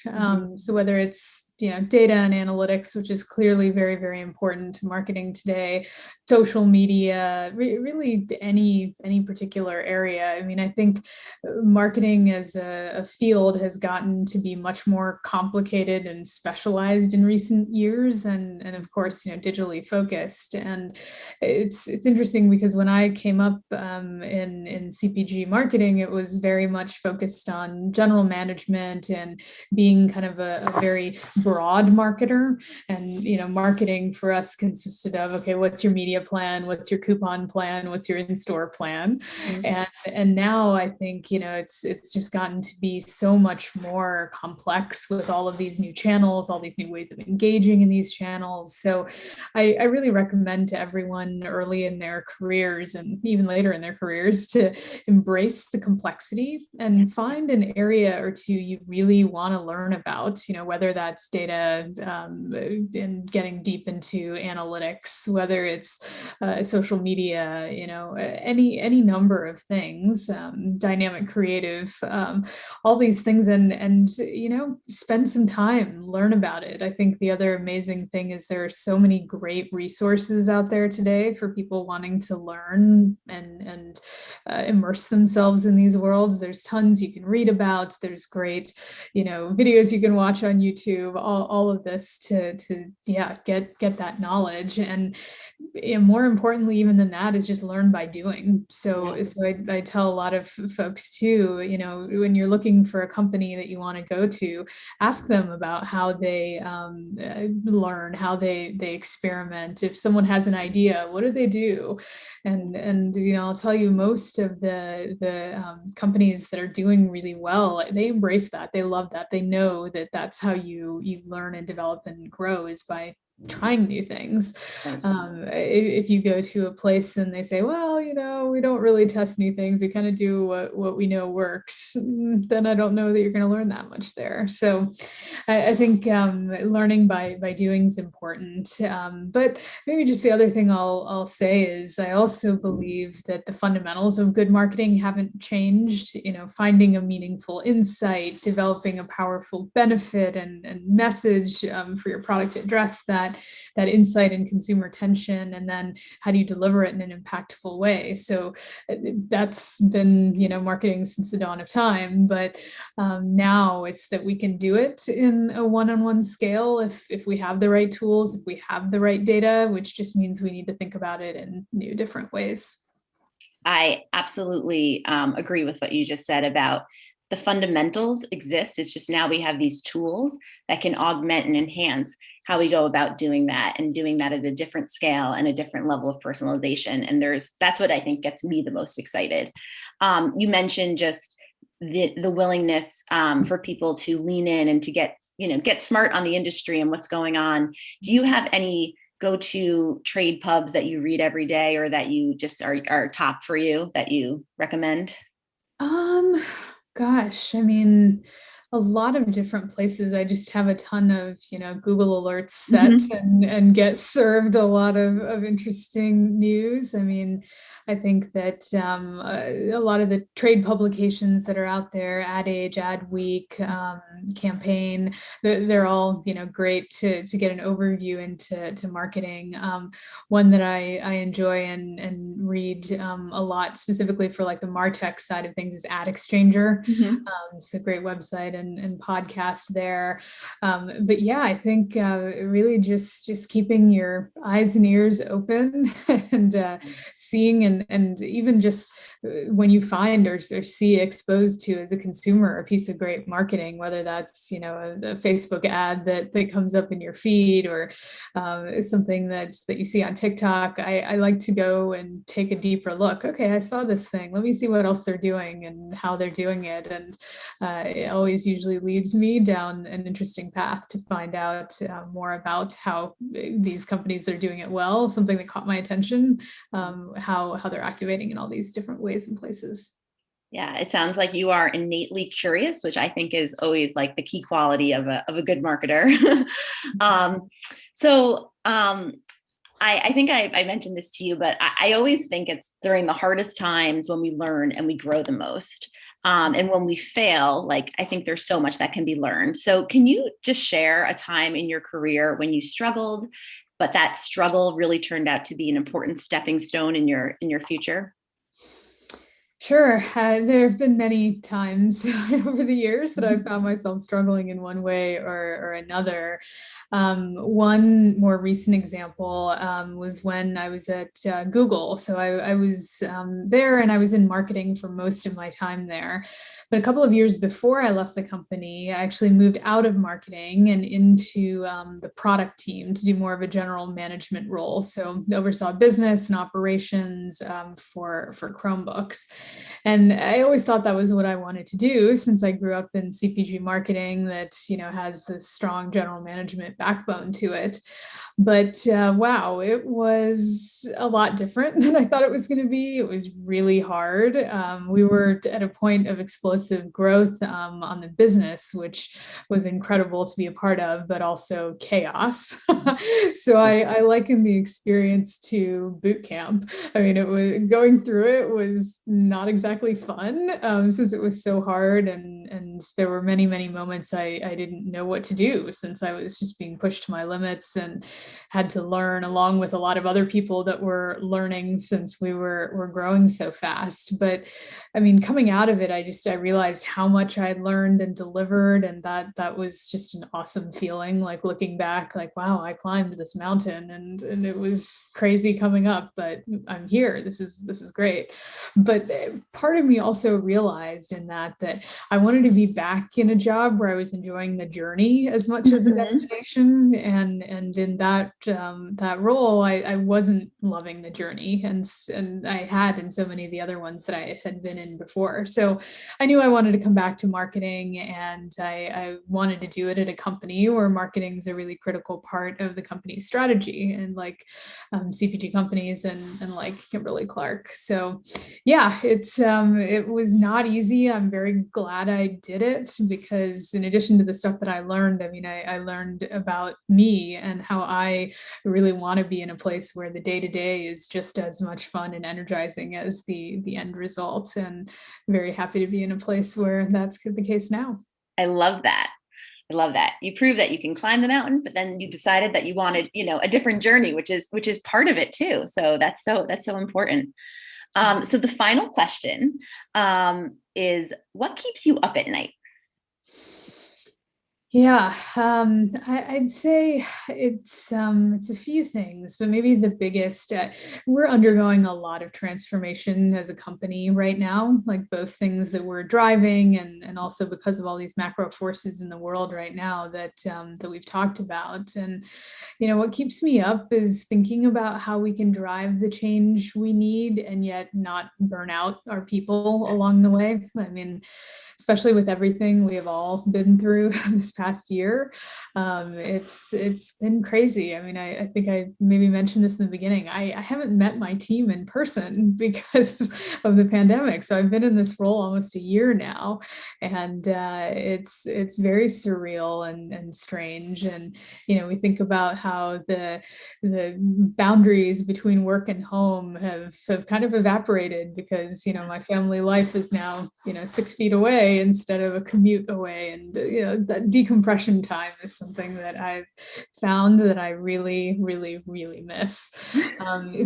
So I think for me, really, it's like I want to be able to build trust with my team and with the entire broader organization. I want them to know that I have their backs in this, that we're going through a lot of hard times in the world right now, and we're pushing for even more change as a company, and that's not easy.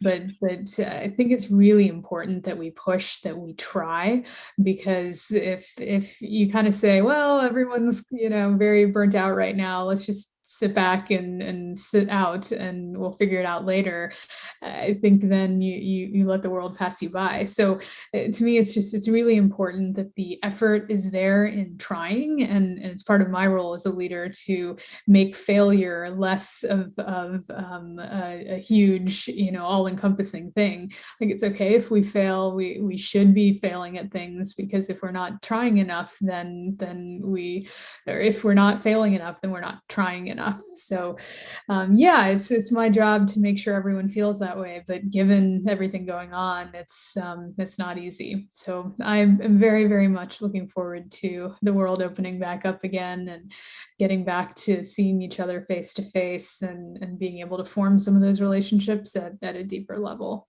I completely agree with you as it relates to this is the time we have to continue to push, but it's almost like we have to push empathetically. We have to recognize that there's so many other things going on and that everyone's worlds have blurred.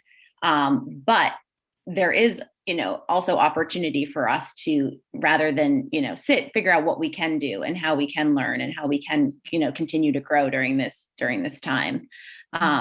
So love that. And we just had a question pop into the chat. If you're open to it, it says, what are you most excited for in the year ahead, both in marketing and personally? Gosh, I think in marketing, I'm excited to see how, the industry really embraces this new world, because come January-ish, we won't be able to have the targeting, the cookies that we've all kind of gotten used to. So I think there'll be a big shift in how we think about marketing and about how we'll be able to talk to our consumers. So very interested and eager to see how everyone does it. I mean, I'm telling you now, I don't think we're going to figure it out perfectly. I don't think really anyone will, but I think that all of us going through it together at the same time will learn a lot from each other. So interested to see how things shape up there, and what comes to pass. Personally, I can't believe I'm saying this, but I'd say I'm like really looking forward to getting on a plane again, eating airplane food, just going to another place far away. So I moved from the Bay Area to Chicago for this new role, myself and my family. And gosh, I mean, I think back, like I always thought, yeah, ocean, I could just take a plane ride. We can go for a long weekend, and we haven't been able to this past year. So I'm very much looking forward to walking on a beach, and yeah, just being in a different place. That's new versus the kind of 10 by 10 cube that I spend my life in. Yeah, well, I think it's going to come back soon, and we're going to have, the beach and the travel and things. But, this was incredibly insightful. Loved all of the different perspectives that you shared. And yeah, I just want to thank you for your time. Really enjoyed our conversation and how your Kimberly Clark is really planning for the future, a cookieless future, and how you're really leaning into brand purpose and values, because that's, at the end of the day, it's all about building trust. So thank you so much. Oh, thank you, Jenna. Great talking to you, and really glad to be here. Awesome. Thank you.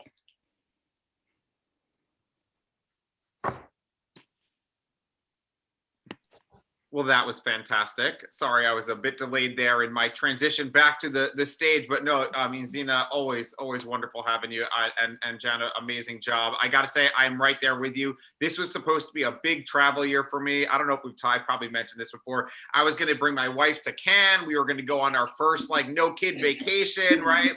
We'd be at South by Southwest right now in Austin. I'm right there with you. I'm itching. I'm in my spare time, I'm looking at things for 2022 travel. I know it's crazy, but it's just the mindset we gotta give ourselves. There's a light at the end of the tunnel. And I'm not that kind of person. I don't like to live on an airplane by any means, but I think we're all going to see the biggest travel boom we've ever seen in this country over the next year. So that should be fun to watch. But really amazing stuff. We really appreciate your time. So thank you both, and hopefully we'll have you again soon. Thank you. Thanks, David. All right. Thank you to everybody who's been tuning in here and on YouTube. We've got one more amazing session we have coming up to round out the day. So we're gonna bring up our closing speakers in just a moment.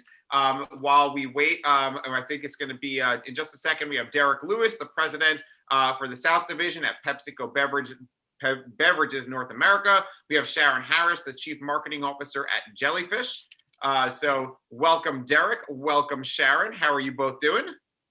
Doing excellent. Doing Thanks, great. David. All right. Well, we are thrilled to have you both joining us. Derek, we've had a lot of your team in the past. I know Chauncey was just with us for our pre-Super Bowl event. We are thrilled to have you with us today. I think I'm this thrilled is to be here as well. Hey, thank you. Yeah, Chauncey's a great partner of ours, and mine. So I'm excited to be able to come in and jump in. Absolutely. I was going to say it's about time, and we're thrilled to have you joining us. Sharon, I know, we've had you guys at Jellyfish, and we're thrilled to have you with us. So I will turn it over to you to take over and lead the conversation, and I'll be back in a little bit when things wind down. All right. Thanks, David. Excited to be here. Well, Derek, I couldn't be more humbled and honored to be having this conversation with you.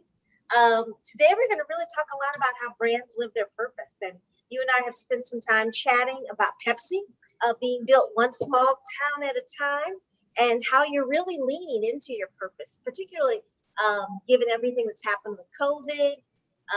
And you've got some great initiatives to share with everyone now, particularly that amazing Super Bowl activation. But I would be remiss if I didn't call this out right now.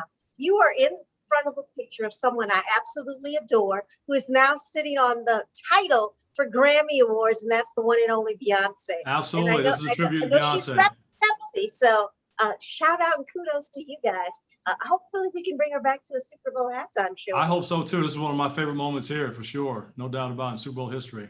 Without a doubt, without a doubt. But let's get started. I mean, Derek, you have had an absolutely incredible career. I would love for you to share with our audience your story. I mean, going from Hampton University, a wonderful HBCU there, but all the way to being the president of the Southern Division of PepsiCo Beverages. I mean, tell us your story.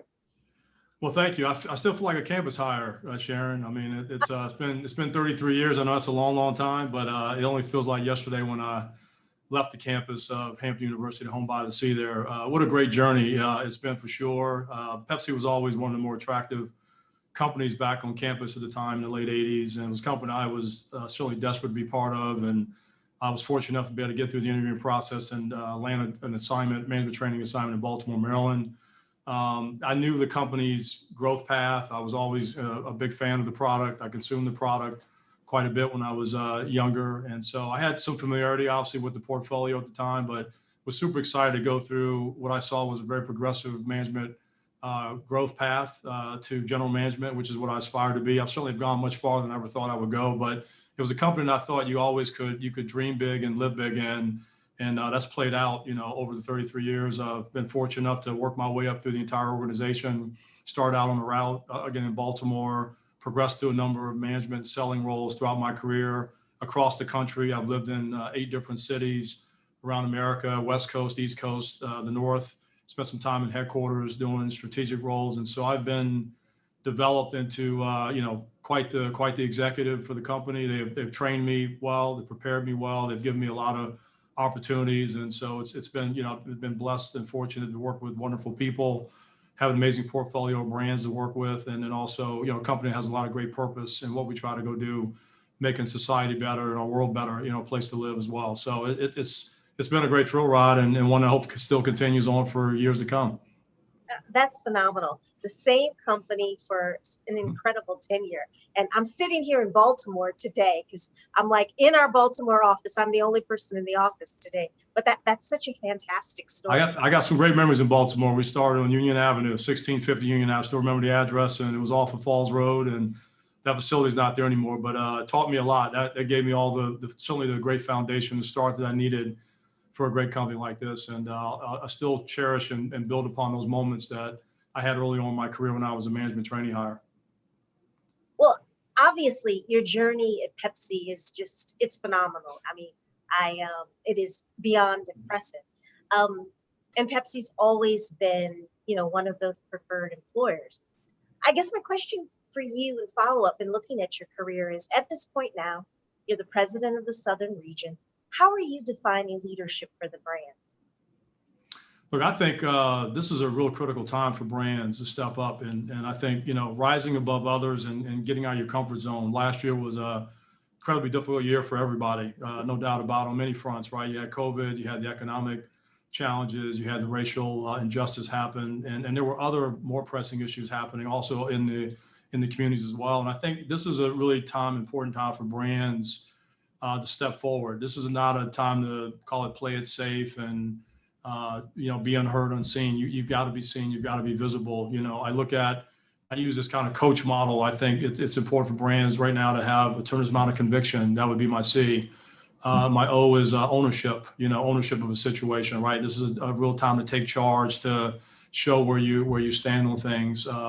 A, action orientation. It's a time for brands to be very action oriented in the way they try to help solve problems in the marketplace and in the communities. Certainly right now during the times we have. C, consistency. It's not what the flavor of the month type of thing. This is something that is meant to be consistent for the long haul. The messaging and the intent and the actions need to be consistent on a multi-year basis. Needs to be a journey to something more powerful. And I think, H is hustle. We need brands to move swiftly.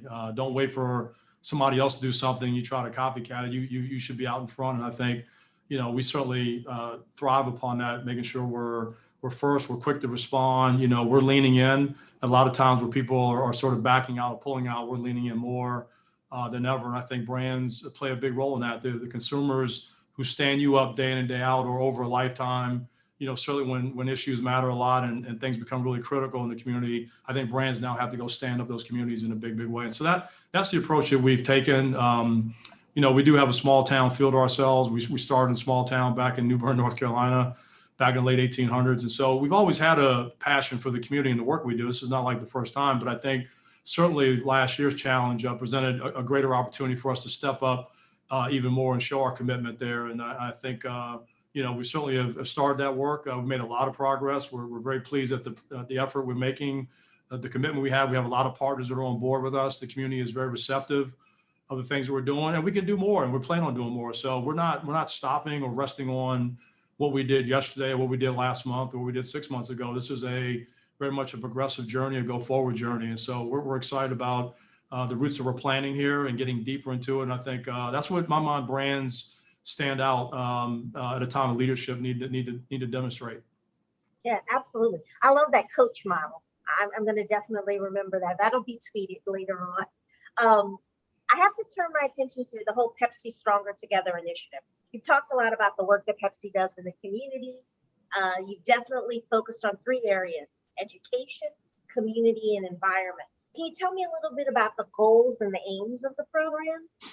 Pepsi Stronger Better, all about is just, again, strengthening our connection and connectivity to the community. We want to be a pillar and seen as a pillar in our communities. And this is a way for us to create tailored initiatives to the community, addressing issues that matter the most in our community. So it's not a one sort of size fit all program. It's very customized, and it started out as a response to COVID. So our initial Pepsi Strong Together orientation was all about COVID response. So we wanted to go take care of healthcare workers, service workers. We want to take care of frontline associates, people that were on the action and supporting all the essential businesses in town. So do things like provide, meal relief where we could. We all brought PPE support, volunteerism, things that we can do to sort of take some pressure off a situation that was obviously very stressful for all the frontline workers out there. And so that's where really how this was born. And then as time started to evolve, you saw that the issues became more and more pressing, especially after the death of George Floyd, the racial injustice. The economic impact was obviously very traumatic across the country, especially in the communities of color throughout the time frame. So we were hearing loud and clear from our communities, can we do more? We love Stronger Together from a angle of addressing some of the COVID situation, but we want to, can you do more? And we work with our communities on doing more and our partners on doing more. And so those things evolved to the platform you spoke about, and then some, and then even more.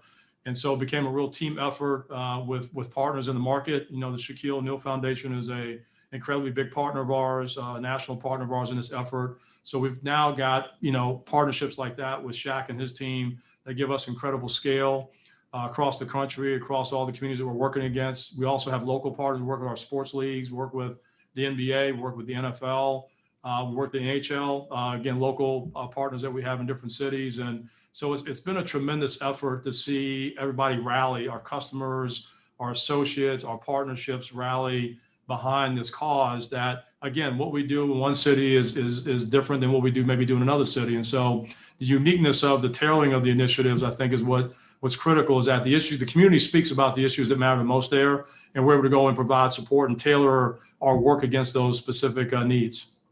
That's phenomenal. I'd love for you to, you're doing all this amazing work in the community, and I'm sure there are going to be people who are saying, why? And I think particularly because of COVID, because of many of the societal challenges that we faced, I think brands are leaning into what's that marriage of profitability and purpose. Can you share a little bit more about how Pepsi sees this and why you're so committed to it? Because you're putting a lot of resources, a lot of time, a lot of effort, and a lot of energy to make this happen. And it's happening across the country. Oh, it is, no doubt about it. And look, it's an accountability for us. This is something that is taken very seriously. This is not we see as a nice to do. It's a must do. It all falls under our winning with purpose pillar. If you think about our business planks and pillars that we look at, we certainly want to get growth out of the market. We certainly want to execute and take care of our clients the best way we possibly can and show a lot of strong capabilities within the organization. But we also want to stand up our communities in massive ways. There's certainly Pepsi Stronger Together is one of those ways. We're giving back to the community in a big way. We want to help in areas of sustainability. We want to help our environment get better. We want to thrive off of diversity, engagement, and inclusion. And so all those things, they're all horizontal and come together, quite frankly. There's a tremendous business proposition at standing up the community, but it's also the right thing to do. It's an important thing to do. And especially given what we've all experienced in the past 12 months, I don't know of anything more important than that, than what we just talked about. And so our laser focus is on making sure we bring our communities along the best way we possibly can, leaning in, providing resources, pivoting resources where necessary. And again, the response has so far been very favorable and positive. We're just getting started. I mean, there's still a ton to go do, a lot more to go do. There's repetition obviously going to be involved in many of the cities we go to. Again, we can customize the needs that we have in place. So this is something that's very, very serious. So when you're talking to managers and people in leadership roles in our company, this is a very important proposition for us end to end. This community proposition is not something that is done on the side or done as something as a part-time thing. It absolutely gets the full attention of the executives, the management team, and the organization as a whole, day in and day out. Yeah, that commitment's amazing. I'd love for you, Derek, because you share with me some of the work you've done for the frontline workers, and not only how impactful it was, for the workers themselves, but how impactful it was for you as a leader to go through that experience. Can you give us just more details on, the work that you've done with the frontline workers and helping the restaurant industry during the pandemic? Well, we wanted to be, very hands-on. We obviously had to pivot. I had to pivot as a leader. The things that I was doing, first of all, we had to ensure associate safety. First of all, safety of our associates, safety of our associate families, safety of our communities, safety of our customers, right? So safety. It was 1 through 10 as far as I was concerned. And so with that being said, there was a lean-in obviously to the associates, the workers that were close to the action. So that would be our frontline workers that service the stores, that drove the trucks to the stores, that built the pallets to get to the store. So any associate that is involved with getting our product, from the warehouse facility into the store onto the shelves was obviously given and treated as the highest priority from a safety standpoint, from a support standpoint. So we plow a lot of resources in against that. We also, you think about the customers that we had, they were essential businesses, whether you're a retail business or you're a restaurant type of customer. We wanted to make sure we do everything to, one, stand you up, make sure we can provide you the right service that you need to take care of your obligations and customers day in and day out. And certainly while we saw a bigger struggle in that restaurant industry, we went out our way to make sure we could help stand up those operators in terms of providing them with additional resources, tools to help them, one, get back on track, and two, stay on track and thrive as they go forward. And so we've been creative with different things, supporting deliveries, picking up delivery fees for some of our partners, donating some product, helping people with, technology, marketing in the marketplace to, again, help them try to thrive through this tough time. And they're going to come out a lot stronger because of that. I know they're very appreciative of our effort, and our goal doesn't stop here. We're going to continue to do that work day in and day out.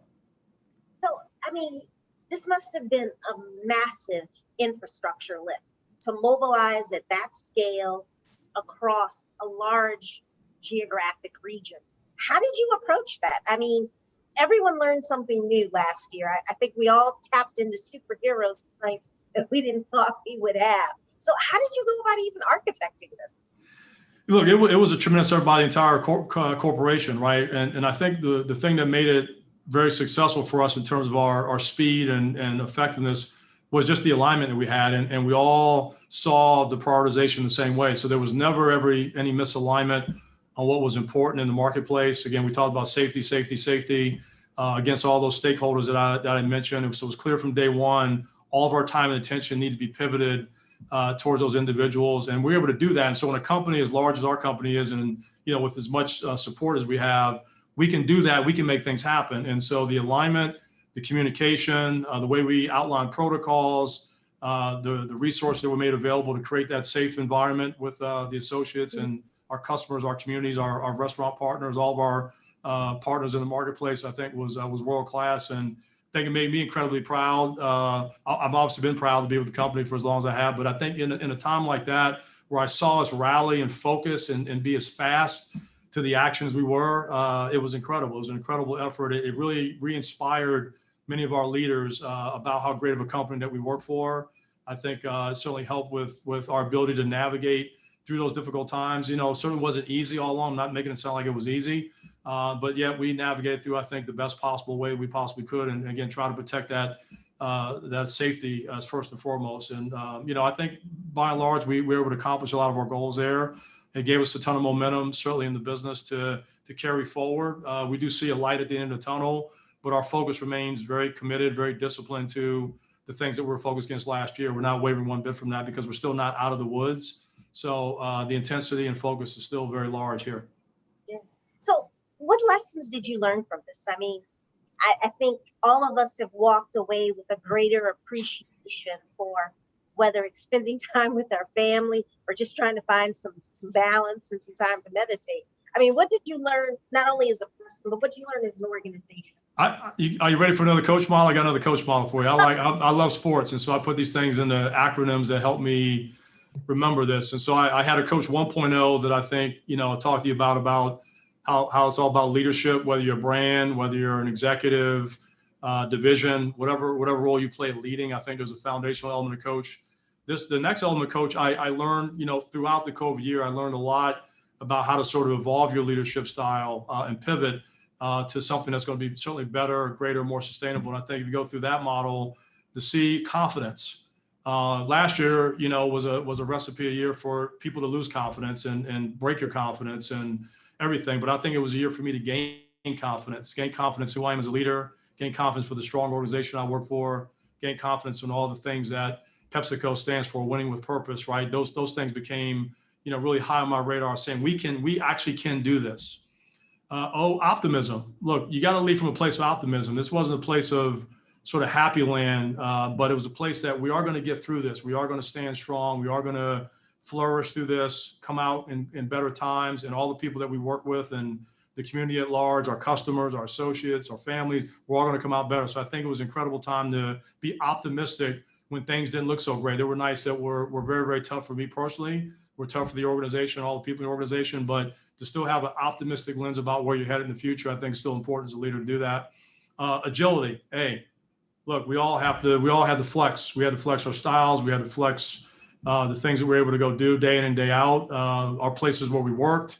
I was a heavy traveler. I had to pull that back and lead differently, act differently, communicate differently, inspire differently than I've had to before, being a very hands-on leader. And so agility was one of the things that I learned tremendously. And I learned that was a positive, especially with Stronger Together, being more agile to the marketplace that we operate in, I think was a true benefit. So I learned agility. The next C is commitment. All in. You have to be all in. You can't be wavering when you're in this kind of tough time and you're leading from the front. You absolutely have to be all in on the things you talk about. So it was once you establish a position, you stay with that position and you go forward in a very strong way. So commitment, and then hunger.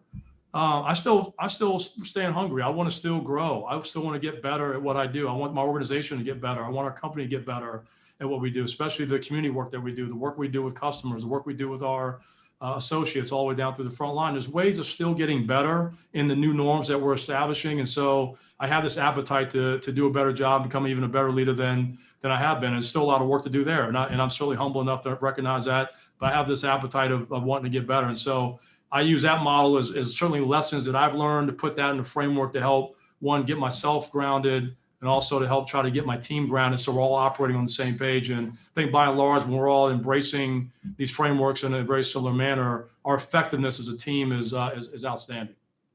Yeah, that's phenomenal. You're setting the bar really high there, Derek.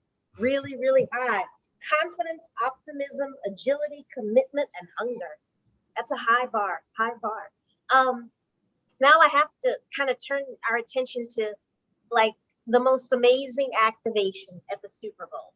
And you're stronger together. I mean, multi-tiered activation. You involved DoorDash. You had local restaurants. You were out in the community. I don't think there wasn't a touch point that you didn't have some level of impact on. Take some time and just walk us through all of the things that you did.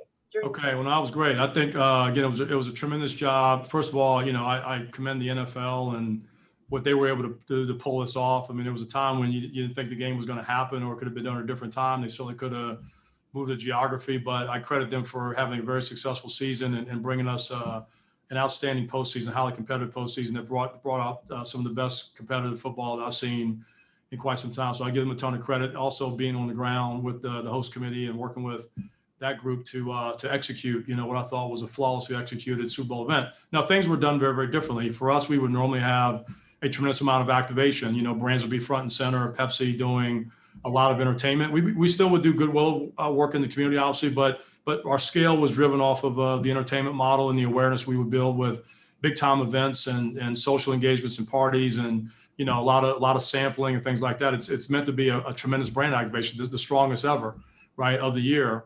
And we obviously had to pivot dramatically from that. There was no talk of even that happening this year, but our talks transformed and really evolved to how do we all now invest and pivot all the effort into the community. So my team came up with an outstanding, to your point, multi-tiered activation plan that really was built to leave no one behind from a community perspective. And so, we had activation against restaurants. We had activation against fans. We had activation against healthcare workers. We had activations against cleaning up the beach from a sustainability standpoint. We supported local businesses in ways we haven't before. We supported all our retail partners in ways we haven't before. And so the lift on that was great. So let me give you a few examples. So our beach cleanup, we worked with Dot 55, an organization made up of former Navy SEALs. These were some bad, bad people. They're good, bad in a very good way. They know stuff we don't know how to go do. Very, very skilled, very committed. They went out and helped cleaned up coral reef. Tons of debris coming out of the water. Unbelievable effort. I mean, I'm talking about tons of debris coming out of the water over the course of that week. So we're very thrilled to partner with Dot 55. We're going to use them on an ongoing basis. What a tremendous organization and commitment they bring to the table. We're so happy to partner with them. So there's a sustainability effort going on there. DoorDash, we partnered with DoorDash really through the entire playoff window, going back to the first week in the playoffs. Every weekend, no delivery fees, using a participating restaurant in the state of Florida, by the way, that serves Pepsi. So we had thousands of restaurants on board that we were waiving delivery fees. So that helped generate some business for them. I understand the incidents and the frequency with those restaurants picked up substantially over that weekend because of that promotion. So something we're very, very proud of doing. We're obviously going to continue to look at doing things like that on an ongoing basis to, again, help stand up the restaurant community. But they were thrilled by that partnership and effort. We had 4 restaurants actually participate in the Shack Bowl and did the restaurant challenge, the Pepsi restaurant challenge, the Shack Bowl. It was a fun event. You're talking about eating some great food, some great concepts, some great game day concepts with the local restaurants that we used were amazing. We all ended up awarding all of them $10,000 in grants in support of the business. It started out with only one winner, and they won a trophy and a grant, but we gave all of them were winners in our eyes for the fact that they are doing what they're doing in this environment was incredible. So we awarded all of them with $10,000 grants. I understand their businesses also have picked up tremendously from that standpoint going forward. We had some drones in the market, dropped some swag gear and some tailgating items into consumers' homes for the weekend. So some of our, Pepsi fans and some of our NFL fans were able to, get some really cool items to help them celebrate and home gate for the weekend as they had to. So that was really fun to see the swag come there. And hey, one of the most important things and heartfelt things for me for the weekend was the reach out that we had to the healthcare workers. We went to 2 hospitals. We partnered with a minority-owned restaurant to serve meals to 2 restaurants, over 1,000 meals. We split those up amongst 2 healthcare facilities. I participated in one of those where we actually handed out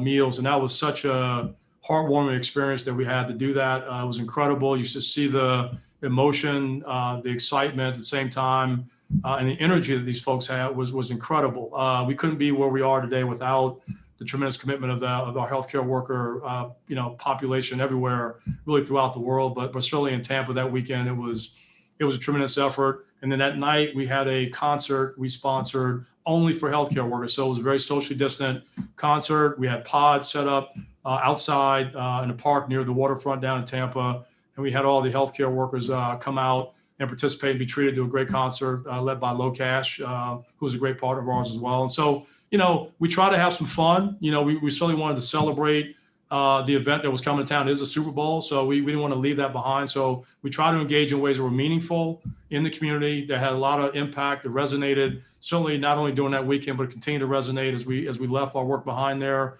and continue the ongoing work for that matter. But more importantly, pay tribute to our heroes that were in the marketplace at that time. And our associates played a big role in pulling that off. I want to thank them again for a tremendous effort in leaning in and giving up their time to help bring all this about. And it was an amazing experience. It was done differently, but quite frankly, it was done in an elite way, and it's going to have a long lasting effect, I think, on that Tampa community for a long, long time to come. And we're appreciative of the opportunity to work with a lot of our partners there to pull that off. Yeah, it was incredible. Just incredible. So definitely kudos to you and kudos to your team. And I think it definitely made a lasting impression.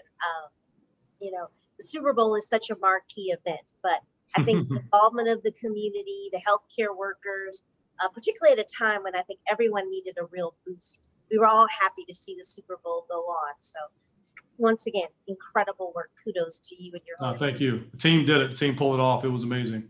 Great partnerships. Yeah. So, looking back at all the successes and learnings, you've had an amazing career. You're doing phenomenal work. You've leaned into the purpose of the brand. There are a lot of brands out there that many people will say are just making a lot of noise. How do they actually create real impactful action in the community as a brand that people believe is authentic, that's true, and that's also sustainable? Right. No, I think you said it. You said the key word to me, and that's authenticity. I think that's the most important factor. When brands or companies are bringing things to community that has an authentic, sort of orientation to it. And the question I always have, are you solving problems for the community, or are you trying to solve problems for yourself? Right. So if it's a self-centered proposition, it's not going to resonate. It's not going to stick. It's not going to be effective. If it is about solving problems in the community, it's going to resonate. It's going to stick. You're going to have positive sentiment about it. It's going to be sustainable. More people are going to want to latch on and be part of the effort, right? So I think that's sort of my measuring stick for measuring what's noise and what's real is the authenticity of it. And I think, all the things I talked about, Super Bowl weekend, the things that we're doing across the markets with Pepsi Stronger Together are extremely authentic because, quite frankly, they're born from the community. It's from the voice of the community. So there are issues that matter to the community. So we're here to solve problems for the community and help them solve problems with that. In turn, by solving problems for community, you are sort of solving problems for yourself. You're solving problems for the whole marketplace, right? Everybody wins when the community wins. But if only brands win or try to win at the expense of the community, or not the community coming along, it's a no-go for me. It's not a good proposition. So I think that's how I would answer that question. Yeah, definitely. I think right now, given everything that 2020 presented us with, I think all brands are really, once again, leaning into their purpose and trying to find a way.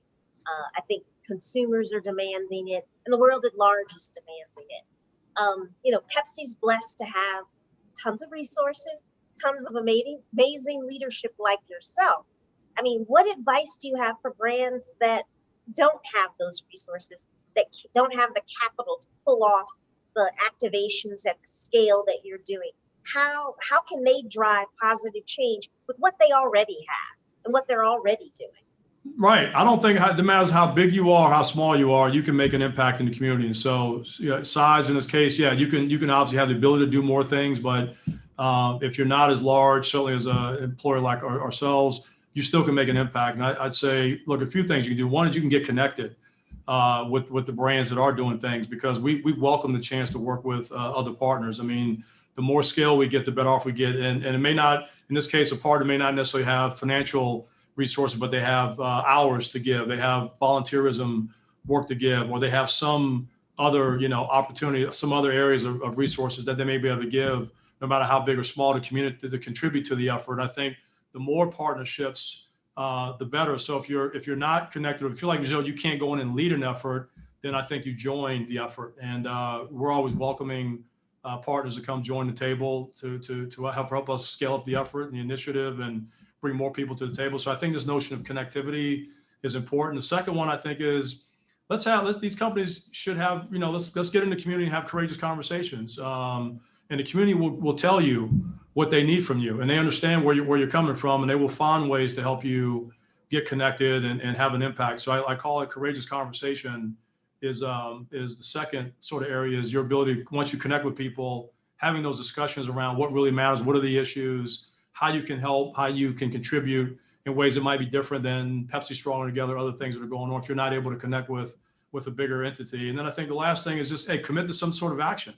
Have a commitment to action and an agenda, and go for it. Again, no matter how big or small the resources, I think people need action from brands. They need action from employers. They need action from executives. And again, we're not here keeping score of who's putting the most money in and who has the most people and who's done this or that. It's really, are you in? Are you a partner? Are you at the table? Are you making things happen? I think that's my litmus test for somebody that can want to play to get in the game. Get in the game. Everybody can get in the game, no doubt about it.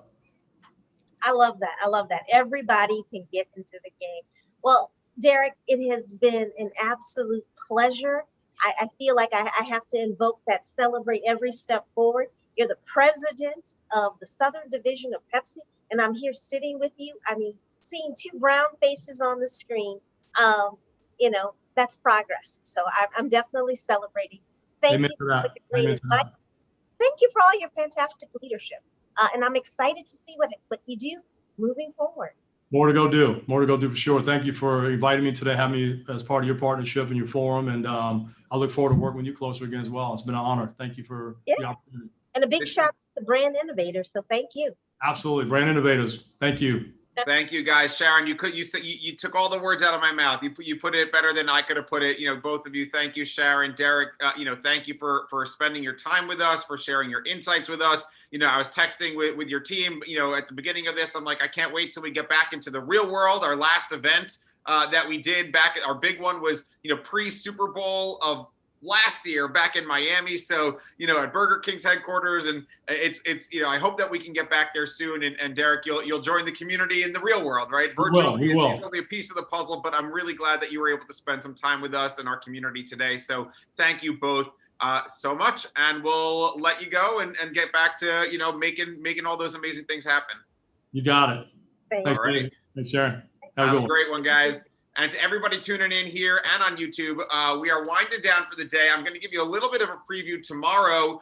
We have Michelle Horowitz, the head of marketing and communications for Blink Fitness, Joel Yashansky, the CMO of Applebee's, Raja Rajamanar, the CMO of MasterCard, Jessica Burns, the vice president of brand marketing and creative at Grubhub, Sasha Lucas, the vice president and head of digital at Verizon, Dane Matthews, the vice president of digital acceleration and marketing transformation at ConAgra Brands.